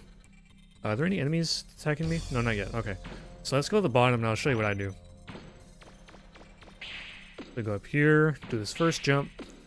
Now what I do, it's fast and maybe a little bit tough, but when I press up to pull up from that jump, like while he's doing the animation of pulling up, I'll hold left, and then as soon as I see that he's going left even the slightest bit, I jump downwards, and it looks kind of like this.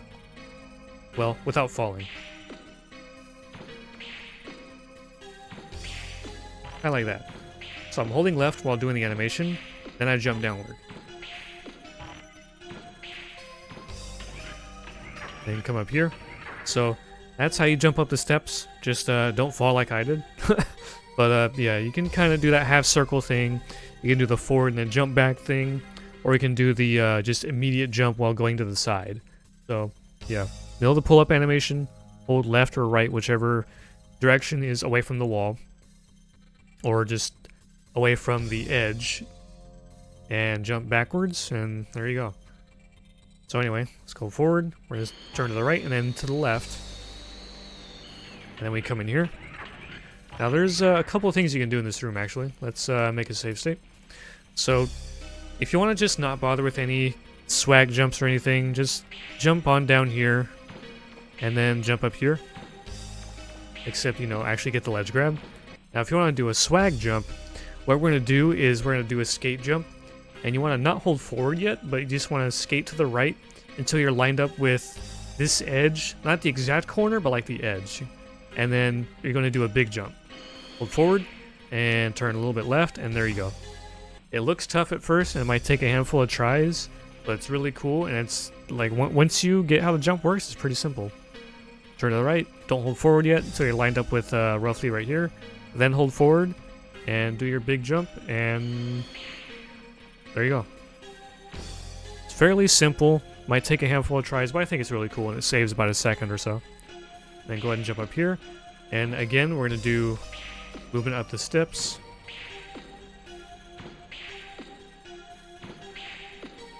So that was all three variants of movements. And go to the right here.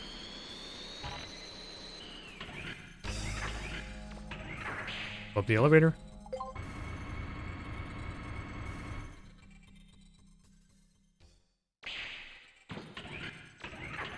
Go straight.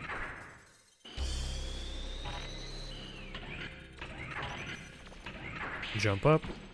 Ledge grab. Jump again. In some very, very, very rare instances, you might land on a fish from that jump, but I think it usually doesn't happen.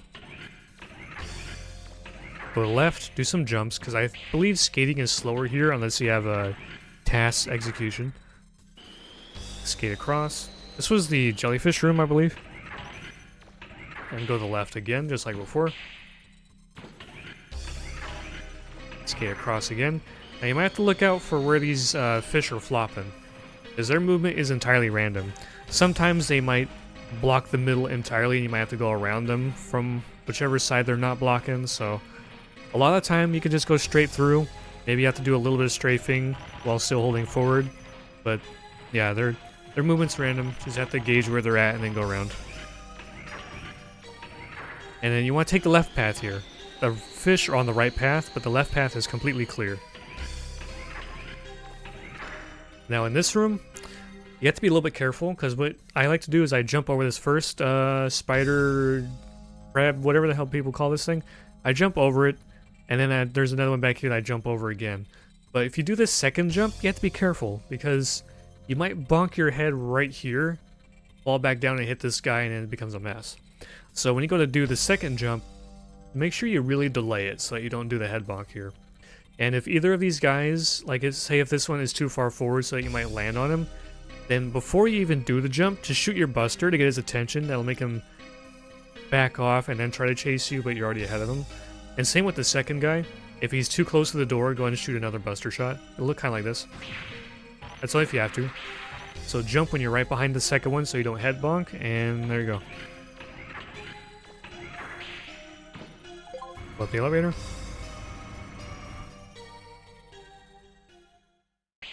Keep going. And we're gonna skate to the left. Now in this room, just run forward, do a jump, and then when you turn the corner, do another jump. Get up here. And we're gonna do a big old skate jump, and we're just gonna go in a U shape around this corner.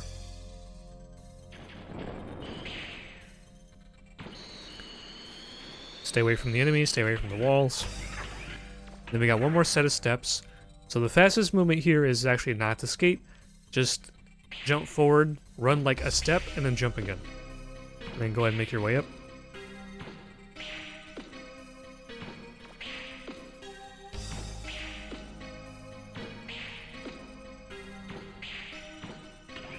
And then we're going to go ahead and jump to the right. And then skate straight ahead. Now, in very rare instances, one of those guys might be moving forward and bonk right into you, but that's very rare. Usually you can just skate straight ahead like that. Up the elevator. Now, in this next room is the refight with Claymore. I did not make it its own section because it's literally the same thing. He's just like slightly further back, I guess. And he has more attacks that kind of don't matter as long as you execute it right. And funny thing too is you can actually walk up and kind of bonk him on accident, and it sets you up for a good position. Like I'll show you this. So I'll bonk him intentionally, right? And it should still work out. So like, let's say I got too close. And there we go. Well, he did the one attack that could have done something about that if you made that mistake. But if he did any other attack, you were fine. Like doing the bonks was going to be fine. That is the one attack he could have done to actually punish you for bonking him. But most of the time that shouldn't happen anyway. You should just jump, land, and just hold up. We're discovering new things in the middle of this tutorial here. I did not know he could back up enough in the middle of that attack to get not harmed by the drill anymore. That is interesting. Alright, I learned something new while teaching you guys new things. Anyway, so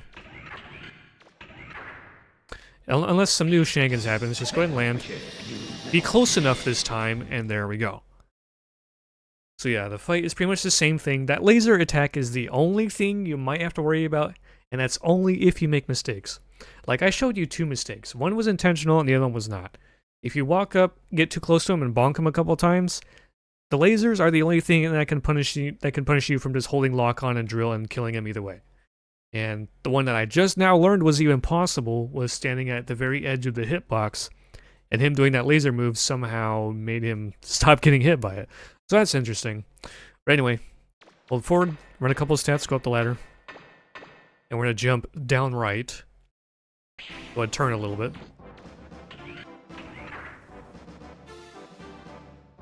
And do a big jump off here, straight ahead.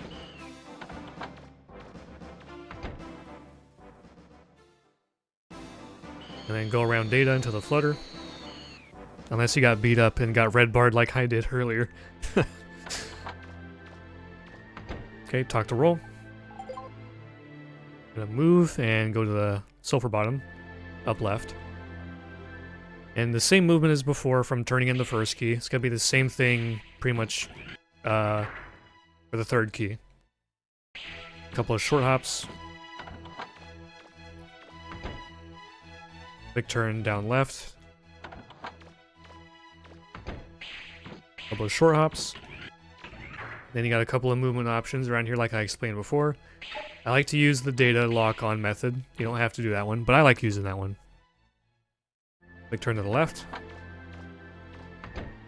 Talk to roll. Now go to development room. We're going to change weapon to the ground crawler. And then we're going to improve it. We're going to improve the attack to max. So this is one major difference between PSP and PS1. So this first upgrade, it's going to cost the same. I believe I showed it in the earlier part of the tutorial, but we can review real quick. The second upgrade is going to cost 4,000 here. On PSP it's going to be 5. And here it's going to be 6. On PSP it's 7. Or is it 8? I forget, but either way. Max out the attack. Go ahead and move. And we're going to head to Saul Kada Island. Excuse my voice cracking. Go ahead and skip this. And data's here if you need some save practice, but honestly, there's going to be another data in like just a moment, so go ahead and jump this way a couple times. And there's going to be random stuff popping out of the sand. What we're going to do is skate to the right, and you're going to get a jump here. And sometimes an enemy might pop out of the sand and hit you right as you do that jump. It's pretty rare, but that does happen sometimes. And then we're gonna there's gonna be ships and stuff flying around here, but if we just skate straight over here, you don't have to worry about it. So come in here. Mission start. And there's data over there, but yeah, we're gonna go ahead and start the next part of the tutorial with Kimotoma City and Saul Kada Ruins. Alright, so as you can see, data's right there. So we pretty much don't need the one that's over by the flutter. And what we're going to do is just skate right on around and jump up to that door. There's some swag movement you can do where you can kind of go in between the fountain and the pillars, but that saves frames, and if you screw it up you lose seconds, so I would not bother. Let's go over here. And if you really want to practice the area that I've marked on the side here, the electric fences, I would go ahead and make it save at data rather than skating on around, but if you're in a full run, that's what you do. We're going to skate upright, do a little tap on R1 so you don't hit the sandbags, and then go up left to this door. We're going to jump up left, turn a little bit, go through this door. We're going to go straight ahead, 3 short hops over these enemies. Now while you can technically cover 2 of them in one big jump, I would not go for it. It's obnoxiously tight and you'll just get hit, so I would not bother.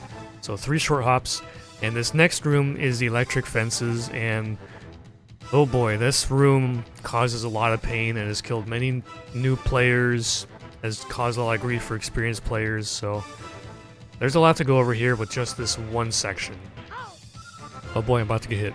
Alright, so anyway, these fences, there's, like I was saying, there's a lot of junk going on, so I'm going to try to explain what I think is the easier method for a new player to learn, but no matter what you do, you're going to be needing to practice this room quite a bit, because it'll beat you up. Alright, so we're going to go through the door, hold triangle during the black screen, or if you're on Japanese, hold X. We want this text box to go away right away. Go up left, jump when you're near this fence. We're going to land right here. Okay, so this is what's going to happen.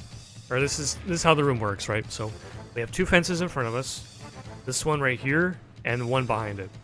And they're going to alternate which one is electrified and which one's not. Now this first one, you do not want to get hit by the electrified portion at all, because you'll get sent back left, kind of down in the direction we're in right now. So what that pretty much hints at is that we're going to be damage boosting over the second one because its knockback direction is flipped. You'll be going up left, like forward left, to be sent over it, whereas this one will send you backwards. So we're going to get over this first one when it's not electrified, and then we're going to get hit over the second one, like ideally for speed. But you can technically get over it without it being electrified at all, but we're going to try not to do that. We're going to try to go at least kind of fast here. So what we're going to do here first is we're going to wait until this first one's not electrified anymore, and then we're going to jump on over. And there's going to be a couple of mines down here. We're going to get hit by one of them on purpose, and we want to stay kind of near the wall. So we're going to wait, let him jump, let him fall down here. So, wow, what a frame to pause it on, as it just exploded, but there's the frame that the mine that I just blew up, and there's one more in front of it right here. You can kind of see the floating triangles. So we want to get hit by this first one. It's to set up iframes and just kind of it sets the timings up, because if you're going to try to get through here without getting hit by any of the mines, like, you're just going to waste time, honestly. So the other thing to note about the mines too, and why we're sticking near the wall, is because if you land in the middle, the mine will not blow up right away. It'll blow up when you touch the ring around, like, just around it. Same with this one here. We're going to get hit by this one. We're going to use our iframes to run forward and blow up this one. We're going to get kind of close to the fence, and we're going to jump and shoot about 2 or 3 ground crawlers, and it's going to blow up at least this back tank, and maybe one or both of the other two. It's usually going to be these two, and this one you'll have to finish off with your buster or something, but it'll usually blow up these two. And then we're going to, after we do the jump and shooting, we're going to chill here for about like a half a second, maybe a full second, and then we're going to try to jump on over the fence, and we're going to get hit over it, ideally. And you want to be careful with your jump too, because you might jump too early, and then you'll get hit like somewhere down here, not make it over, or you might grab the top of it like a ledge, and a lot of the time when you get hit by it when you're grabbing it, you usually won't make it over, but sometimes you will. But if you delay your jump, so like you get hit at the peak, you'll get sent over, and that's what we want.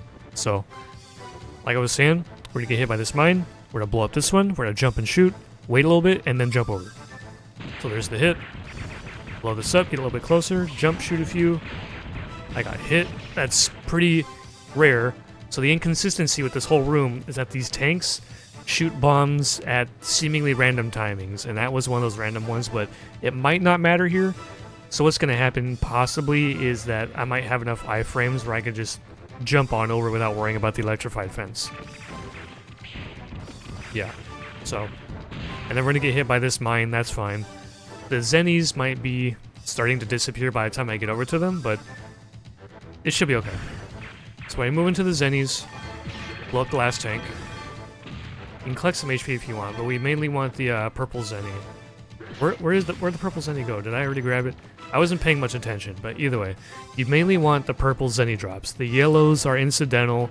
They're not a big deal. If you grab them on the way to the purples and the HP, then sure, fair enough. So, let's do this whole thing again, all in one clean take.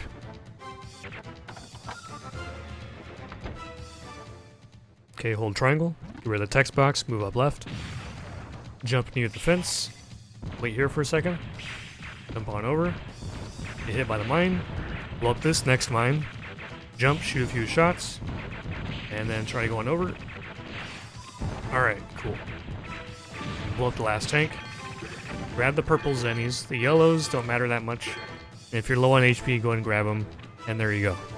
So that's what this room is going to look like. It's a gigantic pain. And if you mess something up, you're probably going to get, you know, timings between the electric fences and your iframes are going to get all mixed up. And you might get hit a whole bunch of times just trying to get over this second fence. You might even die from it. And then by the time you get over here to the tanks, you might get hit again. This room is a big mess if something goes wrong. Now you can possibly have something go wrong that might still let the timings work out and let you get over the second fence, possibly without getting hit to get knocked over the fence, but yeah, that's what this room looks like. It's a gigantic pain. Now, I'm going to show you a slightly more difficult method that is faster, because we're going to save a cycle on these electric fences. You see how they alternate like this? we're going to get hit over this second fence a cycle sooner. And pretty much the only change is that, you know how we were jumping, shooting, and then waiting, and then getting on over? We're going to do the jump and shoot, get hit over at the same time. So this will get us over there a cycle faster. It's going to look like this. Okay, hold triangle, go up left. Jump. Wait here for a second. Go on over. Get hit by the mine. So here's where the difference is going to come into play. So we're going to go forward and blow up this mine just like before. But we're going to get a little bit close to the fence before we do the jump. Because we want to make sure that by the time we do jump, that we get enough height out of it before we finally get hit to get sent over. So do not jump too early. You want to wait until you get a bit closer. Then when you do the jumping and shooting, you might get 1 or 2 crawlers out. But as long as we get hit over, by the time we get over there and jump, then you're in good shape. So try not to do the jump too early. There we go, just like that. And it blew up 2 of them, that's fine, finish it off. Get some of those drops. And there you go. So that's what that room looks like if you want to save a cycle by doing the jump shooting and the damage boost over all at the same time. Alright, so going in. And we got a shopping trip. And the shop NPC we need is directly in front of us, so it's pretty convenient. So we're going to sell some stuff. Sell, item. And if you're doing an optimal route, we're going to be selling the fried chicken, but for a first time runner with some extra safety money, I would not do this yet. So go ahead and sell the cute piggy. Cancel, go to parts. Sell both the helmet and the hydrojets. Okay, we're going to buy items. Now, if you've gotten some extra safety money, like if you followed the money collection I've gotten in this tutorial so far, your money's probably going to be fine. So, if you want to, you can go ahead and get the extra pack. It's some extra safety heals. You don't have to get this, but if you got the money for it, go for it. But we mainly want a hyper cartridge, then back out, go to parts, and buy the Power Razor Alpha. Those are the 2 main things we want here. Now, if you were doing the optimal route where you skip buying the canteen early, you would get it now. Like, you would not be spending 3,000 on an extra pack, you'd be spending 600 on the actual canteen itself. But a newer player, I don't recommend doing that yet. And you want to make sure you end up with at least 1,000 zenny coming out of this shopping trip. Because yeah, we're gonna save a lot of money for one more important thing later.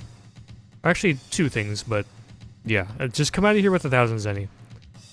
If you have less than that much, you can kind of get away with around like maybe 600, 700, 800, maybe, but ideally at 1,000. So, extra pack if you need it. Hyper cartridge, Power Razor Alpha. And then back on out. We're gonna go over here to the left, and in the middle of this jump, or at some point before the next boss, or there's many times where you have an opportunity to open this menu, but either way. Go to your equipment, Buster Parts, we're going to put on that Power Razor Alpha, then back out. Come over here, behind this desk. Maybe you can find something there. And then jump on over and go to this door.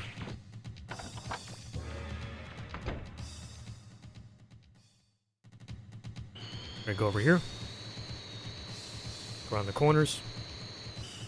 And then we're going to be coming up on the boss, which is the fight with Teasel. Now, if you want to, you can make a save here at data for practice, but you probably don't need to heal because this fight is pretty free, and you don't have much to worry about, honestly. The fences were a bigger concern, but I'll make a save state. Now, this fight is super easy.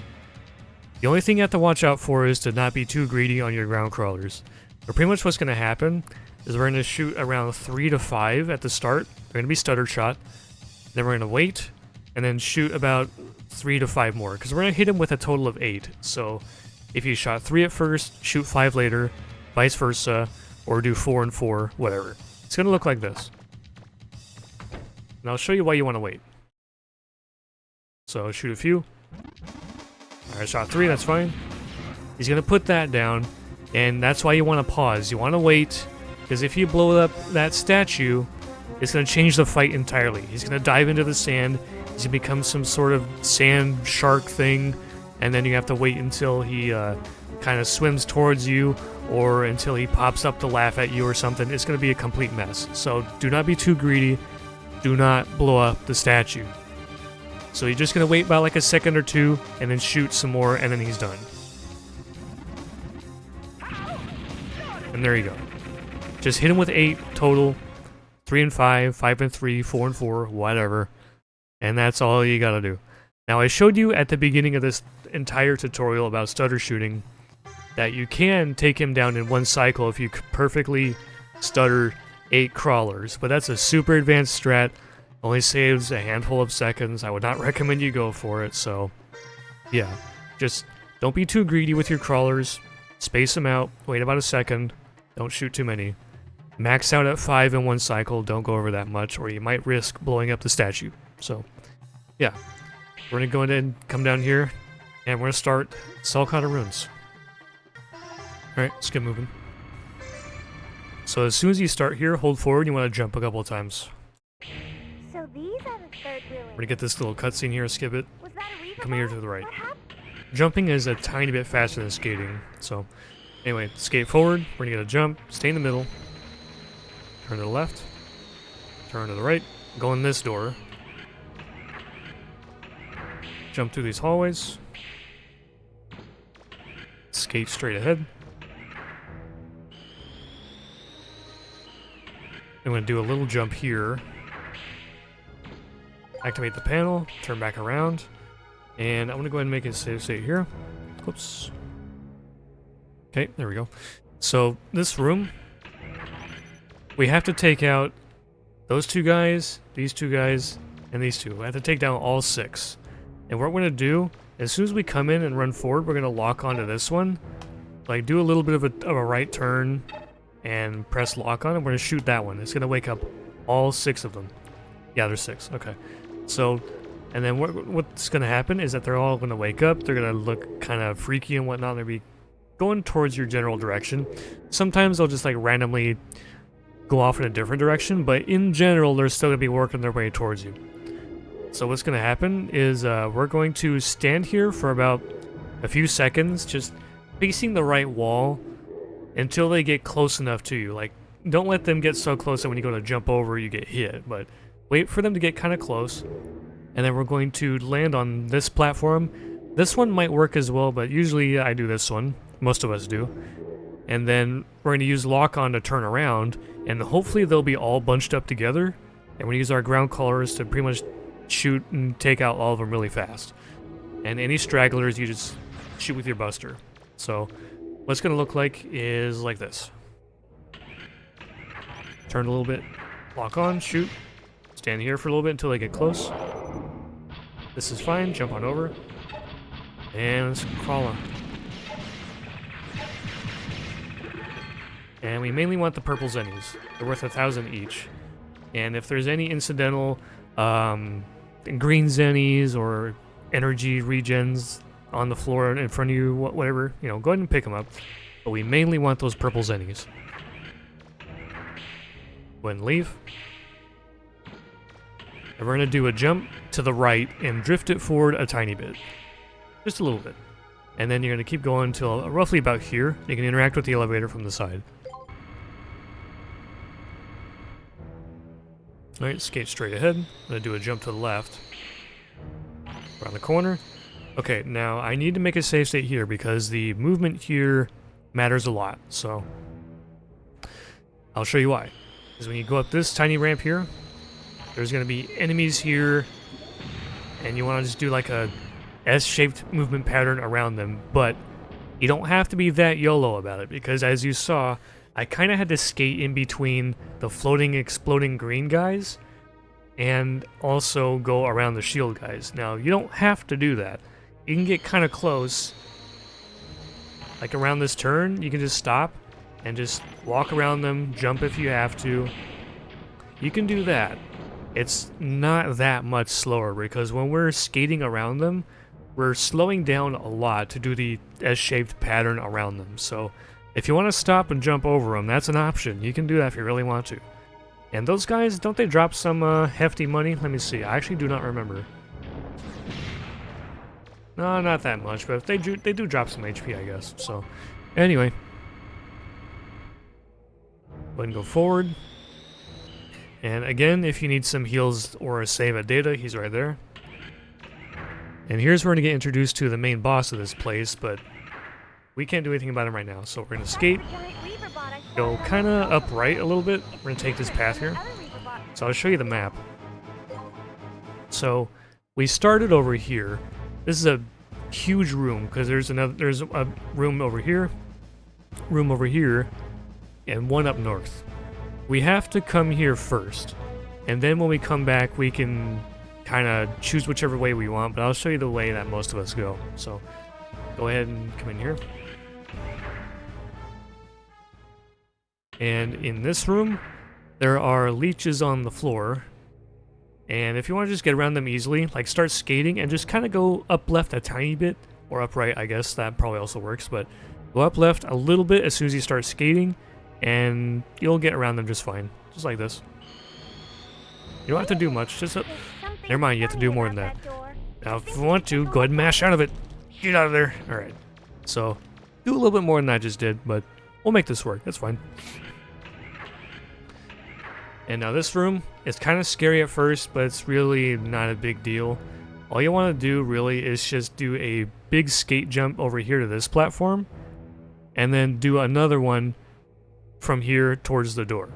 So it looks scary at first, like I'm making a save state just in case, but it's not that bad. So go and just turn to the left while doing a big skate jump to, up left, like this. As soon as you land, go the other way. Up left, then up right, while turning left and then turning right. It looks scary, but it's simple. And jump on through this room. I believe there's no leeches in here. And I think skating is ever so slightly faster, but that's only if you know what you're doing. I would not recommend it. Go straight ahead. Little jump. Panel. It looks like a Turn back around. Skate straight ahead. And then just like before, go ahead and jump on through. Alright, now this room, it's a little bit different. It's the same room, but we're coming from a different direction, and there's enemies now. So you got these purple guys, and then we're going to go to this platform with a mid-jump. Not a big one, a mid-jump. Meaning your D-pad needs to be neutral. No forward, no down. And then we're going to go from here towards the door with a bigger jump. Now there's like 3 ways you can go through this room with the same pathing that gets progressively more YOLO and dangerous. So if you want to do the absolute easiest thing, just shoot this guy immediately, do a mid-skate jump towards the door over here, and then stop, and then shoot this guy, and then do a big skate jump on over. Now the next method you can do is shoot this guy, and then mid-jump, big jump, don't get hit by him, and then make it that way. So that's a little bit scarier, and you can get hit out of the air and then land in the lava, and it becomes a huge problem. Now the fastest, most YOLO way is to not shoot the first guy at all. We're going to go down right while turning right, mid-jump, and then big jump. You might have to grab the ledge, sometimes you might make it, and that's the fastest way. Now, these guys can be pretty dangerous. Like, they can drop HP and some money, but the main thing that makes them dangerous is that they shoot out this stun powder, and then they fly towards you and hit you. It's awful, and it especially sucks because the way I see most new runners die in this room the most is that maybe they'll make a mistake with their skate jumping, slip off and fall off, or they'll get hit by these purple guys in the air and fall into lava. So then what happens is you have no HP, your HP is being drained, you're on fire, and then while you're trying to get up onto the ledges, trying to jump, these guys paralyze you, and then they swoop towards you, and then you're freaking dead. I've seen it happen so many times. So if you want to be safe about it, shoot them down as you go to do each jump. Otherwise, just try not to get hit by them. If you do happen to get hit by them, like let's say, oh, I messed up a jump, oh, I slipped off this platform and I fell in here, kill them first and foremost. If they drop HP, It kind of doesn't matter, but kill them. Kill them, kill them, kill them. And then go ahead and struggle bust your way up to the platforms. But either way, shoot them down. Do not let them live, because they will stun you, they will swoop at you, and you are dead. So, we'll do the safest thing. Shoot at them. I think you can actually just jump over here. Yeah, okay, you know what? The actual safest thing, just jump over here. Shoot the other one. Escape jump. There you go. Okay, so that's the absolute safest thing you can do in that room. That is one of the most dangerous rooms in this whole place. And we got it out of the way, so don't worry about it. We go around the side just like before, without getting leeched this time. Okay, next. Now, we have an option. We can either go to the left room over here first, or the northern room over here first. It's pretty much the same amount of time no matter which way, because you have to either go here, then up here, and then back, or up there, there, and then back. So, I prefer to just go straight and then go up, so we'll go straight first.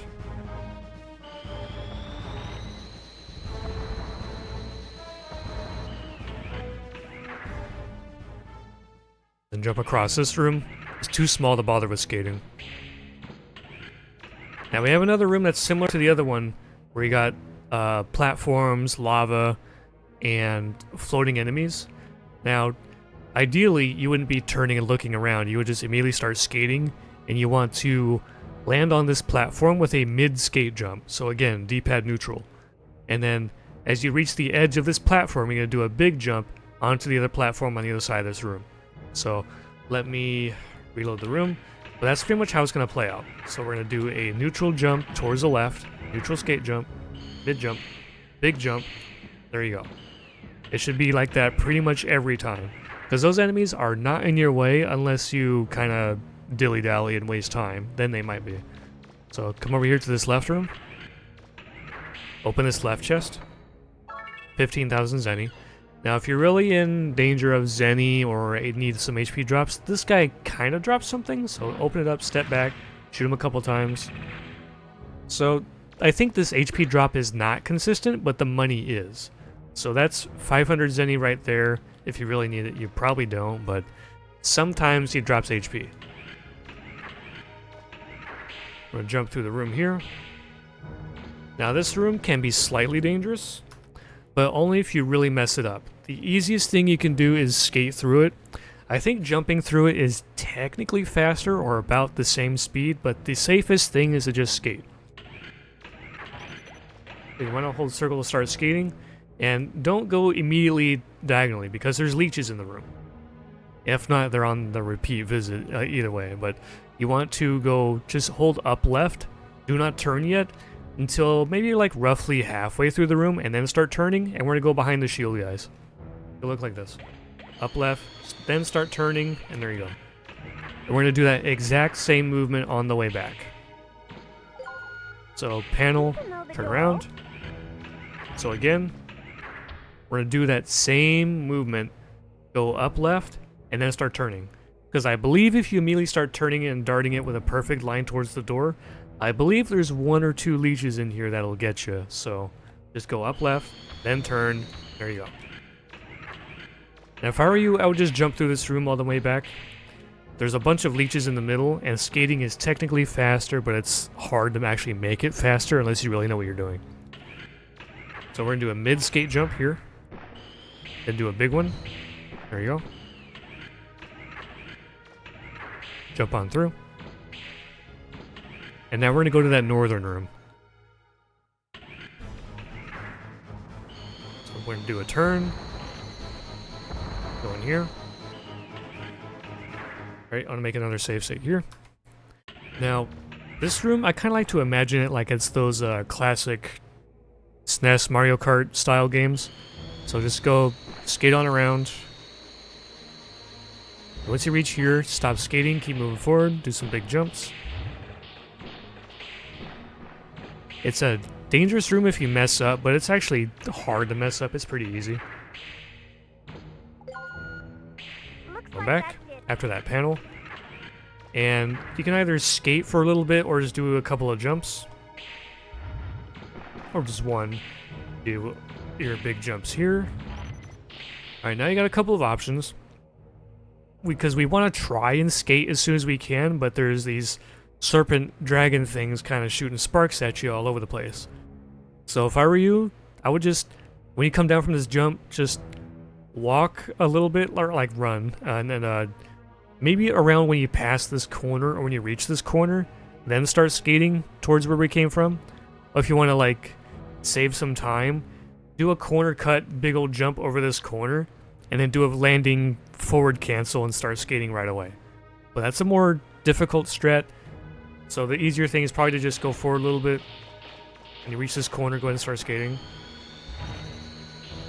I caught on fire. Whoops. But this next section isn't usually all that dangerous. It can be, but I wouldn't worry too much about it. We go ahead and come back where we came from, which is up left.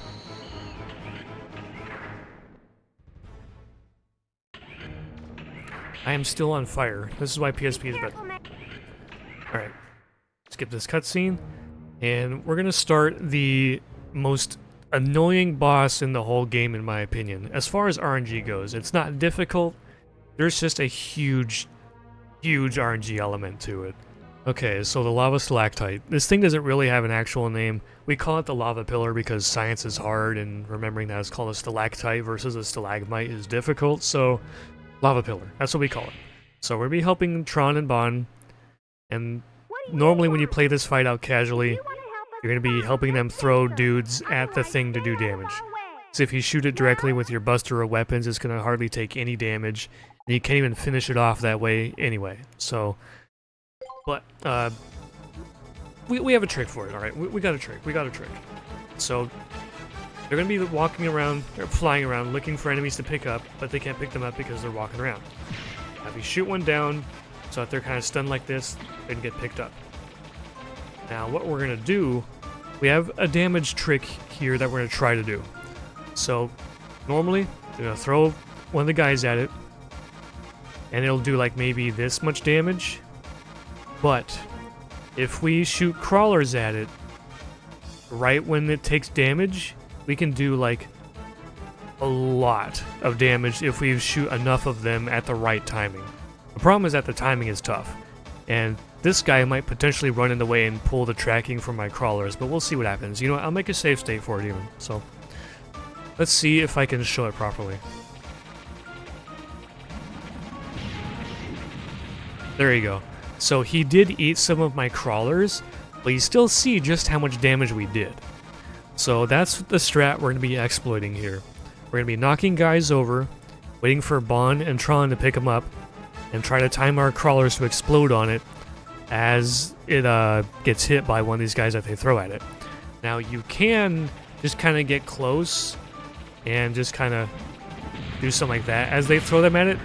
Yeah, that's not nice. But I don't recommend that for one big reason. Because of Bon Bon.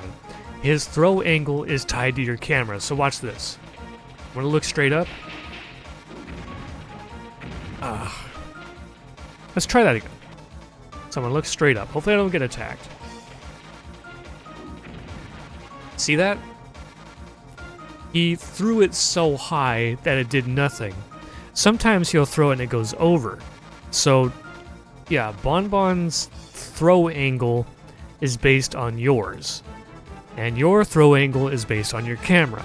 So if you're looking up, he's going to throw up and it's going to be bad. That's why we want Tron to do the throws, because her throws are not tied to anything. So that's also why we kind of don't want to do the strat where we go up here and just casually shoot them or stutter shoot them, because Bon Bon might throw them over and we get nothing out of it.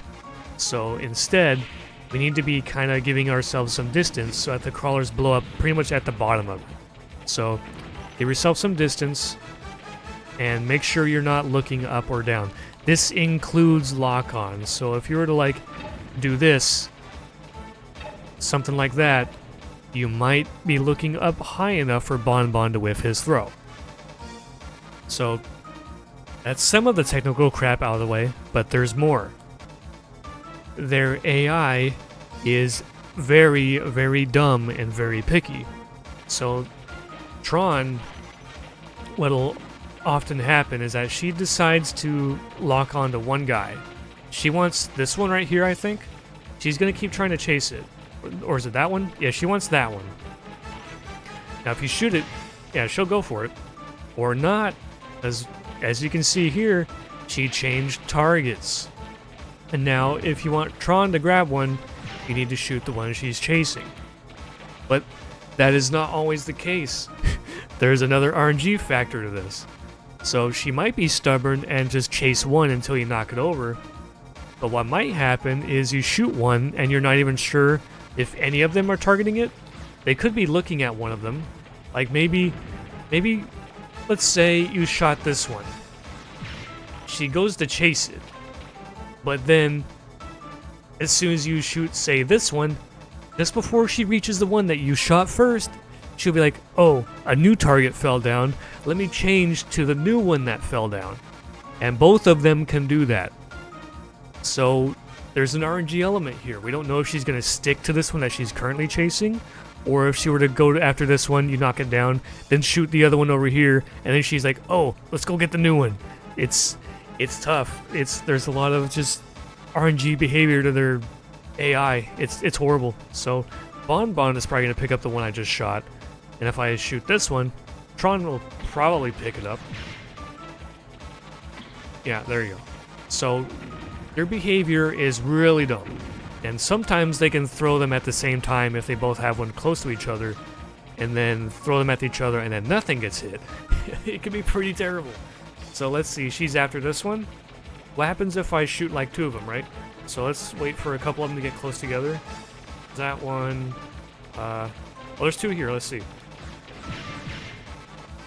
Bon grabbed the first one I shot, thankfully, but there was no telling if he was gonna like get stuck on this wall while trying to turn around, and then see that you shot a second one, and he does a slow movement trying to turn around, that's stuck on the wall, and the one that you just shot wakes back up and runs away, and it becomes a big mess. Also, they can be grabbed while they're in this wiggling pose, so you don't have to shoot them all the time. So, as you can see, this whole fight is just hell. There's so much RNG going on with the AIs of Tron and Bon. It sucks. And there's another thing I have to make note of, is that if you hear the alert beep at the start of this, before, like, I'll fast forward. Let's make another save state, right here, sure. So if you hear the alert beep, that means one or more spawned over here to the right. So if you hear that beep, you want to go over there, like, now, and shoot a shot, try and lead into it. And what might happen is this could be a stack. This could be 2 or 3 guys right here. And you'll know that if, like, say you shot them and then turned to the left to see where Bon is going.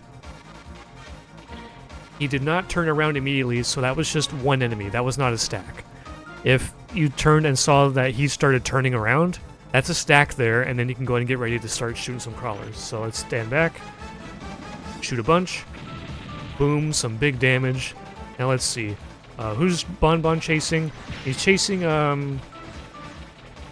one of these, but he went to the newest one that I just shot. So that's an example of their AI just doing the thing where they pick up the newest one that you just destroyed or knocked over.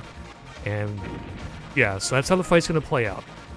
It's a lot of RNG, a lot of AI shenanigans, so it's horrible. So I shot 2. Bon is very smart, as you can see.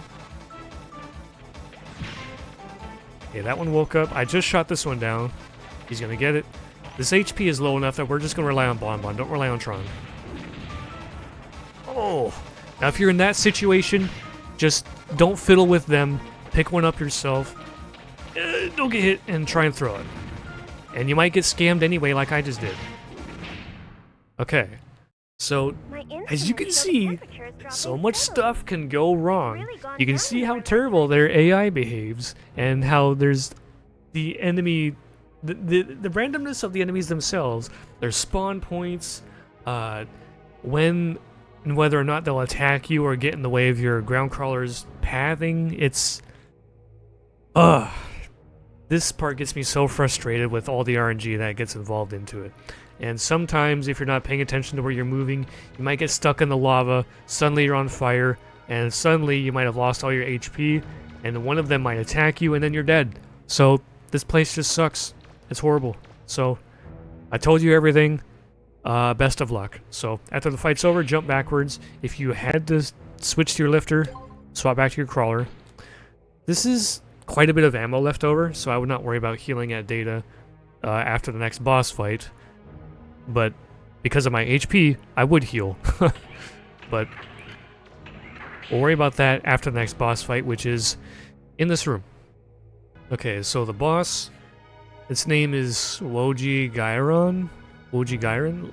Whatever, we call him like Dinosaur Bot, Dinobot, whatever. He's very simple. You just have to keep a couple of things in mind, and he's really easy. So, going in. We're gonna skate up left for about a few seconds. Maybe turn a little bit if you want to. We're gonna lock on and stutter shoot. Now, the main thing you have to keep in mind about this guy is when he'll shoot out these blue orbs. Like, see all these?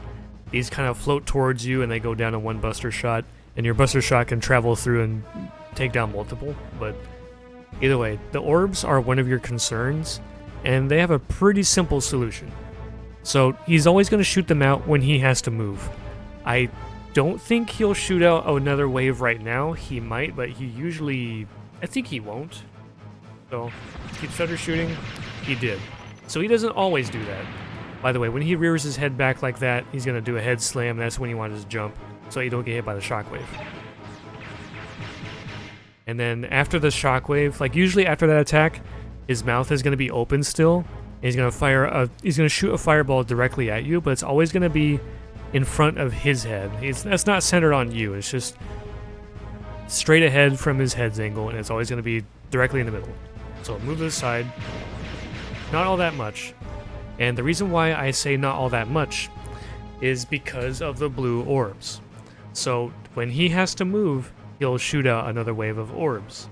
So if you're in front of him at all times, and, you know, whenever you have to dodge an attack, move out of the way and then come back. But if you're in front of him at all times, he will not shoot orbs. Pretty much that simple. If you're moving to the side, if you're doing up his sides or anything, he has to move to get centered on you again. And when he has to move, he's going to shoot orbs. So stay in front of him at all times, and you'll be fine. And he's about to do a slap attack here, so just keep stutter shooting him. And as the slap goes by, move backwards. Not because it'll hit you, its hitbox is very small actually, but it's because we don't want to get too close to him as we're stutter shooting. So go ahead and step back during the slap, and just keep stutter shooting him. And no surprise there, we want to use the buster, but not just because of the ground crawler being the ground crawler, but it's also because this boss has a weird special weapon damage resistance sort of thing going on here. Like, even the refight later in the game, you will outdamage him with your buster instead of whatever weapon you're going to have. The buster just does more damage to him for some reason, so just stutter shoot him, and he goes down that easily. Like, I showed you the... I'm about to show you the... slap.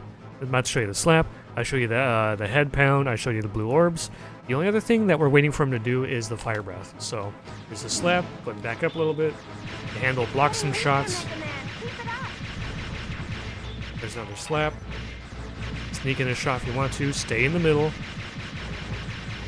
There's another head pound. We're waiting for him to do the fire breath.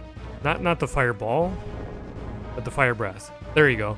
So when he lowers his head down like that, opens his mouth, go to either side, and he can only turn so much. And then once it's over, go ahead and get back in the middle so that you avoid the blue orbs issue.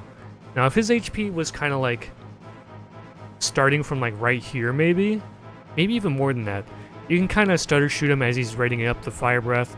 Then as you go to the side and stutter shoot him from the side, you can probably take him down throughout the entire duration of one fire breath. So it's a very simple boss. Just stay in front of him, you'll be fine. Take him down, skip the cutscene, and then we're going to grab the key straight ahead of us, right here. Now, if you want to do a little movement trick, Like, we have to go in this direction over here to the left. Now, a neat little movement frame saver you can do is move up left a tiny bit, and just before you grab the key, move up left towards it. Because when you grab the key, it'll kind of force Quick Turn Mega Man to look like this. See, it helps us save some turning frames by making us face the door. If you don't close the text box, it stays up on screen. That's pretty cool.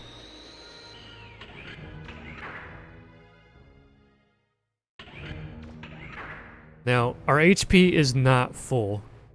We really want full HP as we go through the rest of this ruin, because there's a dangerous room coming up and we want to have a lot of HP for it. I would not worry too much about the weapon energy. So, like, let's say you finish the boss fight with max HP. If your weapon energy is maybe a bit less than this, I would maybe consider healing. But if you have about this much, maybe a little bit less, you might be able to work with that. But we mainly want max HP. So if you're not maxed, heal that data, because you're probably going to need it. So I'm going to do that now.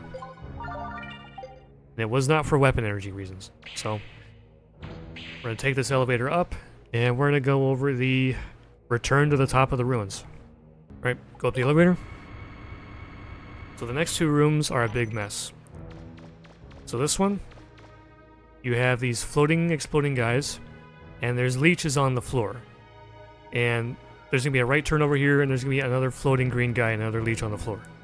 So we're going to be doing a skating pattern that's going to be kind of like an S shape, because we want to take a wide turn around here to avoid any leeches.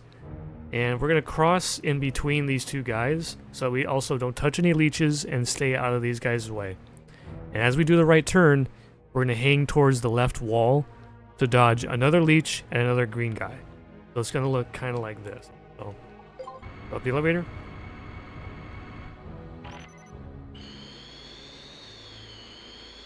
Stay near the wall. Okay, I want to make a save state here. Now, you have a couple of options from here. We're going to do a skate jump, and if you want, you can immediately stop skating and shoot a crawler at the wolf bot over here. He's in the distance, and the easiest thing to do is just stop skating, shoot a crawler, start skating again. You can also stop skating, jump over him, do a forward canceled landing, and then start skating again. And your last option is to stick near the wall, and then as he's about to ram into you, do a hard, sharp turn with your skates, like turn right while holding down right, and you can go around him if your timing is good. So let's go over all three with that save state. We'll do the skate jump, land, shoot a crawler, and keep on moving. Around the turns, and there you go. Now your next option, stop, jump over him, and start skating again. Stay away from the middle for that reason. And our last option is the dodge. So stay near the wall, and there you go. Again, stay away from the middle, and there you go. So those are your three options for that guy, and let's keep moving.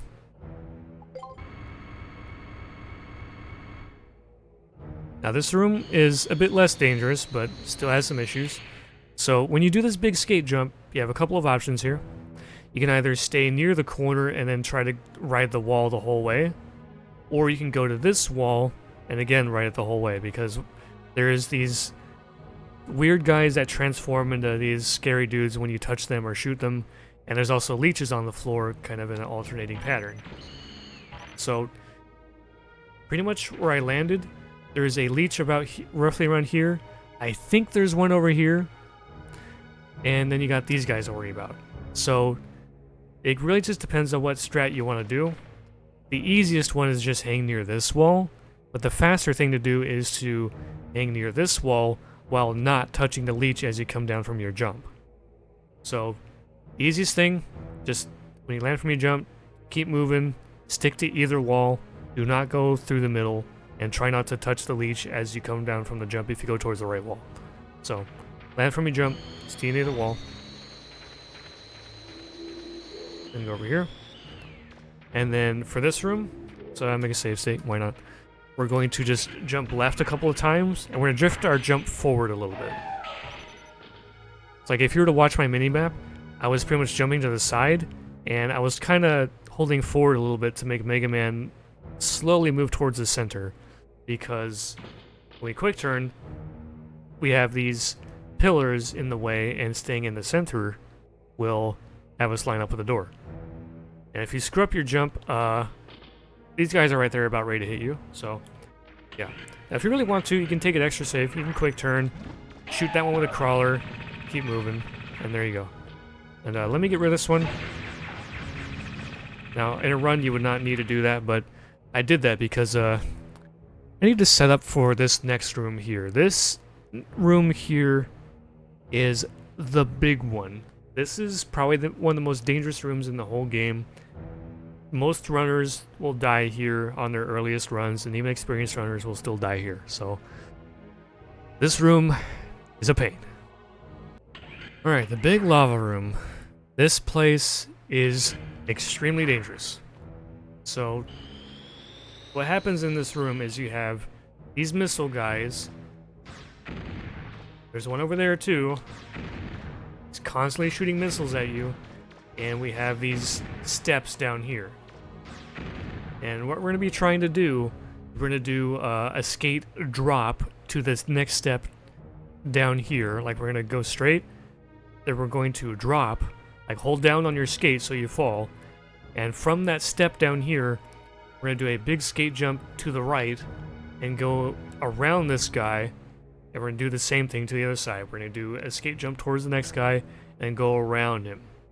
So I'll show you what that looks like, because I think that is the easiest strat you can use to get through this room. There are more YOLO strats you can do that I'll show you that are more dangerous, but for a new player, don't do it. But I'll still show you anyway. But first, the easier strat.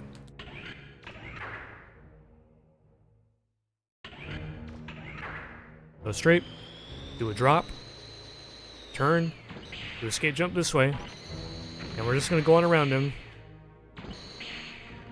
Same with this one, just go on around and go to the door. You have plenty of time before these missiles finally hit you, so as long as your movement is good enough, you'll usually get through that room. So let's try it again.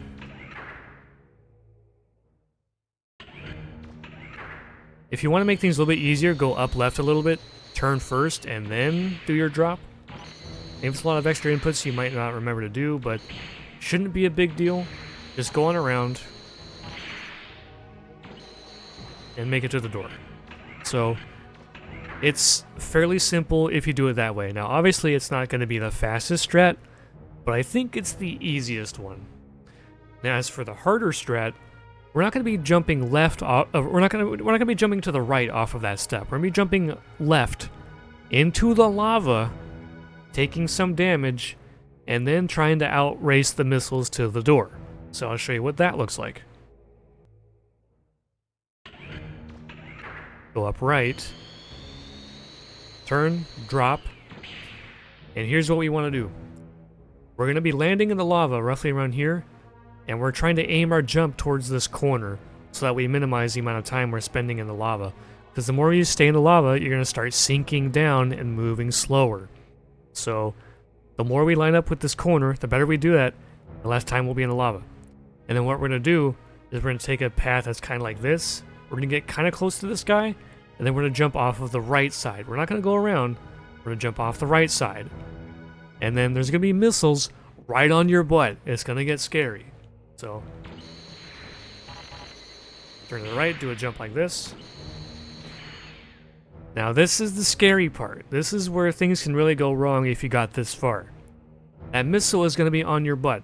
If you try to go into the door, you're going to get hit. So what you have to do is skate towards the wall. And just before you hit the wall, turn. Because this missile loses its tracking when it gets too close to you. So when you're skating towards the wall and then you turn right at the very last moment, the missile will lose track and hit the wall, and then you can go in. So that is the YOLO fast strat. So go ahead and go forward. Jump through that room a couple of times.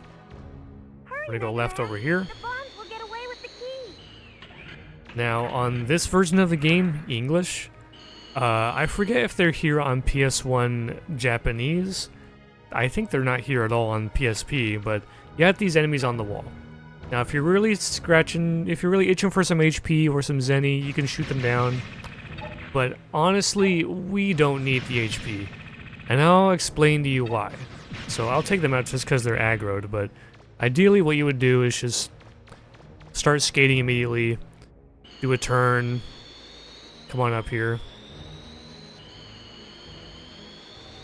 Now, I'll show you why we don't need the HP drops. So, we're going to be fighting Tron and then Bon Bon. And you're like, well, look at this HP. What if I'm Red Bar? Don't worry about it. As soon as you skip the cutscene for the boss fight, just look straight up and stutter shoot like 3 or 4 shots and it's over. It's that easy. So if you're on PS1, just hold the right stick up while stutter shooting and it's that easy. And if you're on PSP, you can just hold L2 and D-pad, and as soon as you're up, stutter shoot a few, and there you go. So, I'll show you. Skip the cutscene. Look straight up. Boom. Like, it's hardly even a boss fight. You do not have to worry about your low HP here. Do not worry about it. If you got through the room with the missiles, you're fine. If you got through that little room, don't worry about it. Skip the cutscene. Do his big skate jump off his platform. Now, same with Bon Bon through this next room. Now, there's one minor detail I have to make note of. So I'm going to make a save state here. You want to move forward like half a step, maybe a full step, before you start stutter shooting your crawlers. Because if you do it from back here, you're going to get like some damage, and it's not going to be enough. And he's going to start attacking you. So what I recommend doing, just move forward a step or so, and then stutter shoot, and then you're good. And you don't even need that many. It's like 5 or 6 is plenty. So once he's dead, it's still playing the cutscene audio. That's funny. So once you beat him, go ahead and hold triangle. Now, once he does that idle pose, just like the previous key, or is it the first key? Whatever, just do some pause skips. And there you go. I got like 1 or 2 of those, but yeah. So that's Saul Kada Ruins. The big concern there was the big lava room. The fight with Bon and Tron did not matter. The Dinobot barely matters, just stay in front of him. The real issue is just the stalactite, and that's it. So, go ahead and jump. Over here. Go on into the flutter.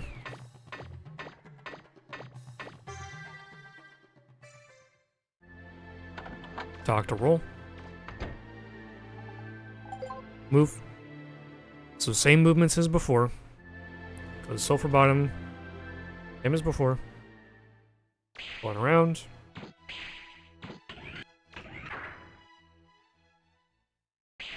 Couple of short hops. Skip the cutscene. Move down left with a quick turn. Couple of short hops. Make your way to the flutter.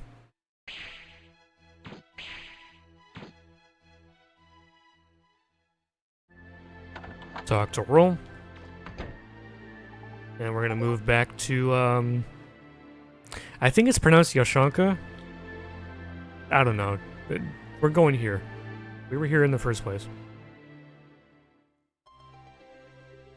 And yeah, just jump this way.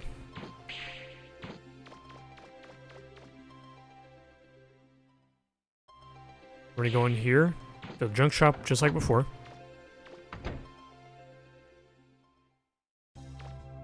Talk to him, buy, go to parts.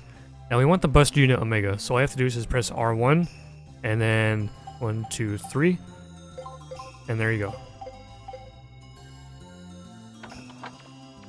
And I'll stop this section before we start the next boss fight, because we're gonna come up on another boss. So, jump up here on this little fence, do a skate jump, in here, and we're just gonna hold forward and mash circle to talk to this guy immediately. And just go to the first option. And for talking to Joe easily, just hold forward and R1. Talk to him like... You can talk to him pretty mad early. Quick turn, leave. That's a skippable cutscene right there. As soon as you interact with that door, skip it.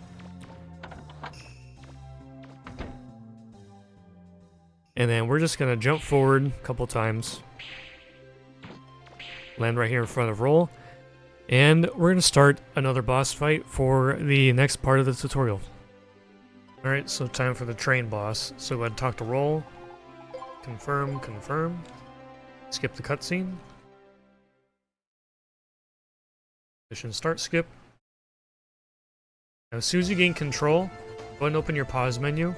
Swap your ground crawler to the lifter, because we're gonna need the lifter later in this fight, and you might as well take this action while you have this menu open anyway, because we want to go down to our buster parts, swap Power Razor for Buster Unit Omega, so our attack power does not go up, but now we have more range.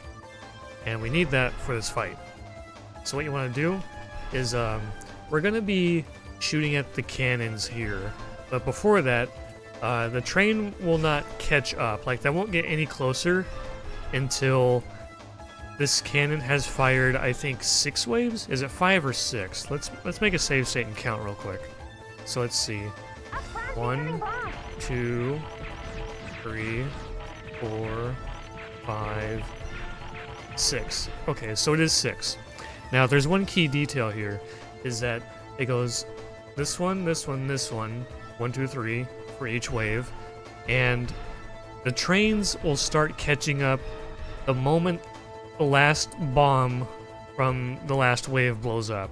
So for example, if on the 6th wave of bombs that get fired, you just don't blow them up out of the air, you just let them, you know, come over here and just hit the ground or the train or whatever. It waits for those to despawn, and then it catches up.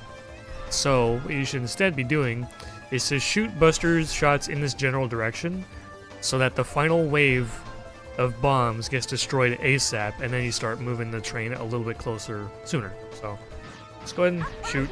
So it's 1, 2, 3, 4, 5, 6.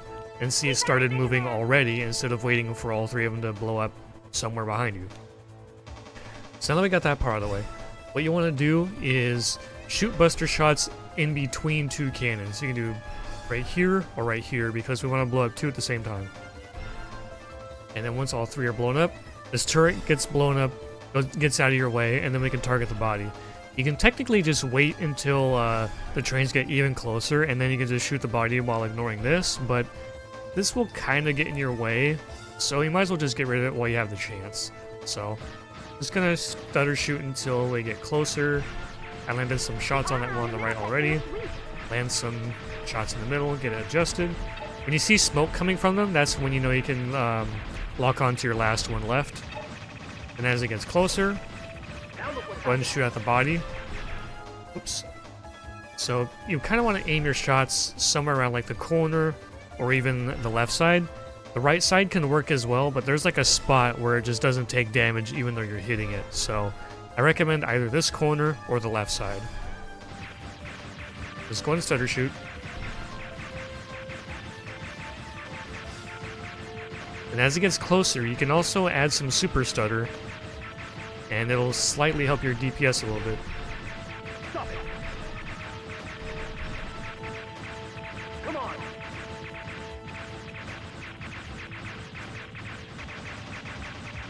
Like, doesn't help a ton, but it helps a little bit. But if you want, you can still just do your regular stutter shooting, that's fine. So I'm gonna make a save state here, because this phase is the one that gets everybody. So this is the part where you have to catch missiles and throw them back. So this corner right here is the closest point between you and the other train. Now, the first missile that they fired out is always going to be the lowest possible height, elevation, angle, whatever. If you get a low angle, you can catch it pretty much every time. Now, where things get kind of hairy is after this first missile, the next ones after are going to be random. They can be kind of low, a little bit higher, higher, and then really high. Now the ones that are more than just a little bit high, you're gonna have some issues. And you have to either shoot them out of the air and hope you get a lower one that you can catch, or you can do some tricky movement to pick up the high ones from behind.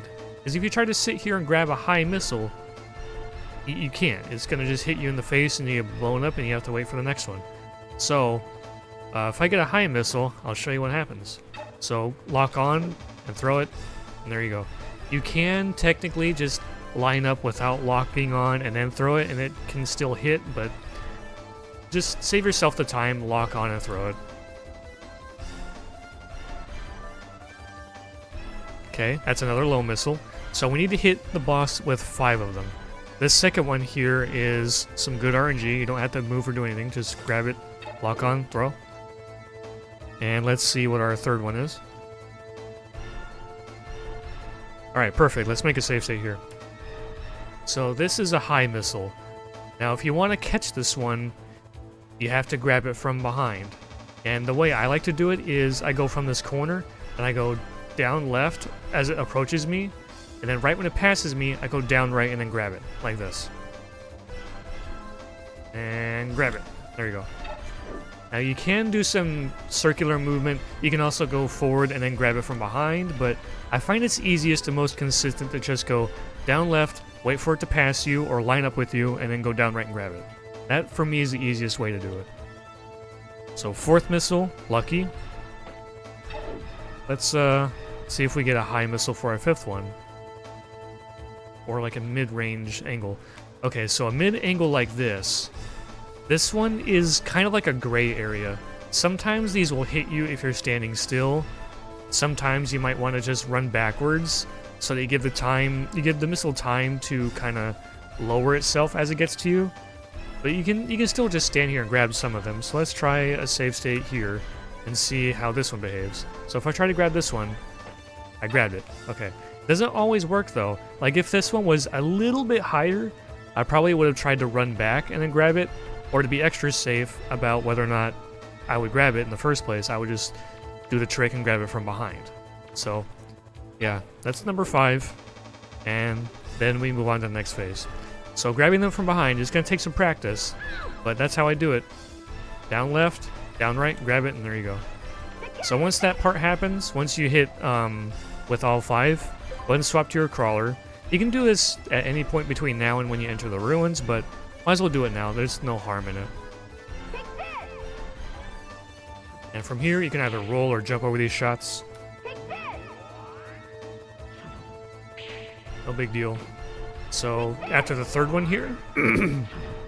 excuse my voice crack. So after the 3rd one here, this one you want to stutter shoot. And then dodge the 4th one. Now you can just sit here and ignore the shots. Just ignore them. They're not a big deal.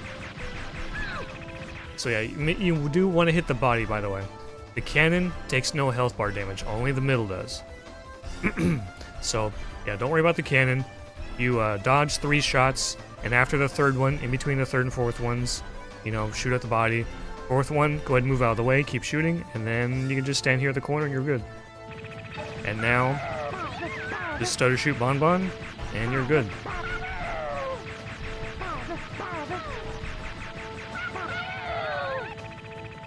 So it's a fairly simple boss fight, outside of like a couple things.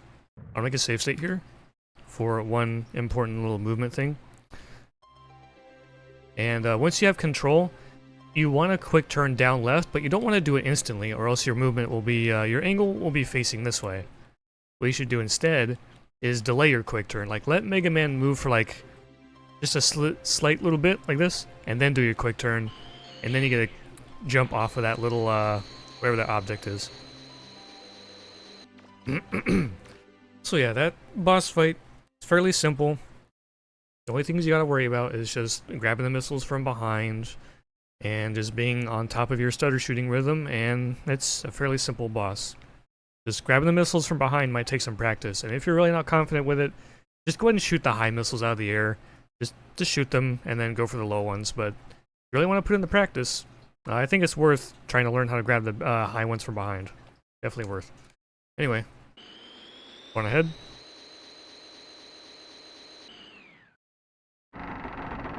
Now if you want, you can save here at data. Go ahead and heal if you need to. But otherwise, just go ahead and go on behind the priest guy, and then we'll start Calinca Ruins. Okay. So, let's go ahead and skate straight ahead. One more key left. This place looks pretty cold. Get this chest for 8,000 Zenny. Now speaking of Zenny, I forgot to mention in our previous shopping trip, that you want to have 12,000 zenny coming out of that shop, and by the time you get this chest, you have 20,000. So if you're less than 12,000 out of that shop, you may have to kill some extra enemies in here for some more money, because we want to leave this place with 50,000. There's one more chest we're going to get that has 30,000 in it, and it evens it all out for us. So make sure you have 12,000 coming out of that shop. So anyway, after we open this chest, we're going to quick turn down left and shoot a crawler. So that way we get through the ice floors there. And next, so this ruin has a lot of tricky rooms in it. So this first one, got some hallways here. And we have a couple of options for getting past this thing quickly. The simplest and easiest thing to do is to just keep running forward, shoot at this as it rotates, and just go through the gap. Because as they shoot at it, you blow up the segments, you know. Now the fastest thing is something that's a little bit tricky, is to do a short hop, jump, and then fire a crawler at it, and ideally make it through. But you can see how it's kind of YOLO and kind of risky. But you would just do like this, jump, shoot a crawler at it, and then it would set up your next jump. But you don't have to do that. You can just go through like this, no problem. And now next is these shield guys. This part is a little bit tricky. Go away, please. Leave me alone, please. Anyway, so yeah, these shield guys can be a little bit tricky because we want to get by them to the door. Now the easiest thing you can do is probably to just shoot a crawler at them and then get through, ideally without getting bonked by their shields. I'm not used to doing this strat, but I found it pretty easy when I was labbing it out. There you go, kind of like that. So shoot a crawler at them. If it, you know, hits, and then go through. But it's not the fastest thing, and as you can see, it's not like the easiest or most consistent thing. You can also just like jump through them, but you risk getting hit because their shields are on this side, and this guy's shield will be the one to likely bonk you. So you can make that strat work, but it's not consistent. Now, the consistent and most difficult thing you can do is to jump from behind this corner. It might arguably be easier actually, but it is the most consistent thing, because what happens is they will spot you late. Because as you pass through the corner with a big jump, they see you late enough to where their shields and their attacks usually won't get you, so it'll look kind of like this. Jump from behind the corner. Just do it a little bit later than that so you don't have this happen. But say this does happen, right? Go ahead and just jump and try to iframe through it. But yeah, either way, you want to just jump from around the corner, and that'll get you through most of the time, assuming you timed and angled everything correctly. See, it's getting me through pretty much every time. So just jump from behind the corner, and you'll probably make it pretty much every time. So next thing to talk about is the slippery ice physics in this room, or in this most of this dungeon for real. So normally, when you say land from a jump or you're stopping, whatever, usually what happens is you're slipping around, and there you go. You slowly you slow down. Now, what you can do is well, first I'll tell you why that's important. Because if you hold forward, you slow down to your normal speed. Now here's why this is important. If you let go of forward when you land, you retain a lot of the previous speed you just had. So the when you stop skating, for example, like you land from this skate jump, if you let go forward, you'll hold on to a lot of that jet skate speed. So it's kind of like this. So let go forward. So we held on to that speed for quite a while. So we're going to use that a handful of times throughout this place. So if we're getting to this particular door, just do a big jump up left, let go of forward when you land, stop skating, and then there you go. So that's what you want to do if we're getting into this room. Now this room is also a little bit tricky, so let me get over there and make a save state. And here we go. So this next room is also a little bit tricky. Normally you want to just jump around these corners, but you have 3 of these guys, and their movement is very random. You don't know if one or more of them are going to come around that corner before you even get there, or you could jump around this corner and land very close, if not on top of one of them, or they could all just be back there like 2 of them are right now. And you do not want to bonk these guys, because I'll show you why. Come here. So as you can see, I have blue fire, and I have the slow paralysis effect.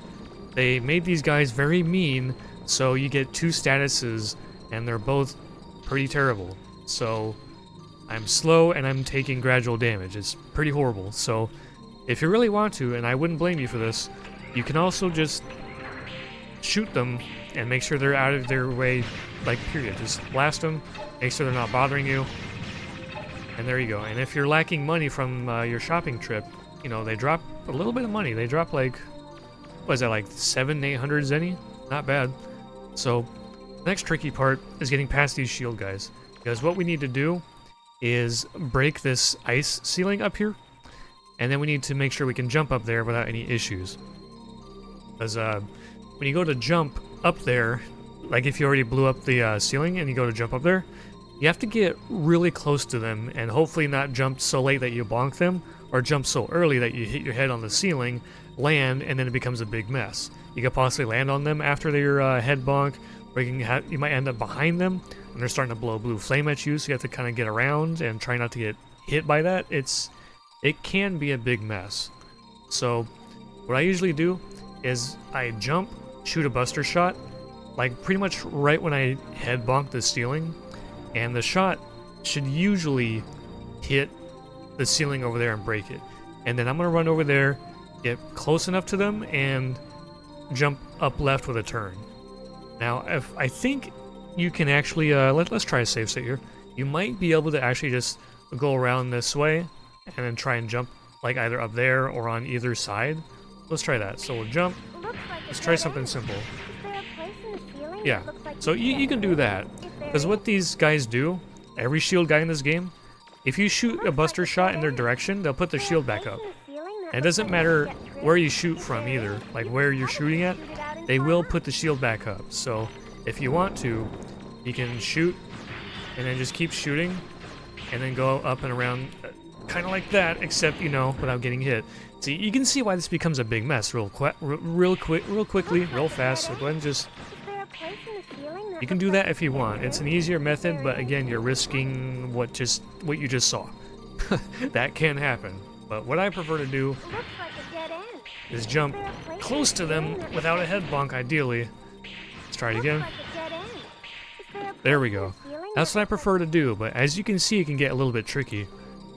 Now let's see, maybe a ground crawler shot will work. Let's try that. Yeah, you can do that too. That's another option. So you have a few ways of getting around them. All of them are a little bit tricky, a little bit risky, so just you might have to put a little bit of practice in that room. So yeah, anyway, we gotta get to the end of this little hallway here, and the easiest, simplest thing you can do, you know, just shoot, keep going, go ahead and shoot through those things. Now if you want to be, you know, a little bit spicy about things, you can shoot this one and then shoot a crawler and then immediately stop and skate. Except without the skate jump. I was not expecting to get that, but either way, you can kind of see what I'm getting at, right? Shoot one. There you go. That's a slightly faster strat, but you don't have to do that, because the timing is a little bit tricky. Like, as soon as you shoot, you have to, like, let go forward at the right moment so that you don't get stuck in that firing animation, like, ending, and you start skating right away. So, doing that can be a little bit tricky, but if you want to, just shoot and run through. Not a big deal. And get over here, get this chest, blue barrier key, and let's make another save state, because there's a lot of tricky rooms in this place, dude. So, what you want to do is go forward about 1, 2, 3, 4, I think 5, 6 red panels, except you want to skate. So land, skate, and hold down, and then you'll fall, and you want to get this chest here for 30,000 zenny. Then you want to stay to the left corner so you don't get hit by that guy.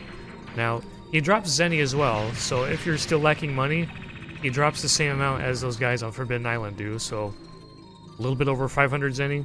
So if you really need some money, he drops some as well, but ideally you would just stick to this wall and just, you know, get away from him. Okay, next, we're gonna go this way. Do a few jumps. Go up here. And in here is a chest for the one of the parts for the shining laser. So as soon as you grab it, jump backwards, and then leave.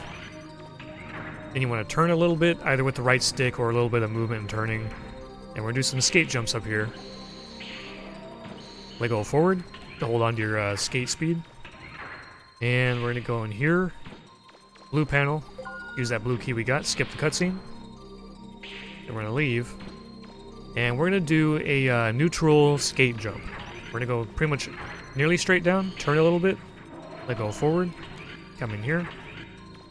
And the same room as before. If he did not blow up that mammoth, he'd be running back and forth here still. So go ahead and do a couple short hops. Go over his side there. Jump and shoot the ice panel. Ice ceiling. Skate to the end.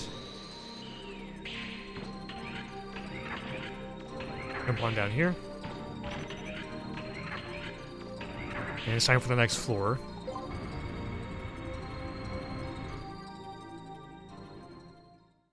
Right, and this room, we got a little bit of a revisit to the movement from the beginning of Manda Ruins, where what you want to do with your skating is hold down right while turning left, and then go up left, just like in Manda.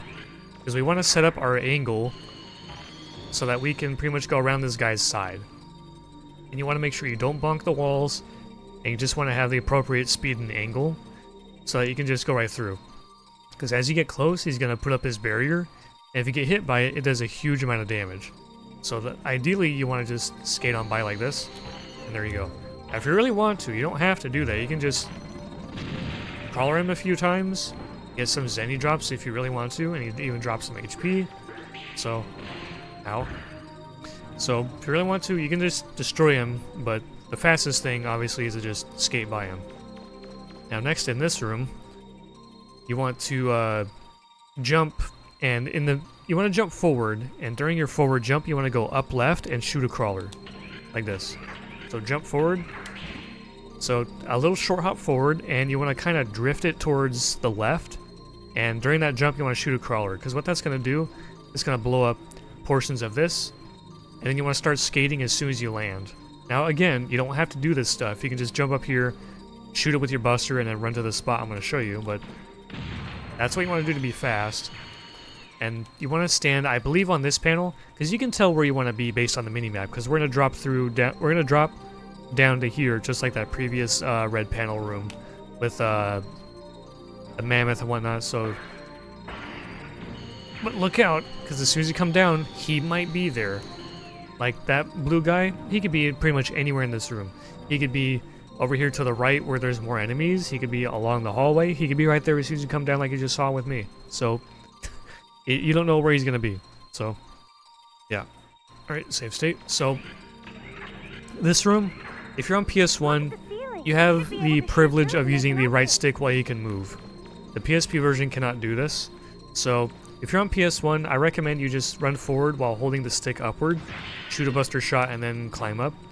Now, if your right stick isn't working or something, or if you're playing on PSP, you gotta do something a little silly. You have to, like, run forward a few steps and then jump and shoot at the right timing so that you like jump through while also blowing it up, kind of like this. It's tough. It's a very weird timing, kind of like. No, not quite. Right again.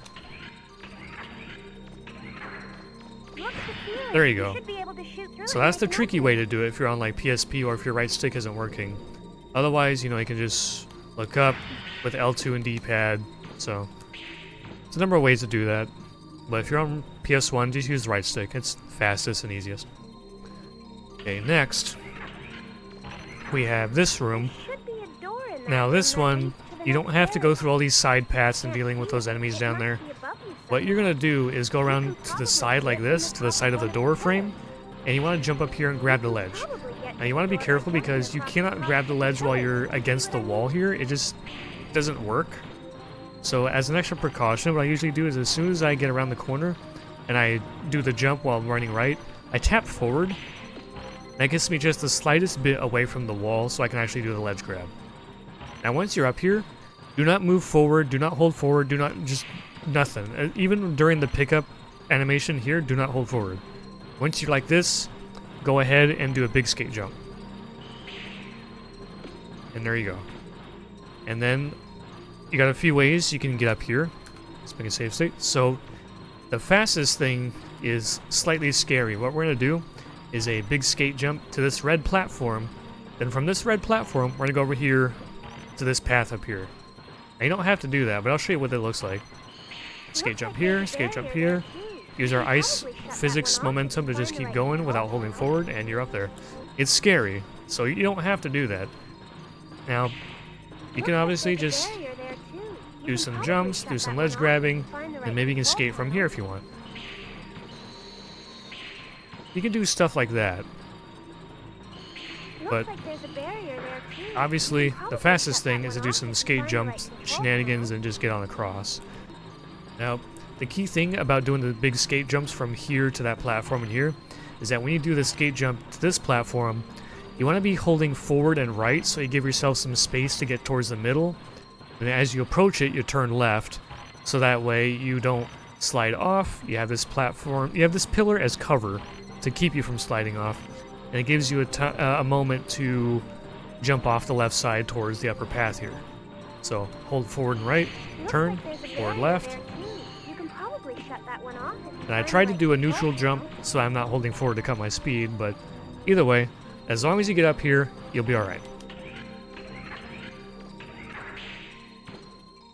Go down the elevator. And that was a big segment to cover. There's a lot of rooms with a lot of tricky stuff, but here is where stuff gets really annoying in terms of RNG. Not so much execution, but RNG. So, yeah, time for the mammoths room. So this room really sucks. As soon as you come in, there's going to be 3 pink mammoths, and their behavior is entirely random. Like, all 3 of them could be heading towards you all at once, or they could be going this way, that way over there, immediately rushing at you, who knows. And the objective is to lure them towards these holes in the floor. And you want to pretty much get them directly lined up with it. And, oh boy, this desync is very annoying. Well, the way you want to do is, okay, this one back here will work. So what you want to do is wait until they get really close to you during their ram attack, and then roll to the side. Like this. There you go. And that unlocks the green door. That's the door we have to go to next. But if you want some extra safety money, and I'm talking about a lot of money, so you can buy like some armor, some health, some canteen points, whatever, you have some options here in this big room, because we have 3 other colored doors, right? We have the orange one right next to me, the green one I just unlocked, and a purple one down here. Now, if you want the quickest, easiest safety money, this door up here has 50,000 zenny in it, and the one down here has a buster part you can sell in the shop for 100,000. So, if that money sounds good to you, and if you want to buy some armor and some health and whatnot to get through your first runs, be my guest. It's slower, obviously, but if you want to complete your first runs, that's a big option for you. So, you can just, where's the hole? Right here. So, we'll, try to get their attention, hopefully. Hey, come here. Come here. Here, boys. Oh, they're running away from me. You. Okay. I tried to quick turn, but either way, you fell in there, and that's why I'm trying to show you. Because this is not required, I'm just going to show you. You can get 50,000 right here. We should be up to about 100k, right? Yeah. And just like I told you before, there's a door over there that has a buster part in it. Except we need this guy to come in. When they're too close, they're not going to actually ram at you yet. They're going to give themselves some distance first. So now he's going to do it. Roll.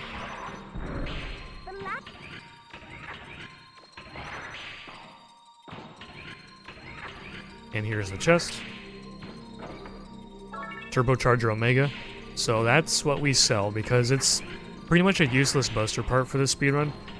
But if you want the money's right there. You can do it. But for speed, obviously you don't want to go with that. It's a really slow option, but For safety, you can do that. You can definitely do that for sure.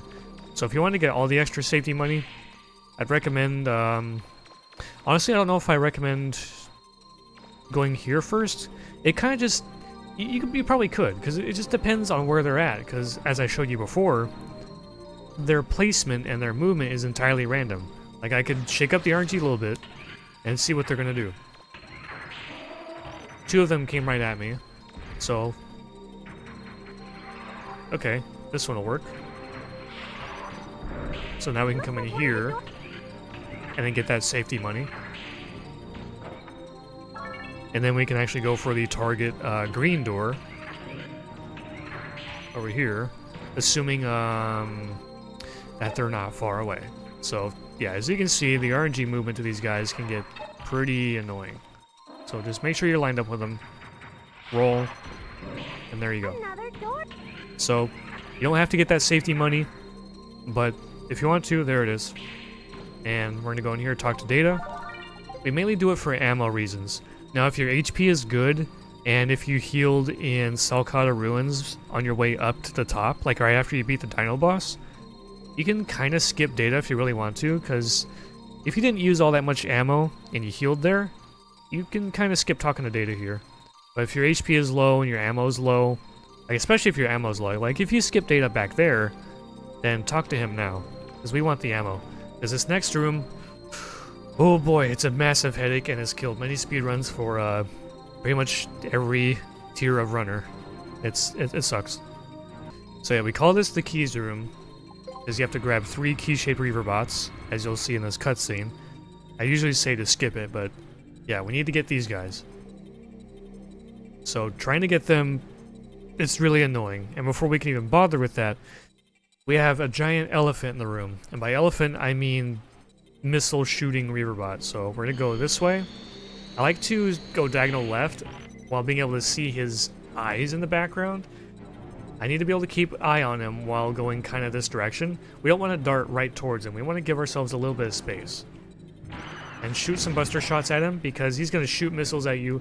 He's going to shoot a big circular bomb at you. And also, you heard that weird digging noise. There's a bunch of blue guys over here that spawned, that came up from the snow.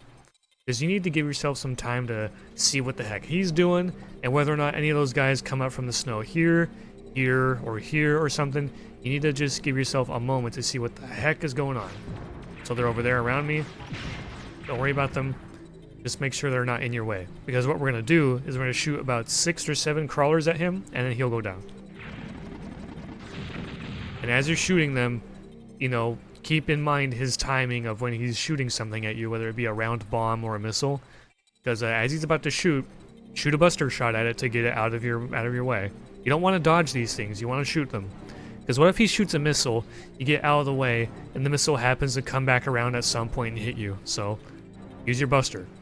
So once you blow it up with about 6, 7 crawlers, it's time to deal with these key bots. And oh boy, I just heard another wave of guys come up from the snow. So, dealing with these reaver bots here, with picking them up, it's very annoying. Their sight range is decently big, so if I get any closer, this guy's gonna see me. So we're gonna have to do some Metal Gear stuff where we want to sneak around from behind and pick them up.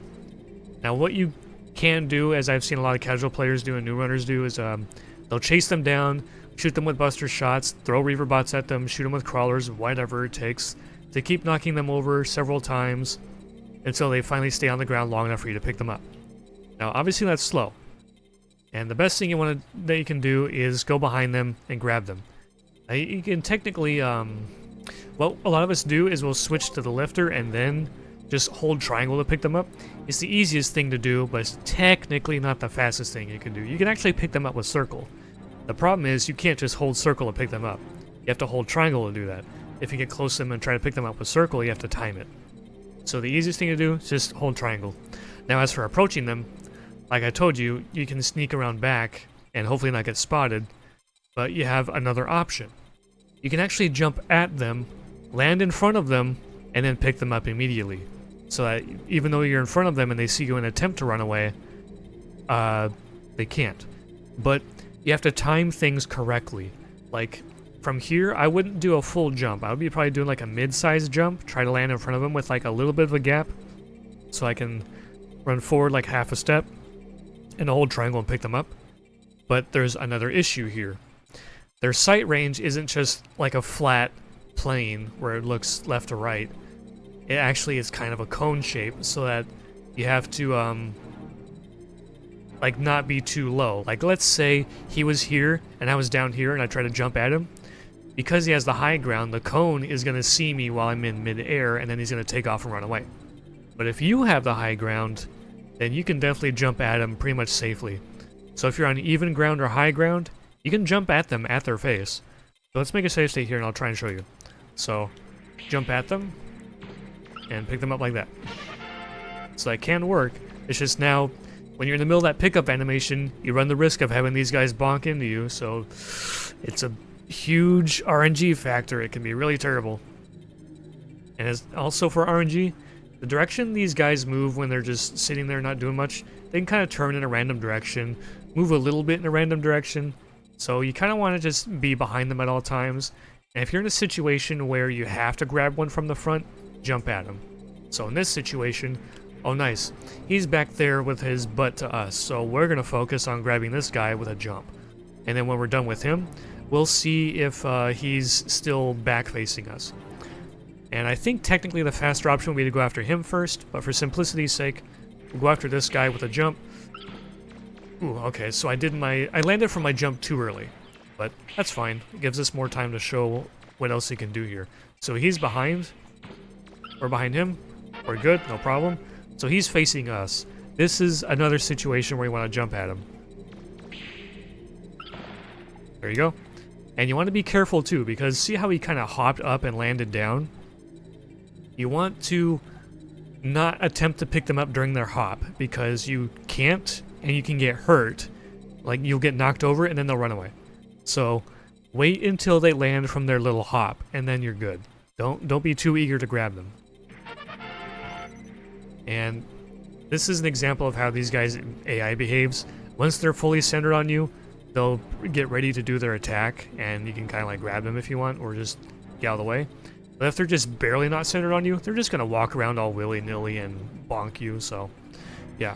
Anyway, once you have all three keys, you want to head towards the southeast area. Like, not the exact corner, because over here in the corner there's nothing. The door you want to go to is somewhere towards southeast, because you can see how big this room is. We want to go towards the southeast area. So go ahead and skate, and at some point before you reach the boss door, because there's a boss coming up, swap back to your ground crawler. Oh, and as you're skating, that might happen sometimes too. Those guys might pop out of the ground and be in your way, so you might have to like you got one here, you may have to skate between them, and it can be real scary. So this room's RNG is terrible with the blue guys spawning. The direction the keys are going and facing, it can be pretty terrible. So that's how you play that room out, and best of luck. So go ahead and go through the door. Skate to the end. There's a large reaver bot in the room, but I'm not getting a hot... And then we're going to do a pause skip on this text box here for grabbing the key. Now this one is typically long and unskippable, so if you're on PSP, you're eating about a 6-second time loss, because otherwise you have to do some silly complicated trick with landing on this platform, grabbing it and falling off to skip the text box, and then you can get out. But that's an advanced trick on PSP that saves like 6 seconds. It technically saves time here on PS1 as well, but don't bother. So as soon as you grab it, do a pause skip.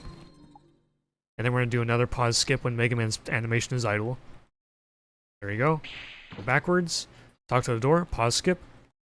And now we have the main boss fight. So this boss fight, his name is Rimblemenji. We just call him the Blob Boss or Sad Boy, whatever. There's a number of things you can call him, but right at the start, you pretty much just want to skip the cutscene and just stutter shoot about 5 crawlers. About that many. He's going to go invincible, go to the middle. He's going to do this sort of a stretchy attack. And then you want to immediately shoot. You want to wait until he's fully formed up. Because while he's going back to, like, from flattening back to his usual shape, he's still invincible. So wait until he's just about fully formed, and then shoot more crawlers. Now if you want to make the crawlers more consistently hit, you can aim up a little bit to give them a little bit of a bounce. Because when they bounce like this, they're more likely to bounce up into him. Because if you stutter shoot them while facing straight on, sometimes while he's moving towards you, his head kind of bobs up and down a little bit, and they can go right through him, and that really sucks. I think I need to shoot like 1 or 2 more. Yeah, 1 more. So I think like 5 or 6. So anyway, once you see these platforms, go ahead and jump up here. And we're gonna stand at the corner. Doesn't matter which one of these corners, but just one of them. He's invincible. Just gotta wait. And again, just like before, wait until he's just about fully formed, and we're gonna stutter shoot our entire green bar, 8 crawlers. So just stutter shoot the heck out of him once he's fully formed here. And add some buster shots, why not? And now what we're gonna do, we're gonna take some intentional damage to end this phase early. So I'll make a save state and show you why. So normally what happens is he comes up here, and then you're doing this, he's regenerating HP, you still outdamage it, but the shots start to keep up with you now, they're kind of predicting your movement, and this phase just takes a while. But if you just fall down, it ends immediately. So what we're going to do, as soon as he rises up all the way, we're going to drop, and then we're going to give ourselves a little bit of space, and then we're going to shoot 3 crawlers. We're going to have 2 on us right now, and we're going to regenerate the 3rd. Now again, I would aim up a tiny bit. You don't have to, but it's for consistency. Aim up a little bit. Shoot 3, add some buster shots, and then we're going to start the final phase. Now, if you messed up any of those steps along the way, you might see him run back to the middle, do that stretchy attack where he goes all the way up, flattens out with like a wide, you know, whatever his blob stuff does where it flattens out real far. He might do that, or you might get the green platforms again, but if you followed what I've shown you so far, you'll have skipped all those extra attack phases, and then you'll be here at the finale. So one extra thing to note is that you cannot kill him before he does his desperation move that he's trying to do right now. So he's invincible, and he's winding up to do this. So just skate around the room. You technically don't have to skate around the room, you can just run. But either way, you just want to wait until you tire him out. I usually skate around the room, but you can do this. And once he's at this point, go ahead and finish him off with either crawlers or a buster or whatever, it doesn't matter. Buster shooting, whatever. And then he's dead. So it's an overall simple fight, but some parts of it are kind of easy to mess up if you're not, like, on the ball. But overall, it's fairly easy. Just gotta shoot some crawlers, wait for the invincibility to end, shoot more crawlers, go up the platform, wait for the invincibility to end, shoot your whole green bar, and then as soon as you end the green platforms phase, shoot a few more crawlers, wait out the desperation, and then finish them off. So, it's not a tough fight, but it can be risky, because if you, you might potentially finish off the green platforms phase with no HP because you're jumping down on purpose. You might end up with no HP, and at that point, if you just touch him, you're dead. And one other thing to note about him is if you're near one of the doors where he can't move to, he'll just turn around and show you his butthole and then shoot you with a bunch of projectiles, so don't stay near the doors. So, simple boss fight, just slightly dangerous if you mess up, and it can be a little bit slow, but it's not that bad. So anyway, once that boss fight's over, go ahead and run back a couple of steps, quick turn backwards, and we'll leave.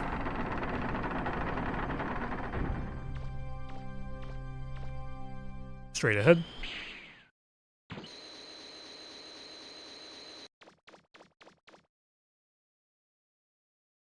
Go around this statue. So now if you really want to, for some safety stuff, normally you would continue in that direction. But if you got some safety money, maybe you used up your canteen in that ruin, go ahead and come in here to the shop. And if you really want to, make sure you have 50,000 by the end of this, but if you want to, you can recharge your canteen. Mine's full currently, but if you want, you can do that. And you can buy some extra HP, some more canteen parts. You can go down to parts, and you can buy some armor if you want. Just make sure you have 50,000 left over. So if you really want to, you can buy this Link armor here, reduce damage by 50%. I'm going to go through the tutorial as if I didn't have this, But you can get this with that extra money I showed you how to get. So you can get that. Or if you bought the if you got that extra buster part, you go to sell and then parts, and you would have a turbocharger Omega worth 100,000 here. You can do that too. And then you can, you know, all the way down here, you can buy the Link Armor Omega. You can get the padded helmet or something, and some extra health upgrades and all that kind of stuff. You can do that if you really want to. But I wouldn't really, for speed, obviously you don't want to do it, but for safety, you can go ahead and do that if you want. So I'll buy it, but I'm going to pretend I don't have it.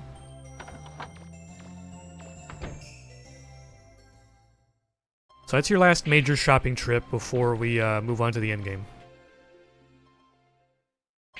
Now if I were you, I would heal at data right here. Now if you want to YOLO, if you have some HP left and you're not red bar, you don't have to heal at data, but I recommend that you do. Because we're going to go up against another boss soon, and he can take out most, if not your entire HP bar in one attack if you screw up. So I recommend you heal. Go up into the flutter. And talk to Roll, but we're not going to move yet. We're going to go to development room, and we're going to change to the missiles. Because the next boss we're going to fight, we cannot hit him with a ground crawler. So, go ahead and move.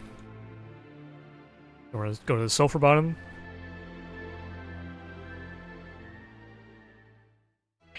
One back as usual.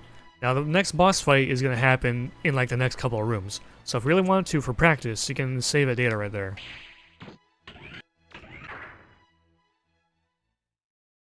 Couple of short hops, and in this room is the next boss fight, and this is where we are going to start the end game. Alright, so let's start the fight with Geets. But before we do, pretty much what we're going to do at the very start is we're going to hold lock on, and we're going to try and stutter shoot a few buster shots, because he's going to fly in over your head as soon as the fight starts, and we want to land a little bit of damage if possible. So skip the cutscene, hold lock on, and just mass stutter shoot.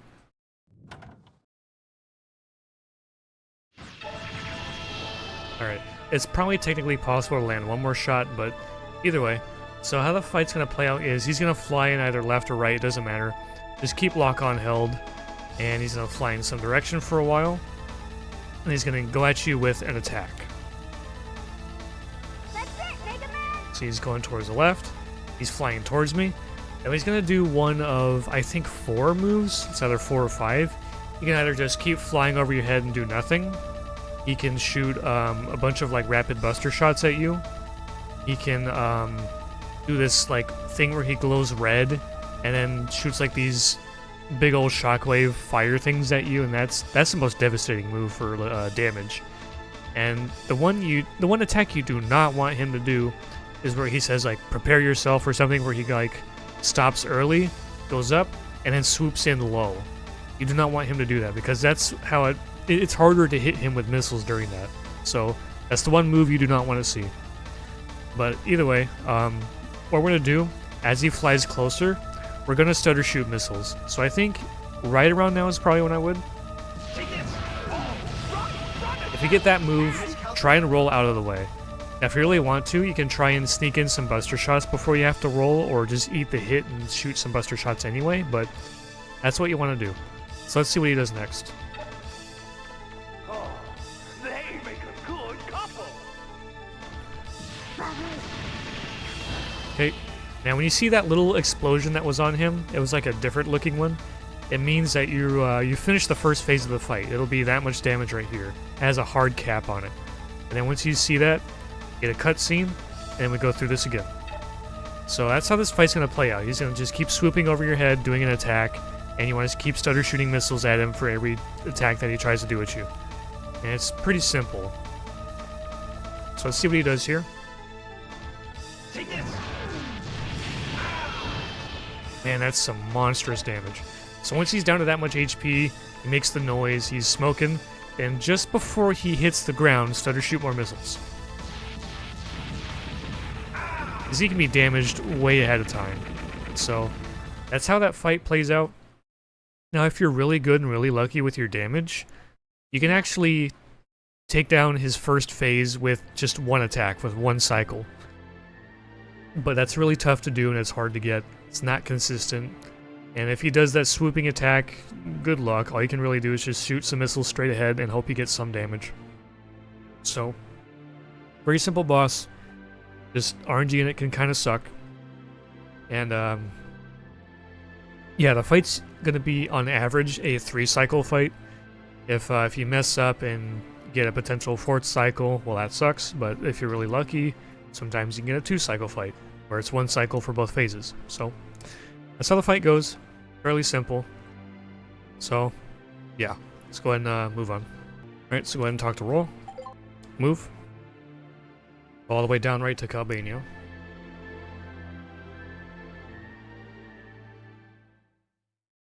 Skip. We're gonna go over here to Matilda, to the right. Press yes. Skip. And skip. I'm going to quick turn to the right, because we want what's in this chest. This is the other piece to the shining laser. Go ahead and quick turn back right again. Talk to her, first option. Go back into the flutter.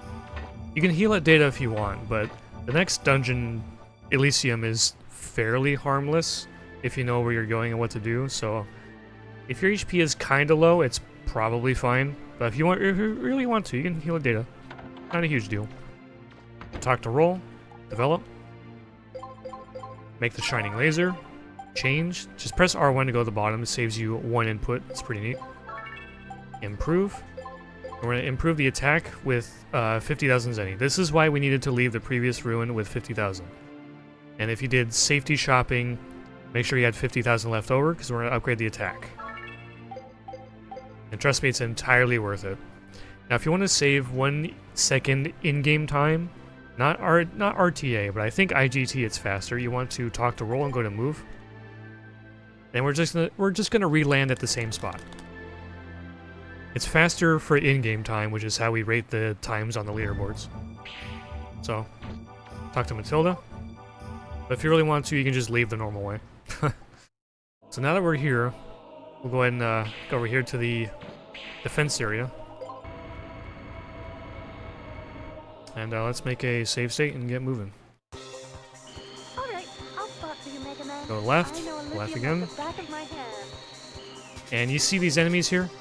So the way they work is when you approach them, they'll release their limbs and start attacking you with them. But they're not vulnerable until they do release their limbs. So, save state right here actually. So you approach them, and then they're finally vulnerable. Now the easiest thing you can do is just laser them, you know, 1 piece at a time, kind of like this. Get closer, step back a little bit. Now that's the slowest thing you can do actually, and it's not very efficient with your ammo. So the faster thing you can do is approach them, step back a little bit, and laser in between, and then go to the other side and do that. So that way you're blowing up 2 and 2 instead of just 1, 2, 3, 4. You're doing 2 and then 2, just like that. It's much more efficient on your ammo and it's faster. Go on ahead. Jump through this room. The floor is thinner and that's... And here we're going to approach the gravity changing thing. And hopefully you don't get hit by these guys like I just did. And they drop heals, so we're okay. So there's this weird misconception I've seen online before where the gravity is heavier on the other side, but no, once you touch them, the gravity is still high no matter where you go. So then you can go back and blow up the, break the fake floors in that previous room. But no, as soon as you touch these, the gravity is heavy no matter what.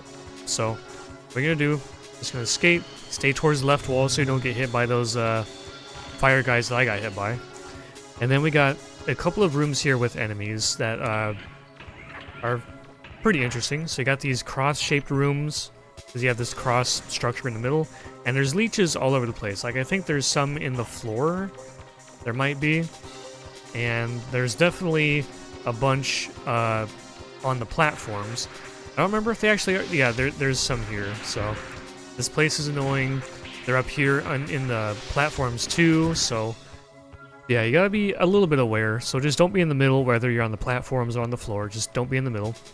So the way you're actually gonna tackle this room is quick turn to the left, and you can just tap them with the laser.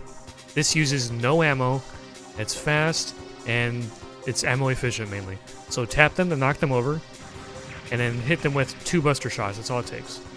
Then we're going to come up here, we're going to shoot this one. So tap triangle, quick turn to the right. He's over there. Their movement is random, so tap triangle, wastes no ammo. 2 shots, and we're on to the next room. So I showed you this next room in part 1 of the tutorial, and it's pretty much the same thing. You can just tap laser him, same to him, buster, and there you go. Now the fastest thing you can do is a double tap lock on, and hold triangle, and then tap lock on again mid laser, and then do it like that. That's a pretty cool strat. It's not as laser efficient, but it's faster. So once you take those 2 out, jump up on the platform, go left a little bit, tap, shoot 2 shots, turn left, and there you go. And then we're going to make this turn. So this place is kind of a maze, but it's not a maze yet. We're going to deal with more of these guys. You can see their eyes from really far away. So go for the 2 and 2. If you forget one on accident, go ahead and finish it off. You can point your laser back over there. So it's from here on is where it becomes a little bit of a maze. So I'm going to quick turn to the left while turning right. We're going to go this way. So pretty much we're just going to go to the left first. The first left door. Go straight. Blow up another one of these guys. And here we have another one of those tall guys that puts up barriers. Except we have a much wider hallway to work with, so just stick near the wall. You should be fine pretty much every time. A much wider hallway, less to worry about. Go straight. Now we have another room that's kind of like the cross-shaped ones with those spider guys. But we have the flying purple guys instead, so just... while going to the other side of the room, just lock on, shoot buster shots. It's a fairly simple room, but... that's all you gotta do. Quick turn to the right. Stay near the left wall so you don't get hit by more fire guys. So we're going to the right, and we're gonna take the first right door. So the previous circular room we were in before, we went left. This time we're going right. Then we're gonna go right again. So remember, at the forks in the paths, it's just left, right, right. We're gonna go straight into this room. There's a couple of mandatory enemies we have to kill because this door is locked. And it does not unlock until you blow up the ones that are in here. So what we're going to do, as soon as we open the door, we're just going to hold lock on and laser. And we're going to shoot one of them until he gets knocked over on his back. Then let go and retoggle lock on to switch to the other one. And then wait until you knock him over. So hold lock on and triangle. Once he gets knocked over, lock on again. And once you see him get knocked over, just chill and wait for a second. Wait for this one to get back up, but you do not have to laser him immediately, because you're kind of time gated by this guy. You have to wait for him to get back up too, because what you can possibly do is laser this one, then you lock back onto this one. He's still invulnerable, he's still invincible while he's on his back, then he flips back up, and then you've just wasted some laser ammo, so you can wait for about like half a second, a full second after this one gets up. Laser him now, and there you go. And they drop a lot of HP and energy if you need it, so why not? We'll grab some here. Yeah, you don't need it. Obviously the fastest thing to do would be to just immediately turn back around and leave. But just showing you that they have some pretty hefty drops for heals. Turn here, take the right path. Open the door. Go straight. So left, right, right, straight. Go straight. Ignore this door. We have a couple more of these guys, and we're done.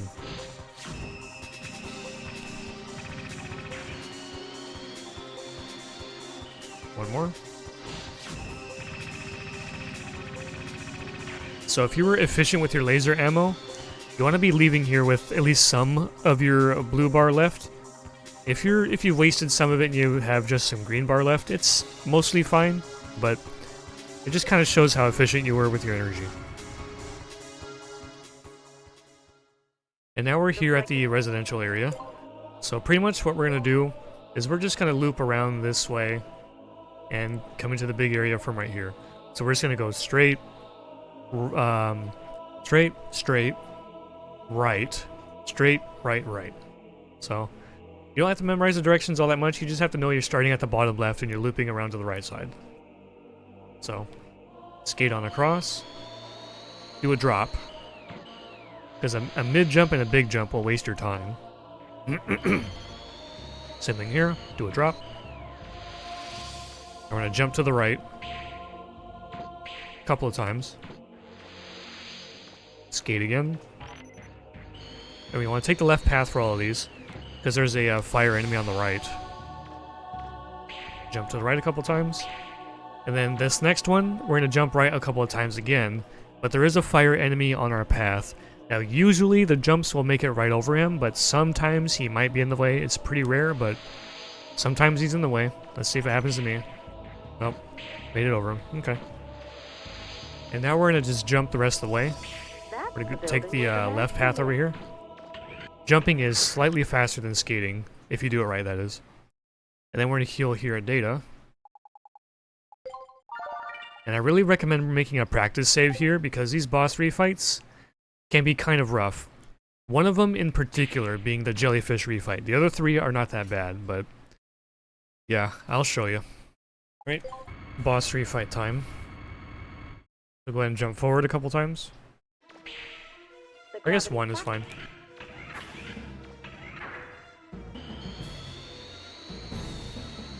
Okay, this first room is our first boss refight. So let's make a save state. So it's gonna be the frog boss, Galgal Fumi. I don't know how you say his name, dude, but it doesn't matter. So at the very start, we're gonna jump to the right, upright to this first platform. Now he's gonna turn to face you, and he can do one of three things. He'll either open his mouth and let out a bunch of bubbles, or he'll do a regular jump at you, in which case you want to jump to the platform to the left, and then we repeat the process. Or he'll do his really big jump, lands on this platform with a shockwave, and he sits here on his butt for several seconds with his mouth open, where his belly is vulnerable. So the best pattern is the bubbles. So if you get the mid jump where he lands here, and then you have to go over here to the other platform to the left, that's when he is most likely to give you bubbles from here. It's just a delayed one, so bad RNG. Good RNG is bubbles. And if he gives you bubbles, you want to laser the corner of his mouth. So let's see what he does. Okay, so you can kind of tell that he's already going to jump, because you see his legs kind of changing. So once you see that, just jump to the left platform. We don't know if it's going to be a regular jump or a big jump yet. Big jump.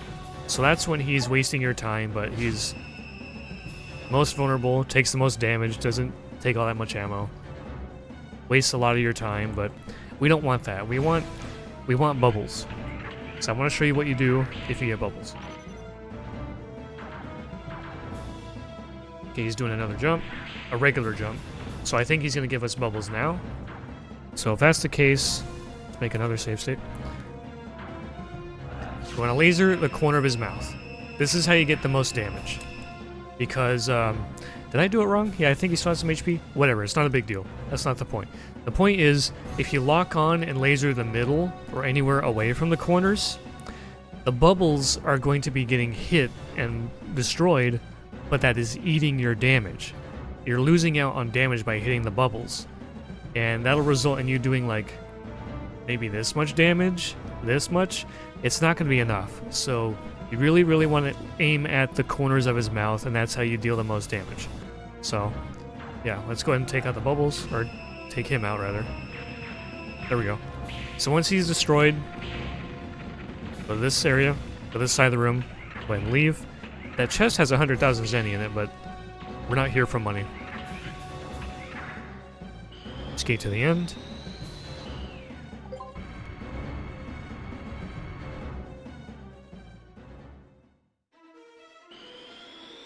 And we have a right turn over here.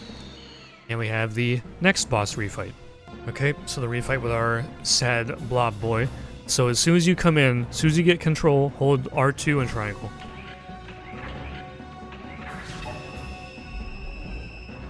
And once you see that, you can move forward a little bit. Once he changes attacks. And as he gets his shape back, you want to move a little bit closer to him. And the reason for that is because for some reason the damage on him is inconsistent as he moves around. So I'll make another save state and kind of show you what I mean. So if I laser him here, the damage was kind of fast and mostly consistent. But if I were to like stand from a different spot, see how it kind of, the damaging was kind of inconsistent? You kind of want to get a little bit closer to make it consistent. Now I think from far away some of that damage was faster and some of it was slower, but I prefer to get a little bit closer. And I kind of look at these square things on the floor. I'd stand kind of like on one of them that's close to him, and it's probably good enough. So like around here, roughly. Let's try it again. Yeah, that was good enough. So once you get a feel for his damage thresholds, you'll kind of understand how much damage you have to do before you have to let go of triangle to try and preserve some of your laser ammo. So once you get to this part, he's going to spawn the platforms just like before, but we're going to play things out a little bit differently here. We're going to go onto whichever platform and stand on the edge. Not so close to the edge that you're about to fall off, but it's because we're going to be able to laser him big time here. So do some lasering here once he's fully formed. Then you have to stop because as he rises up, he's invincible. Then you want to laser him here until the next phase transition. Now be careful with your positioning because something I've seen before is I've seen people stand back a little bit too far and their laser damage just gets like eaten. So I'll make a safe state here, and if I move back a little bit, look at that. Look how pitiful that damage is. And see all the ammo I'm wasting?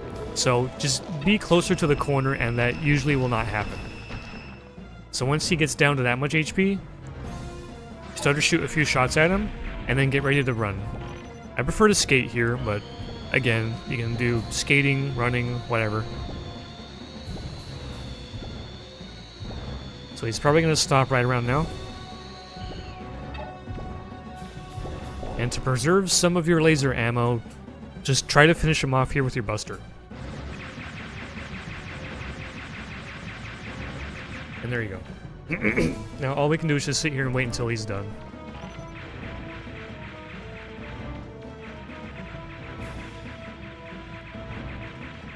Just gotta wait.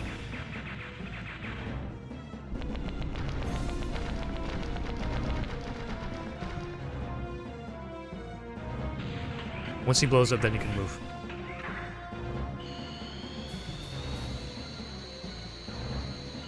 So just follow the path. Skate on across. And for this room and the next room, jumping is faster. I forget if one big jump is faster than two short hops or not, but either way that's faster than skating.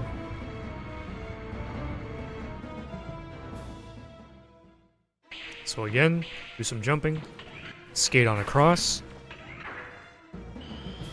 And here is arguably the most dangerous boss fight in the entire game.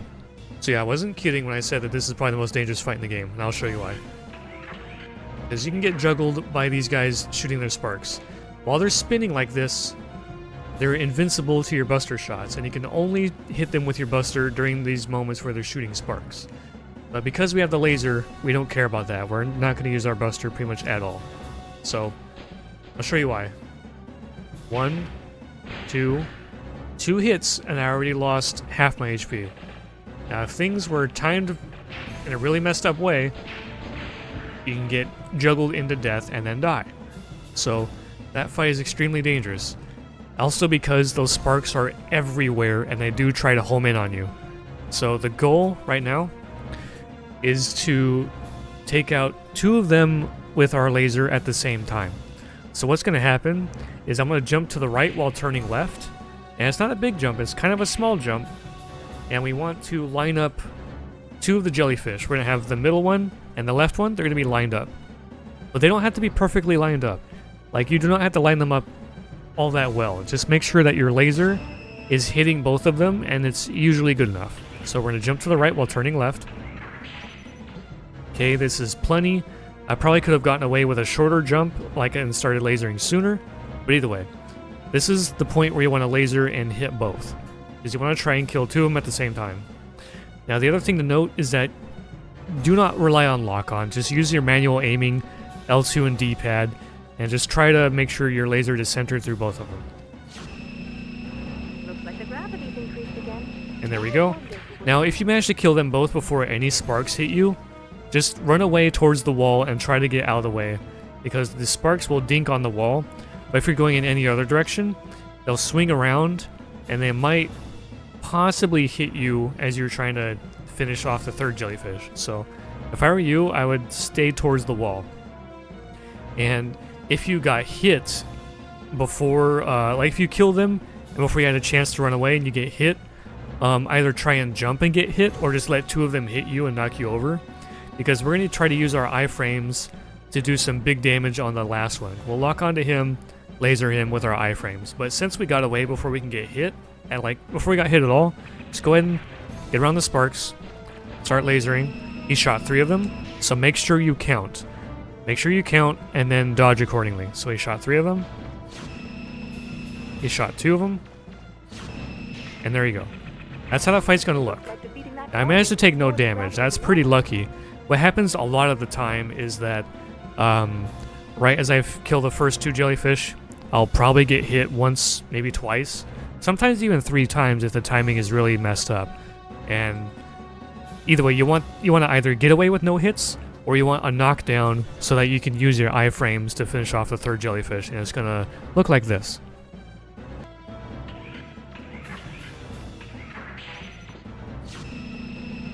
Looks like the gravity's increased again. I wonder who will turn up next. Use your iframes.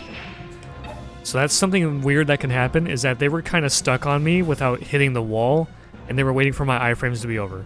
If that happens, fine, you're going to take 1 hit. If your HP is half, the 1 hit is fine. So, as you can see, I got some chunky damage in on him. Now it's time to do some dodging and lasering again. There you go, and then try to make your way over there. Now, the last thing to note is that as you're making your way towards the door, the sparks that you dodged, they're still in the room, and they're trying to swing around in front, and they can hit you on your way to the door. I've had that happen a handful of times. I've seen that kill players where they had no HP finishing off the boss, they're on their way, and then boom, out of nowhere, they're dead. So, just gotta be aware of that. They might come around and get you, and then you go on through. Now, something that can happen sometimes is that you might not get enough laser damage on the first 2 jellyfish before you get hit. If that happens, you want to get knocked down so you can use your iframes to finish them off. It's in that situation where things get really hairy. You might have to use one of your heals. You might have to do a bunch of dodging and get some very small bits of laser time in to finish 1 or both of them off. So if that stuff happens, it's a big pain. You just gotta handle it. You gotta play it by ear, man. You got some improv to do there. It's a big mess, but overall, that's how you do the fight. Good luck. Don't get beat up too much. Now, if you put on that safety armor I showed you... How do I menu? Okay. So when you put on that armor, you're taking half damage. So if you bought that safety armor, you have at least like 8 hits before you have to worry about getting healed at all. But again, I'm pretending that we don't have this. So, yeah. Anyway. Let's move on.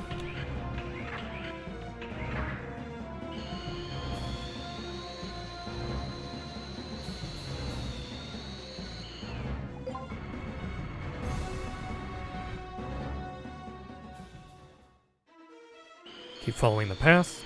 The next door is right over here. And we're on to our final boss refight. Alright, so this is going to be a very short section. And the reason for that is that the fight is going to play out exactly the same as the first time. We're not going to use our laser for this because for some reason he has some really strange damage resistance like I mentioned the first time. So we're not going to laser. The only difference is if you do a safer route that PSP has access to where you get a second laser upgrade, then the laser damage actually does out DPS your buster. But yeah, we're going to use our Buster. It's going to play out exactly the same as before. Skate up left for a few seconds, maybe a little bit of turning, but shoot your Buster at him. The one key difference here is that these orbs, they do more damage this time around, and you can get juggled into death by them. Because you see my HP is low. If I'm not careful, these orbs can juggle me and I might die. So if your HP is low and you're in a stressful situation, it's actually fine if you want to back up and try and shoot these things down. Because they might sneak up on you, juggle you, and see, they might get you. Alright, he's doing Fire Breath, that's perfect.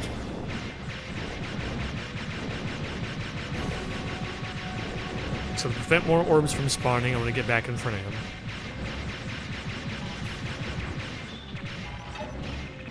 Alright, there we go. And we're going to skate towards the left. And here's the last door. So yeah, there's almost nothing to explain for that boss. Exactly the same as the last one. So let's get on through. Jump through here. Jump through here. Do a couple of jumps. And now it's time for Sarah. Alright, go down the elevator. Skate to the end.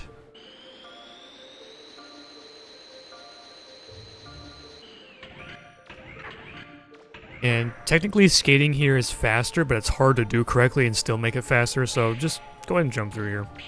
Don't worry about skating all that much. It's like frames. Skate to the end.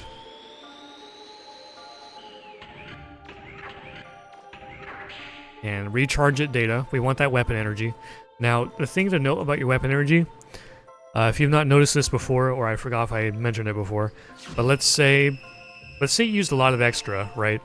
And you have no blue bar to recharge your green one with. So when you heal at data, it's not going to recharge your green bar.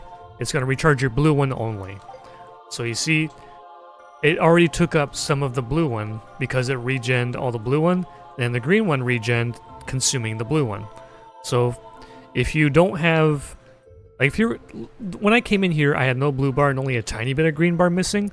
I'd be fine with that. I'd heal and then move on. But if you're in this situation where it took a chunk of your blue bar, probably more than this even, I would just wait it out, then heal a second time. And now you're pretty much full. And if you want to, make a save here at data for practice. And then we got about 4 or 5 tech skips here. So 1, 2, 3, 4, like whatever. There's a bunch of them there. Go and do your pause skips, and then do a skate drop, because there's a little skate jump right there. Make sure you hold down when you reach that spot. Then you interact with the panel, and you start the final boss fight. Now, the thing about this is that I made a tutorial on this boss fight. It's very detailed. It's quite long, and I made it a couple of years ago. Instead of retreading all the same details and everything, I'm just gonna plop that video right in here. So this video is going to be a tad long because of it, but it's going to have all the details you're going to need for that final boss fight here. Just keep in mind that once you finish the boss fight, skip the cutscenes at the end, because our in-game timer is still ticking through the finale, through the credits, all the way up until the ending screen shows your IGT. So yeah, if you want a good IGT, do not waste it on those ending cutscenes. As soon as you finish her off, spam start button until you see your IGT on the screen. So, yeah, I'm going to go ahead and hand it off to the video I made a couple of years ago, and yeah, good luck. Hey guys, this is going to be a tutorial on how to fight Sarah in a speedrun setting. Now this is going to be primarily focused on Sarah's first form, because the second form, Sarah 2, is not as complicated, not that much of a deep boss fight. The first form, Sarah 1, is the one that's complicated with all the shenanigans involved. That matters a lot. So we're going to cover the weak spot where you aim your laser to do optimal damage. We're going to get into how to manipulate her into using certain attacks, or more specifically how to make her not use a certain one. And then we're going to get into how to dodge all of her attacks. And then we're going to get into her HP thresholds, meaning what she does at certain points in her HP bar.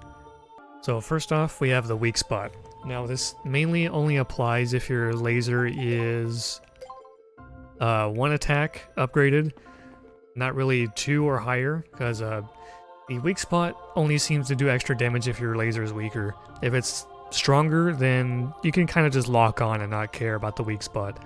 So for most categories in speedrun routes, your lasers only be upgraded once. Now what you want to do is aim at roughly her stomach. So it's kind of hard to demonstrate right at the very start because we're too close to her, but you want to aim your laser roughly around here, like somewhere around her stomach, maybe a little bit lower. But at the same time, your distance from her also matters a lot too, right? So for some reason, you get best damage when you're up close and when you're far away. When you're at mid-distance, the damage is a little bit unreliable. I'll kind of show you as the fight goes on, but you'll see what I mean.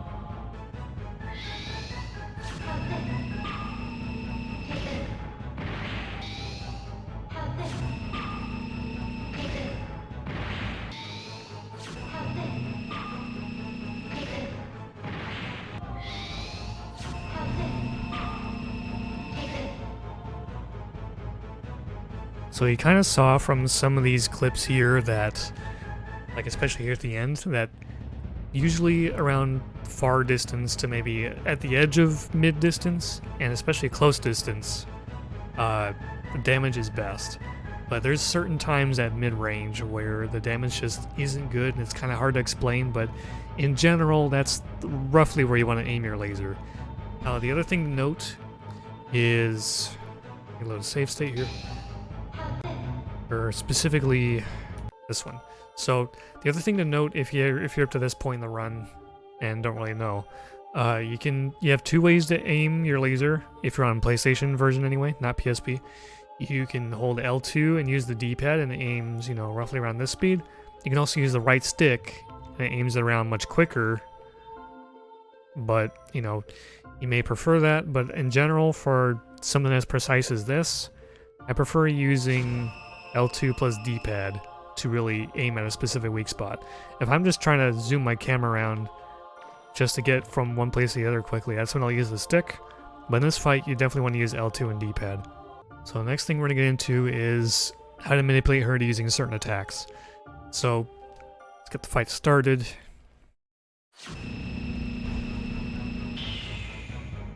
Okay, so I want to make a save state here. Now, when she teleports in, it depends on her distance from you before she really decides on what to do. Now, it's still going to be RNG, but you have some control over it. So, for example, let's see where she's going to be. Alright, that's kind of close. This means she will not do the ram attack. As long as I'm close enough to her, she will never do the ram. She will only do it from mid to long range. But right here, she's not going to do it. She's going to do either the glowing blue with the missiles, or she's going to do the yellow sparks. One of those two. The yellow sparks. Okay. Now, if I stay away from where she's going to go in, she might ram at me. See? So if I keep standing next to her whenever she ports in, she's not going to do it. She usually won't. I can just go for a few attacks here and I should be fine. Yep, see, I was close enough, she didn't do it. Let's see where she's going to be next. That's a little far. She might do the ram, she might not. But if she doesn't, it'll be the sparks. See? So we kind of know what she's going to do based on distance. The only thing that's annoying to deal with is the teleport RNG. That's the only real major part of RNG you have to worry about in this fight. But yeah, just pretty much if you want to avoid the ram so you get as much damage in as possible, stay close. Alright, next we're going to get into dodging her attacks. Now you kind of saw a little bit of it in the previous section, but we'll go a little bit more in depth here. So I'm going to start the fight, do some damage, yeah, whatever. Now, we're going to see where she's going to be. Next to me. Okay, she's going to probably do the glowing blue missiles or the sparks. Okay, so this move, you got a couple of options really, and most of them will work. But it's partially dependent on distance, so if you're close to her, any sort of jump will only work if you're going backwards. So either straight backwards, diagonally backwards, whatever. If you're going to the side when you're close enough, the jump might not work. So at this distance, I'll try it, but I might get hit.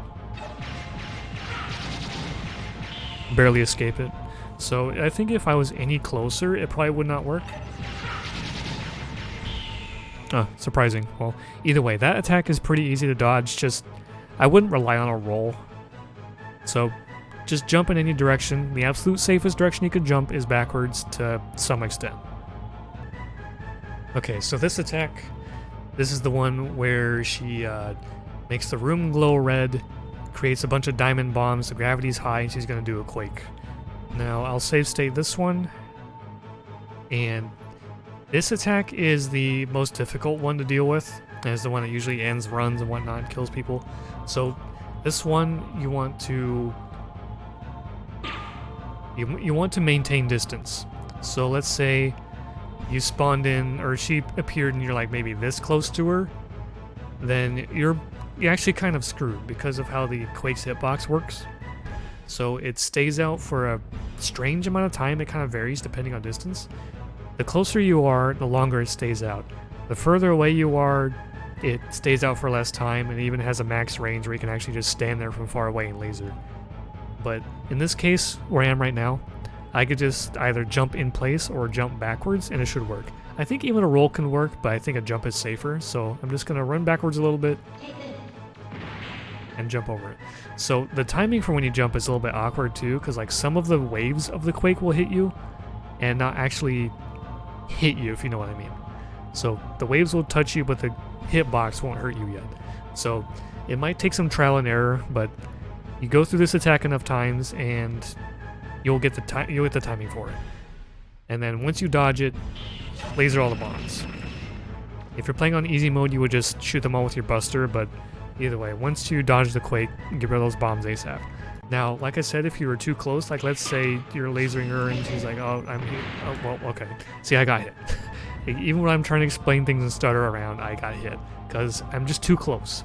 The hitbox for the Quake is just, it's out for too long the closer to the center you are. So there's almost nothing you can do about it. Unless you get the absolutely god jump that somehow gets over it, you're going to get hit. You can... I've kind of messed with jumping into her or jumping into her bombs, and those are inexplicably difficult, and if not, probably doesn't even work. So if you're close to her and you know she's going to do this attack, run. Like, just back off. You see her, she's doing this, run away best you can and jump over it. That is the most difficult attack of hers to deal with, so keep that in mind and you should be fine. Alright, so this attack, there's a couple of ways you can do it. I'll save state this one too.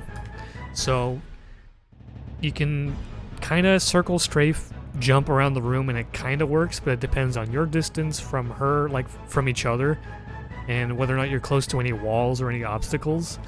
Because it can work, but it's not the most reliable thing. Because like, what if I was right here and I tried to jump? I would get caught on this corner, and then I would get hit. Same thing if I was, say, over there by the control panel. So it's not the most reliable thing. It can work, but I wouldn't rely on it. Now, the other option that I learned from JMC a long time ago is to use rolls. So you want to not face them, turn sideways, and then you listen for when she fires them, and you kind of just time it. You kind of feel it out and just roll it. I failed that one, but let's try again. You kind of see where I'm going, right? So, shoot, roll, like that. So, you just kind of have to feel it out a little bit, but that is 100% reliable as long as you're not, like, right under her feet. That's the one time where it's not going to work. So, if that's how it happens, like if you're too close to her, what you can do is move around a little bit to give yourself some extra distance, and then roll. So, if you get a good feel for this one, this is 100% reliable. You're never going to get hit. But it's a little bit of a skill barrier, so once you get it down, easy. It might be rough at first, but it works every time. Alright, so the next thing I want to get into is the HP thresholds. Now, I put 3 red lines on the screen, And those are the thresholds that are going to line up with her HP bar. So first, I'm going to do some damage. Now, at the very start of the fight, you're never going to have enough damage to reach this first line here. You're never going to deal enough damage. It's just not possible. Maybe if you have the laser upgraded, it might be possible, but whatever. If you only have the one upgrade like the speedrun route usually uses, it's not going to be enough. So, at the start of the fight, you want to deal what damage you can, manipulate whatever attack she's going to try to do, and, you know, assuming distance and RNG is good and everything, then you want to get her past that first threshold. Okay, she's right here, so she's not going to do the ram. I have free reign to do a buttload of damage. I want to get her past that threshold, and then you'll see. Alright, that's plenty, that's good enough, whatever. Got hit, okay, fine, whatever. I didn't take much damage. So now, the reason why we want her to cross this threshold is because she's going to do that red quake attack. And while that attack is devastating, it's very important. And I'll show you why. So, save state. So here's what I'm going to do. When she teleports in, assuming she's not very close to me, I want to try to use that time to just drain her HP down to this next threshold. And the reason for that is because she's going to do it again. Every time she crosses one of these red lines in her HP bar, she's going to do that attack again. Scripted. So the entire strat for this fight is to just cross that threshold whenever you can. So there she is. Use the weak spot. I almost did enough damage. Not quite, but I got close. So I just have to deal a little bit more. That's a lot. I tried to roll that one, but that's fine. So you see she's far past that second threshold, right? Now, that means she's still going to do it. If you were to somehow do enough damage where she crosses, like say she's not hit the second one yet, but you did enough to cross the third one, she's going to do it 2 times. So with how far I got her here, she's going to do it to account for this one. And then I'm going to deal as much damage as I can. Say, if my damage is good, maybe I'll get her down to like here. And because she crossed this one, she's going to do it yet again. So just watch. Good damage. Get rid of the bombs. Now see, she's going to teleport in. She's going to do it again. And assuming my damage is good, that should finish the fight. Boom. So that's pretty much how the entire fight's going to work. You start out the first phase, the very start, you know, do like maybe about this much damage. Manipulate her to use an attack that's not the ram. You can either try to dodge it or you can just eat the damage. In a speedrun, for like top times, we just eat the damage. And if we're not in red bar after that, then we just heal. Or if we are in red bar, we heal, but if we're not, it's fine. Just eat the damage. As long as we get her to cross this first threshold, we're good. Because then we know that she's going to do the quake attack. That's plenty of damage opportunity to just try to get her down to the next threshold. She teleports out, teleports in, she's going to do it again because of this one. And you see where it's going, right? We use these quakes to deal as much damage as possible. And if she's not finished off, well, manipulate the attack she does. And if it's low enough where you can just kill her through the ram, also good. So that's how the entire fight's going to work, and I'll do one whole clean attempt.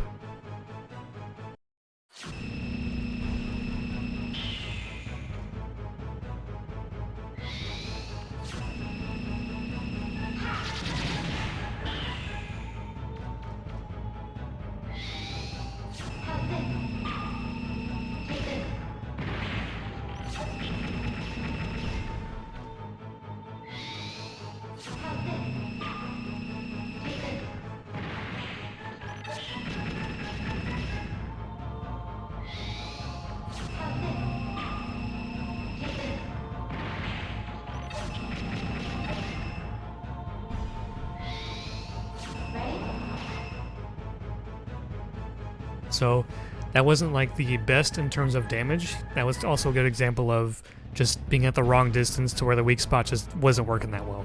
But that was still the ideal execution of the strat considering the RNG I just got. So the distance and some attacks she used was RNG, but we made it work to where we manipulated her into using the quake whenever we wanted her to, and that's where we got in the most damage.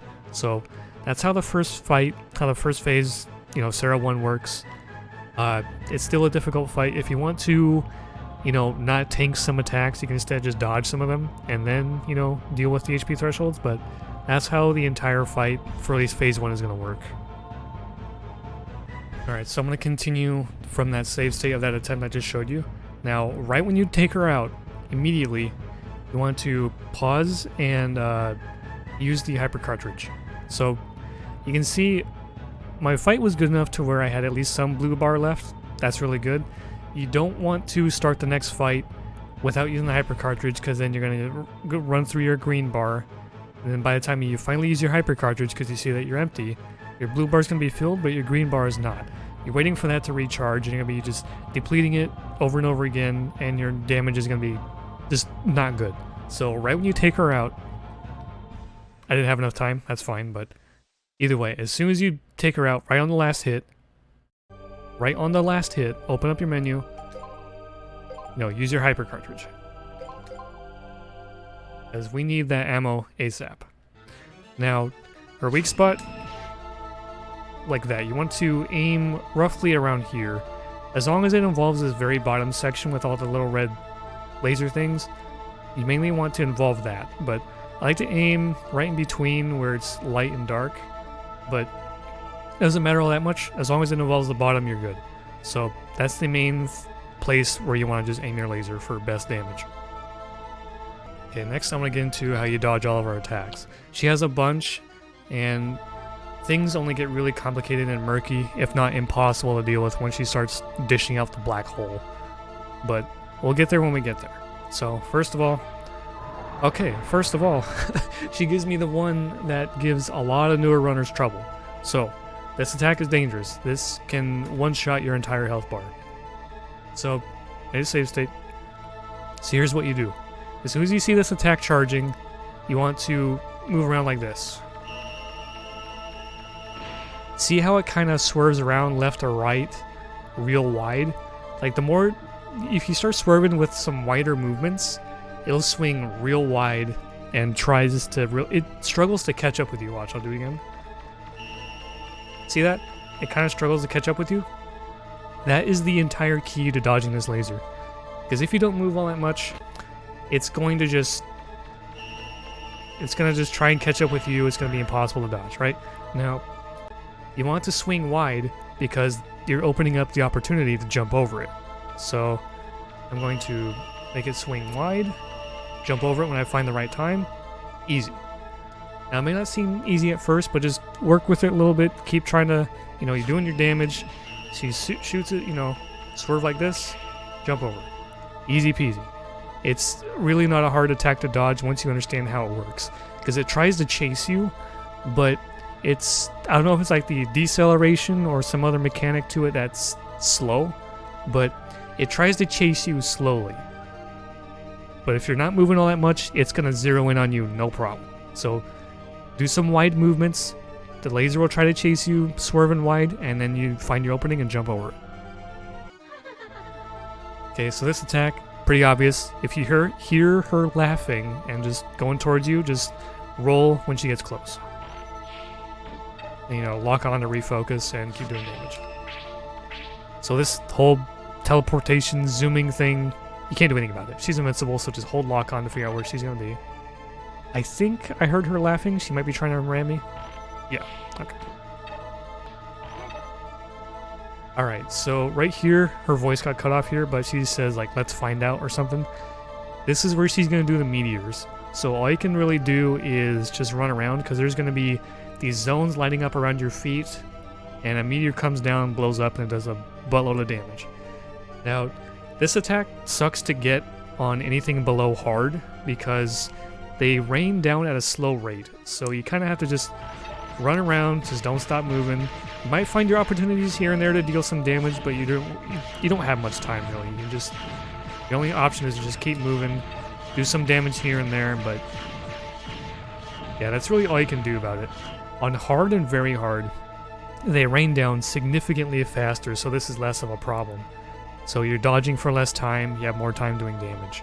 But on normal and easy, just run around, sneak in whatever damage you can get, and that's pretty much the only option. Okay, this is one of two attacks. It might be the hand slam or it might be the multi-laser. Okay, so when she says that, make sure you're not too close, but when she says that, just roll right when she slams. Easy. Now the only thing you have to worry about is if you're too close to her, it becomes undodgeable, because like, it kind of takes up this entire zone right where she slams her hands down. And on top of that, you can actually get hit by her hands themselves. So as long as you keep a little bit of distance, this attack is fine. Nothing to worry about. Okay, this attack is important. See, when she moves up to you kind of slowly and does not do the whole laughing thing, that means she's going to get right up to you, and then she's going to hover above your head and do the multi-laser thing and chase you with it. Now, this is the most important attack you can get in the entire fight. This is the god pattern, right? Especially if you get it first, so I'll make a save state. So when you see this, what you want to do is roll to the side, doesn't matter what side, right or left. And then right after the roll, hold forward and run like 2 steps. And this attack will never hit you. You get all this time to do all this laser damage. See all that time you get? If you see that attack, that is go time. That is how you deal with whatever. That's how you take her out fast. That's the attack you want to see. Alright, I loaded this save state again for a good reason.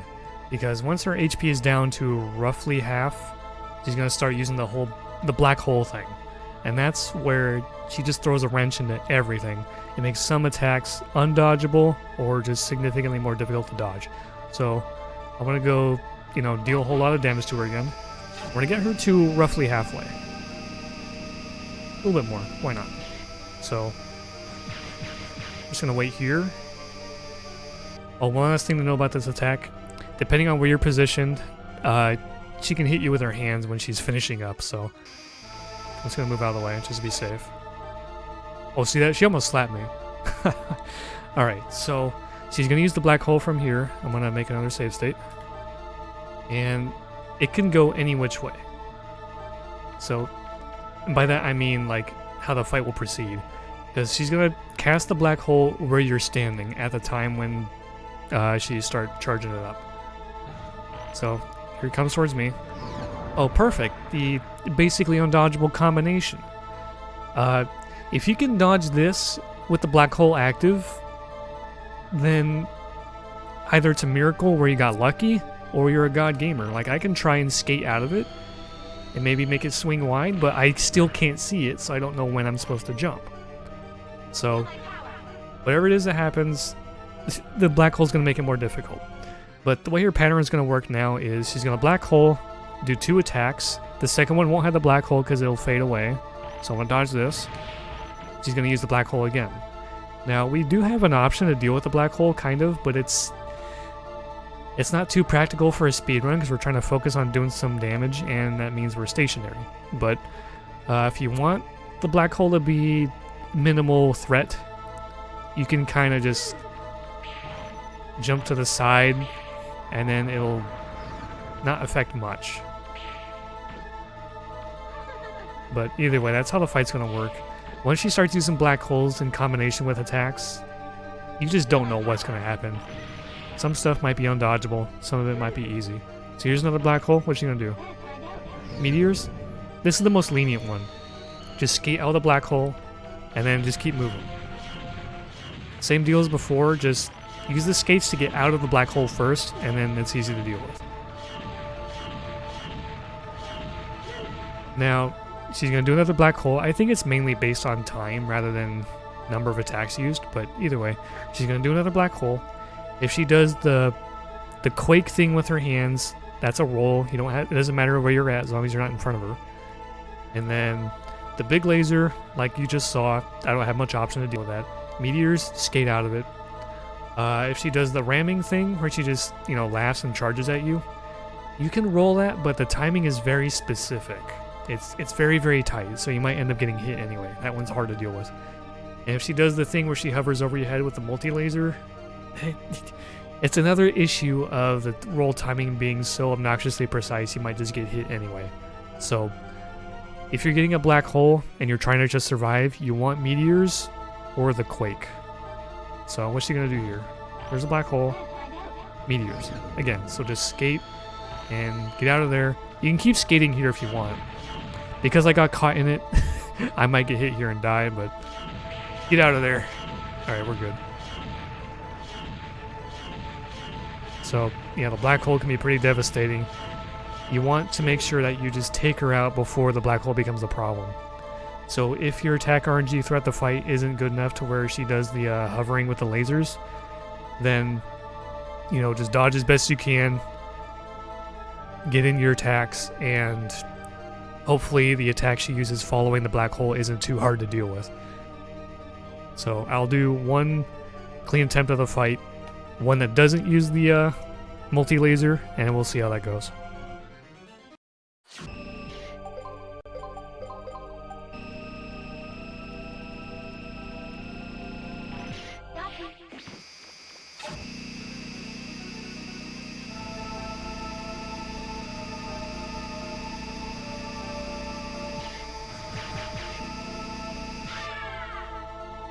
But once you know it, I just got the God pattern.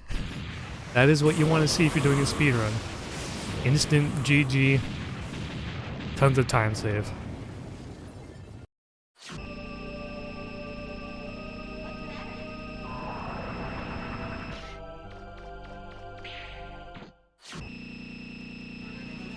Feel my power.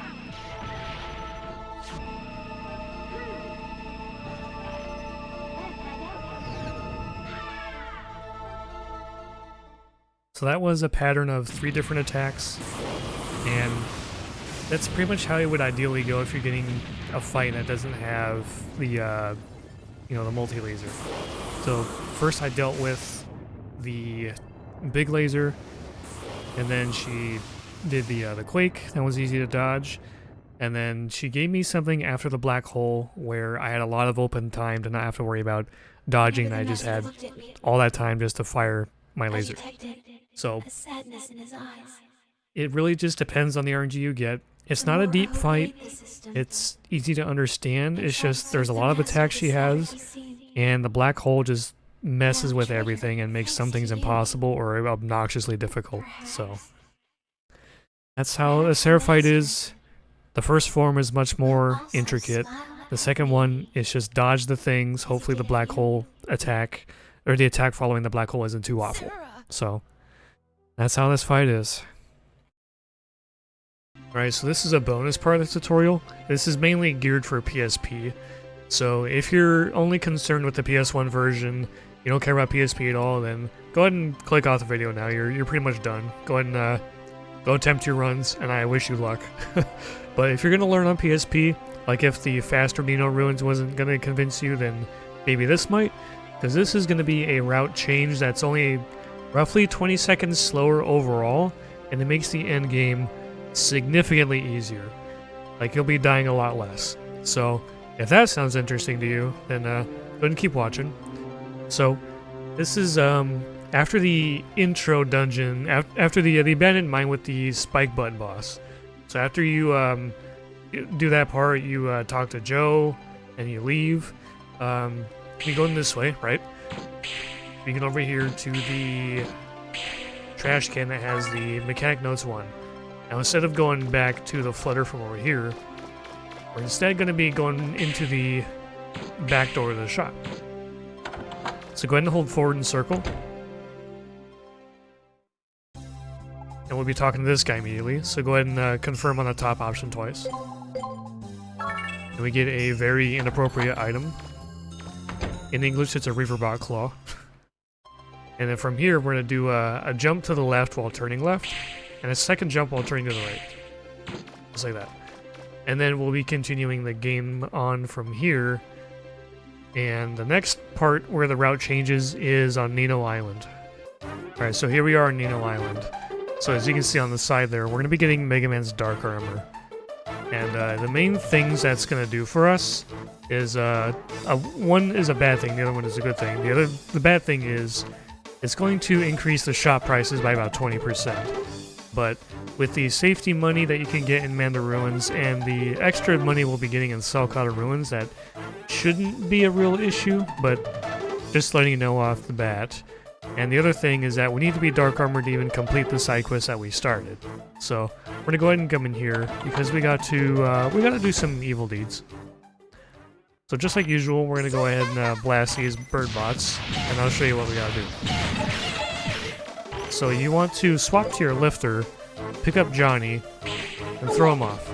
And you want to do that in the second area as well, and that'll give us max dark armor. So right now we're half dark. Now if you want to, you can destroy these turret guys and throw the guys off and not worry about the second area. That's also an option.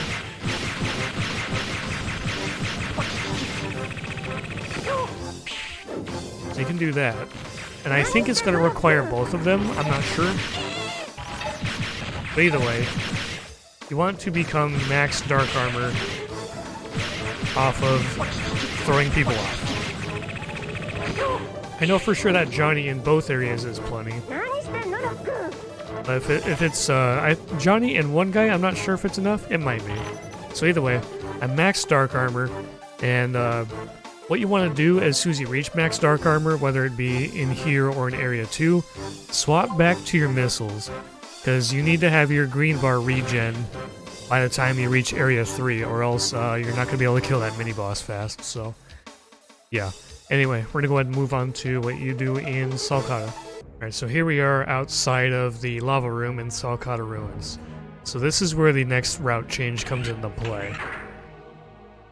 So first, I'm going to get rid of the missile guy over here so I can actually properly talk and demonstrate it. So let's go ahead and just destroy this guy. The missile still flying around? Okay.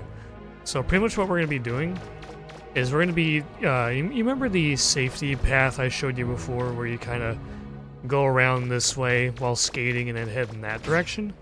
We're going to be doing a skate jump off of this hill right here. And we'll be going onto this platform. And you want to stay on the right side of the platform because there's this red brick kind of jutting out from here. And you want to skate jump from here up to here. And this little brick here will prevent you from doing that. So you're going to skate jump off of this hill, over there onto that platform, and off of that platform up there to the door.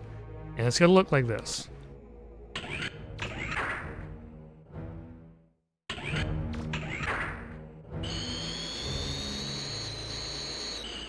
Hop down, come over here, jump off the hill, up to this platform, go in the door. Now that we're in here, we want the middle and the right chests. 30,000, 24,000. So that's pretty much going to pay for what we need to spend it on right after this. So next is the movement coming on out of here. And pretty much what you're going to do is you're going to do a skate jump pretty much right at the guy. And just before the missile hits you, you want to just turn to the right and then keep going and then do a left turn around the second one. If you want to do a safety path, you can still do the dangerous path where you do a skate jump around the right side of the second guy, but again, that's risky, but either way, it's going to be like this.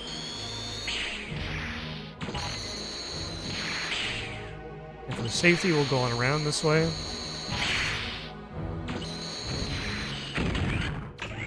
Now that still looked kind of dangerous. You might get hit by a missile there, but you're at least not risking getting losing a ton of your HP in the lava. So as long as you do the movement correctly, at worst you might get hit by a missile, and it's overall not that dangerous. Alright, so here we are after Kada Ruins, and we're going to jump left a couple of times while turning. Do a quick turn. We're going to talk to this guy. So what we're going to do is we're going to sell him the item that we got from the junk shop guy for 50,000. So now we have over 120,000, and we're going to talk to him again. First option. Then we're going to buy this from him for 100,000. And we're going to need that to conclude the side quest, because we're going to sell that to the junk shop guy for a lot of money. So once you buy that from him, go ahead and turn back around, and then leave this area like usual. then continue on through the run. And the next part is going to take place after Calinca Ruins. Alright, so here we are after Calinca Ruins. Now we're going to go finish the side quest. So skate towards the right. And come in here. And just like before, hold circle and forward.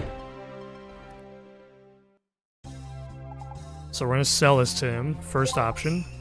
Do not go with the first option. We want the second one. Now, do not go to the second one again, because it's going to be like, okay, what if I can get 500k out of him? He's going to be like, no, and then he's going to sell it to you for dirt cheap. But if you go with this one here, you'll get 300,000. This is the most you can get out of it. So do that, and now we have 350,000. And that's exactly enough to double upgrade the laser, the Shining Laser's attack. So that's going to be fantastic. And just like before, you leave just like this. The double left jump while turning left and then turning right. And then you continue through the end game until you get the Shining Laser, and then we're going to upgrade it twice. Alright, let's make the laser.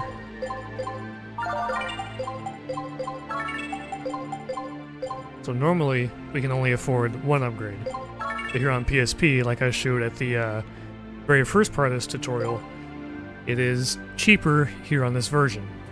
So on PS1 it's normally 500k, here it is for 300, and that side quest give us 300. And boom.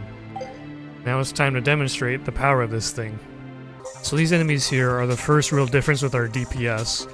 So just like before, I want to do 2 and 2 on the laser for their limbs, and you'll see how much faster they blow up.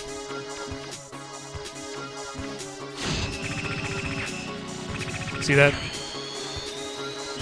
So much faster. Okay, here's the four-legged spider enemies.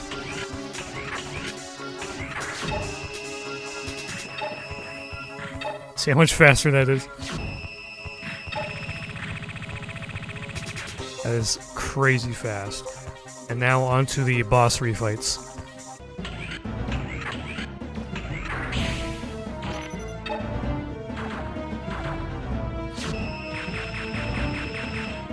So yeah, your DPS is actually high enough to where you can actually lock onto him and not worry about hitting the corners of his mouth. You can laser through the bubbles and still kill him very fast. Now obviously, you'll get slightly better DPS if you still ignore the bubbles and, like, shoot the corner of his mouth, but just showing that you don't have to do that with this upgrade. Alright, now here's the blob. It's pretty much going to play out exactly the same. It's just for the second time you laser him, you don't have to worry about positioning. This first time, laser him, it's fine, it goes by much quicker. And the second time, I was talking about positioning before, but this time it doesn't matter, just laser him again. And he's going to immediately put up platforms, he didn't even get a chance to move yet. So just play him out exactly the same. Now you might be able to get his HP bar to basically 0, if not almost 0. But just like before, you can't really take him down before he does his desperation move, so I wouldn't worry about trying to get his HP bar down to 0. It's not worth the effort. Alright, so the jellyfish fight here, this is one of the big ones, one of the biggest reasons why you'd want this laser upgrade. Now you can take out the first two extremely fast, and if you're lucky, you can even take out the third one before you get hit by a single spark. And all you gotta do, as soon as you see that the first two are blowing up, just do a double lock-on. So like, just do lock-on real quick. And usually it'll target the third one, and you might be able to kill it before you even get hit once. So let's see if I can do that.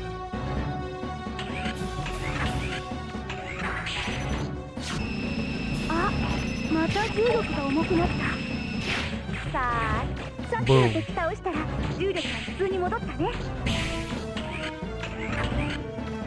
So I got hit by one spark, but you saw how fast they went down? That is nuts. That is one of the biggest time saves for using the laser with the increased damage here. And next is the Dino Bot. Now this one, you actually do want to use the laser. With the extra upgrade, it actually does out DPS your Buster now, so go ahead and get over there and just actually laser him this time.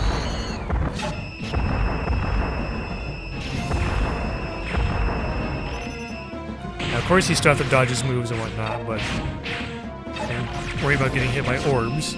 But either way, that damage is so good. And do not worry about your ammo. Like, you're gonna have plenty for Sarah, and you probably will have the hyper card as well, so ammo is not a big deal right now. And here we are with Sarah.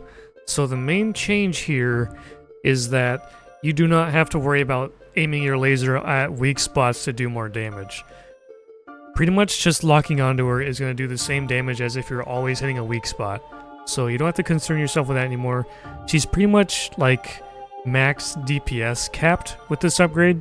So you cannot out DPS your level 1 laser when you're aiming at weaknesses, just we don't have to care about weaknesses now. So I'll show you. You just lock on if you want to.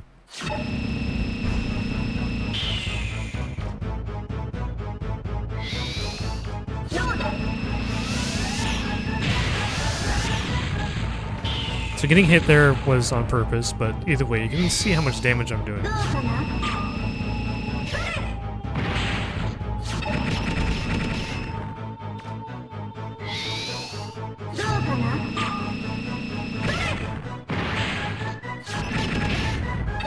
Oops. There. Now, you still do have to use the hypercart, but you can almost take down her second form without it, but you're still going to be lacking a little bit of ammo, so you'll still want to use it when you beat her first phase. And still, you can just hold lock on and laser and only worry about dodging.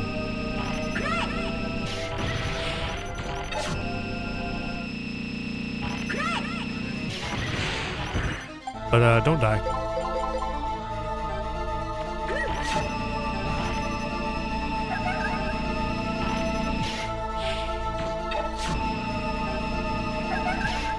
And there you go. Very easy fight. Once you know how to dodge her moves, all you gotta do, just lock on and laser. Don't have to worry about no weak spots. And that's pretty much it. So, thank you for watching. It's been fun to make. And, yeah, I hope to see you doing your first runs. And, hope you enjoyed.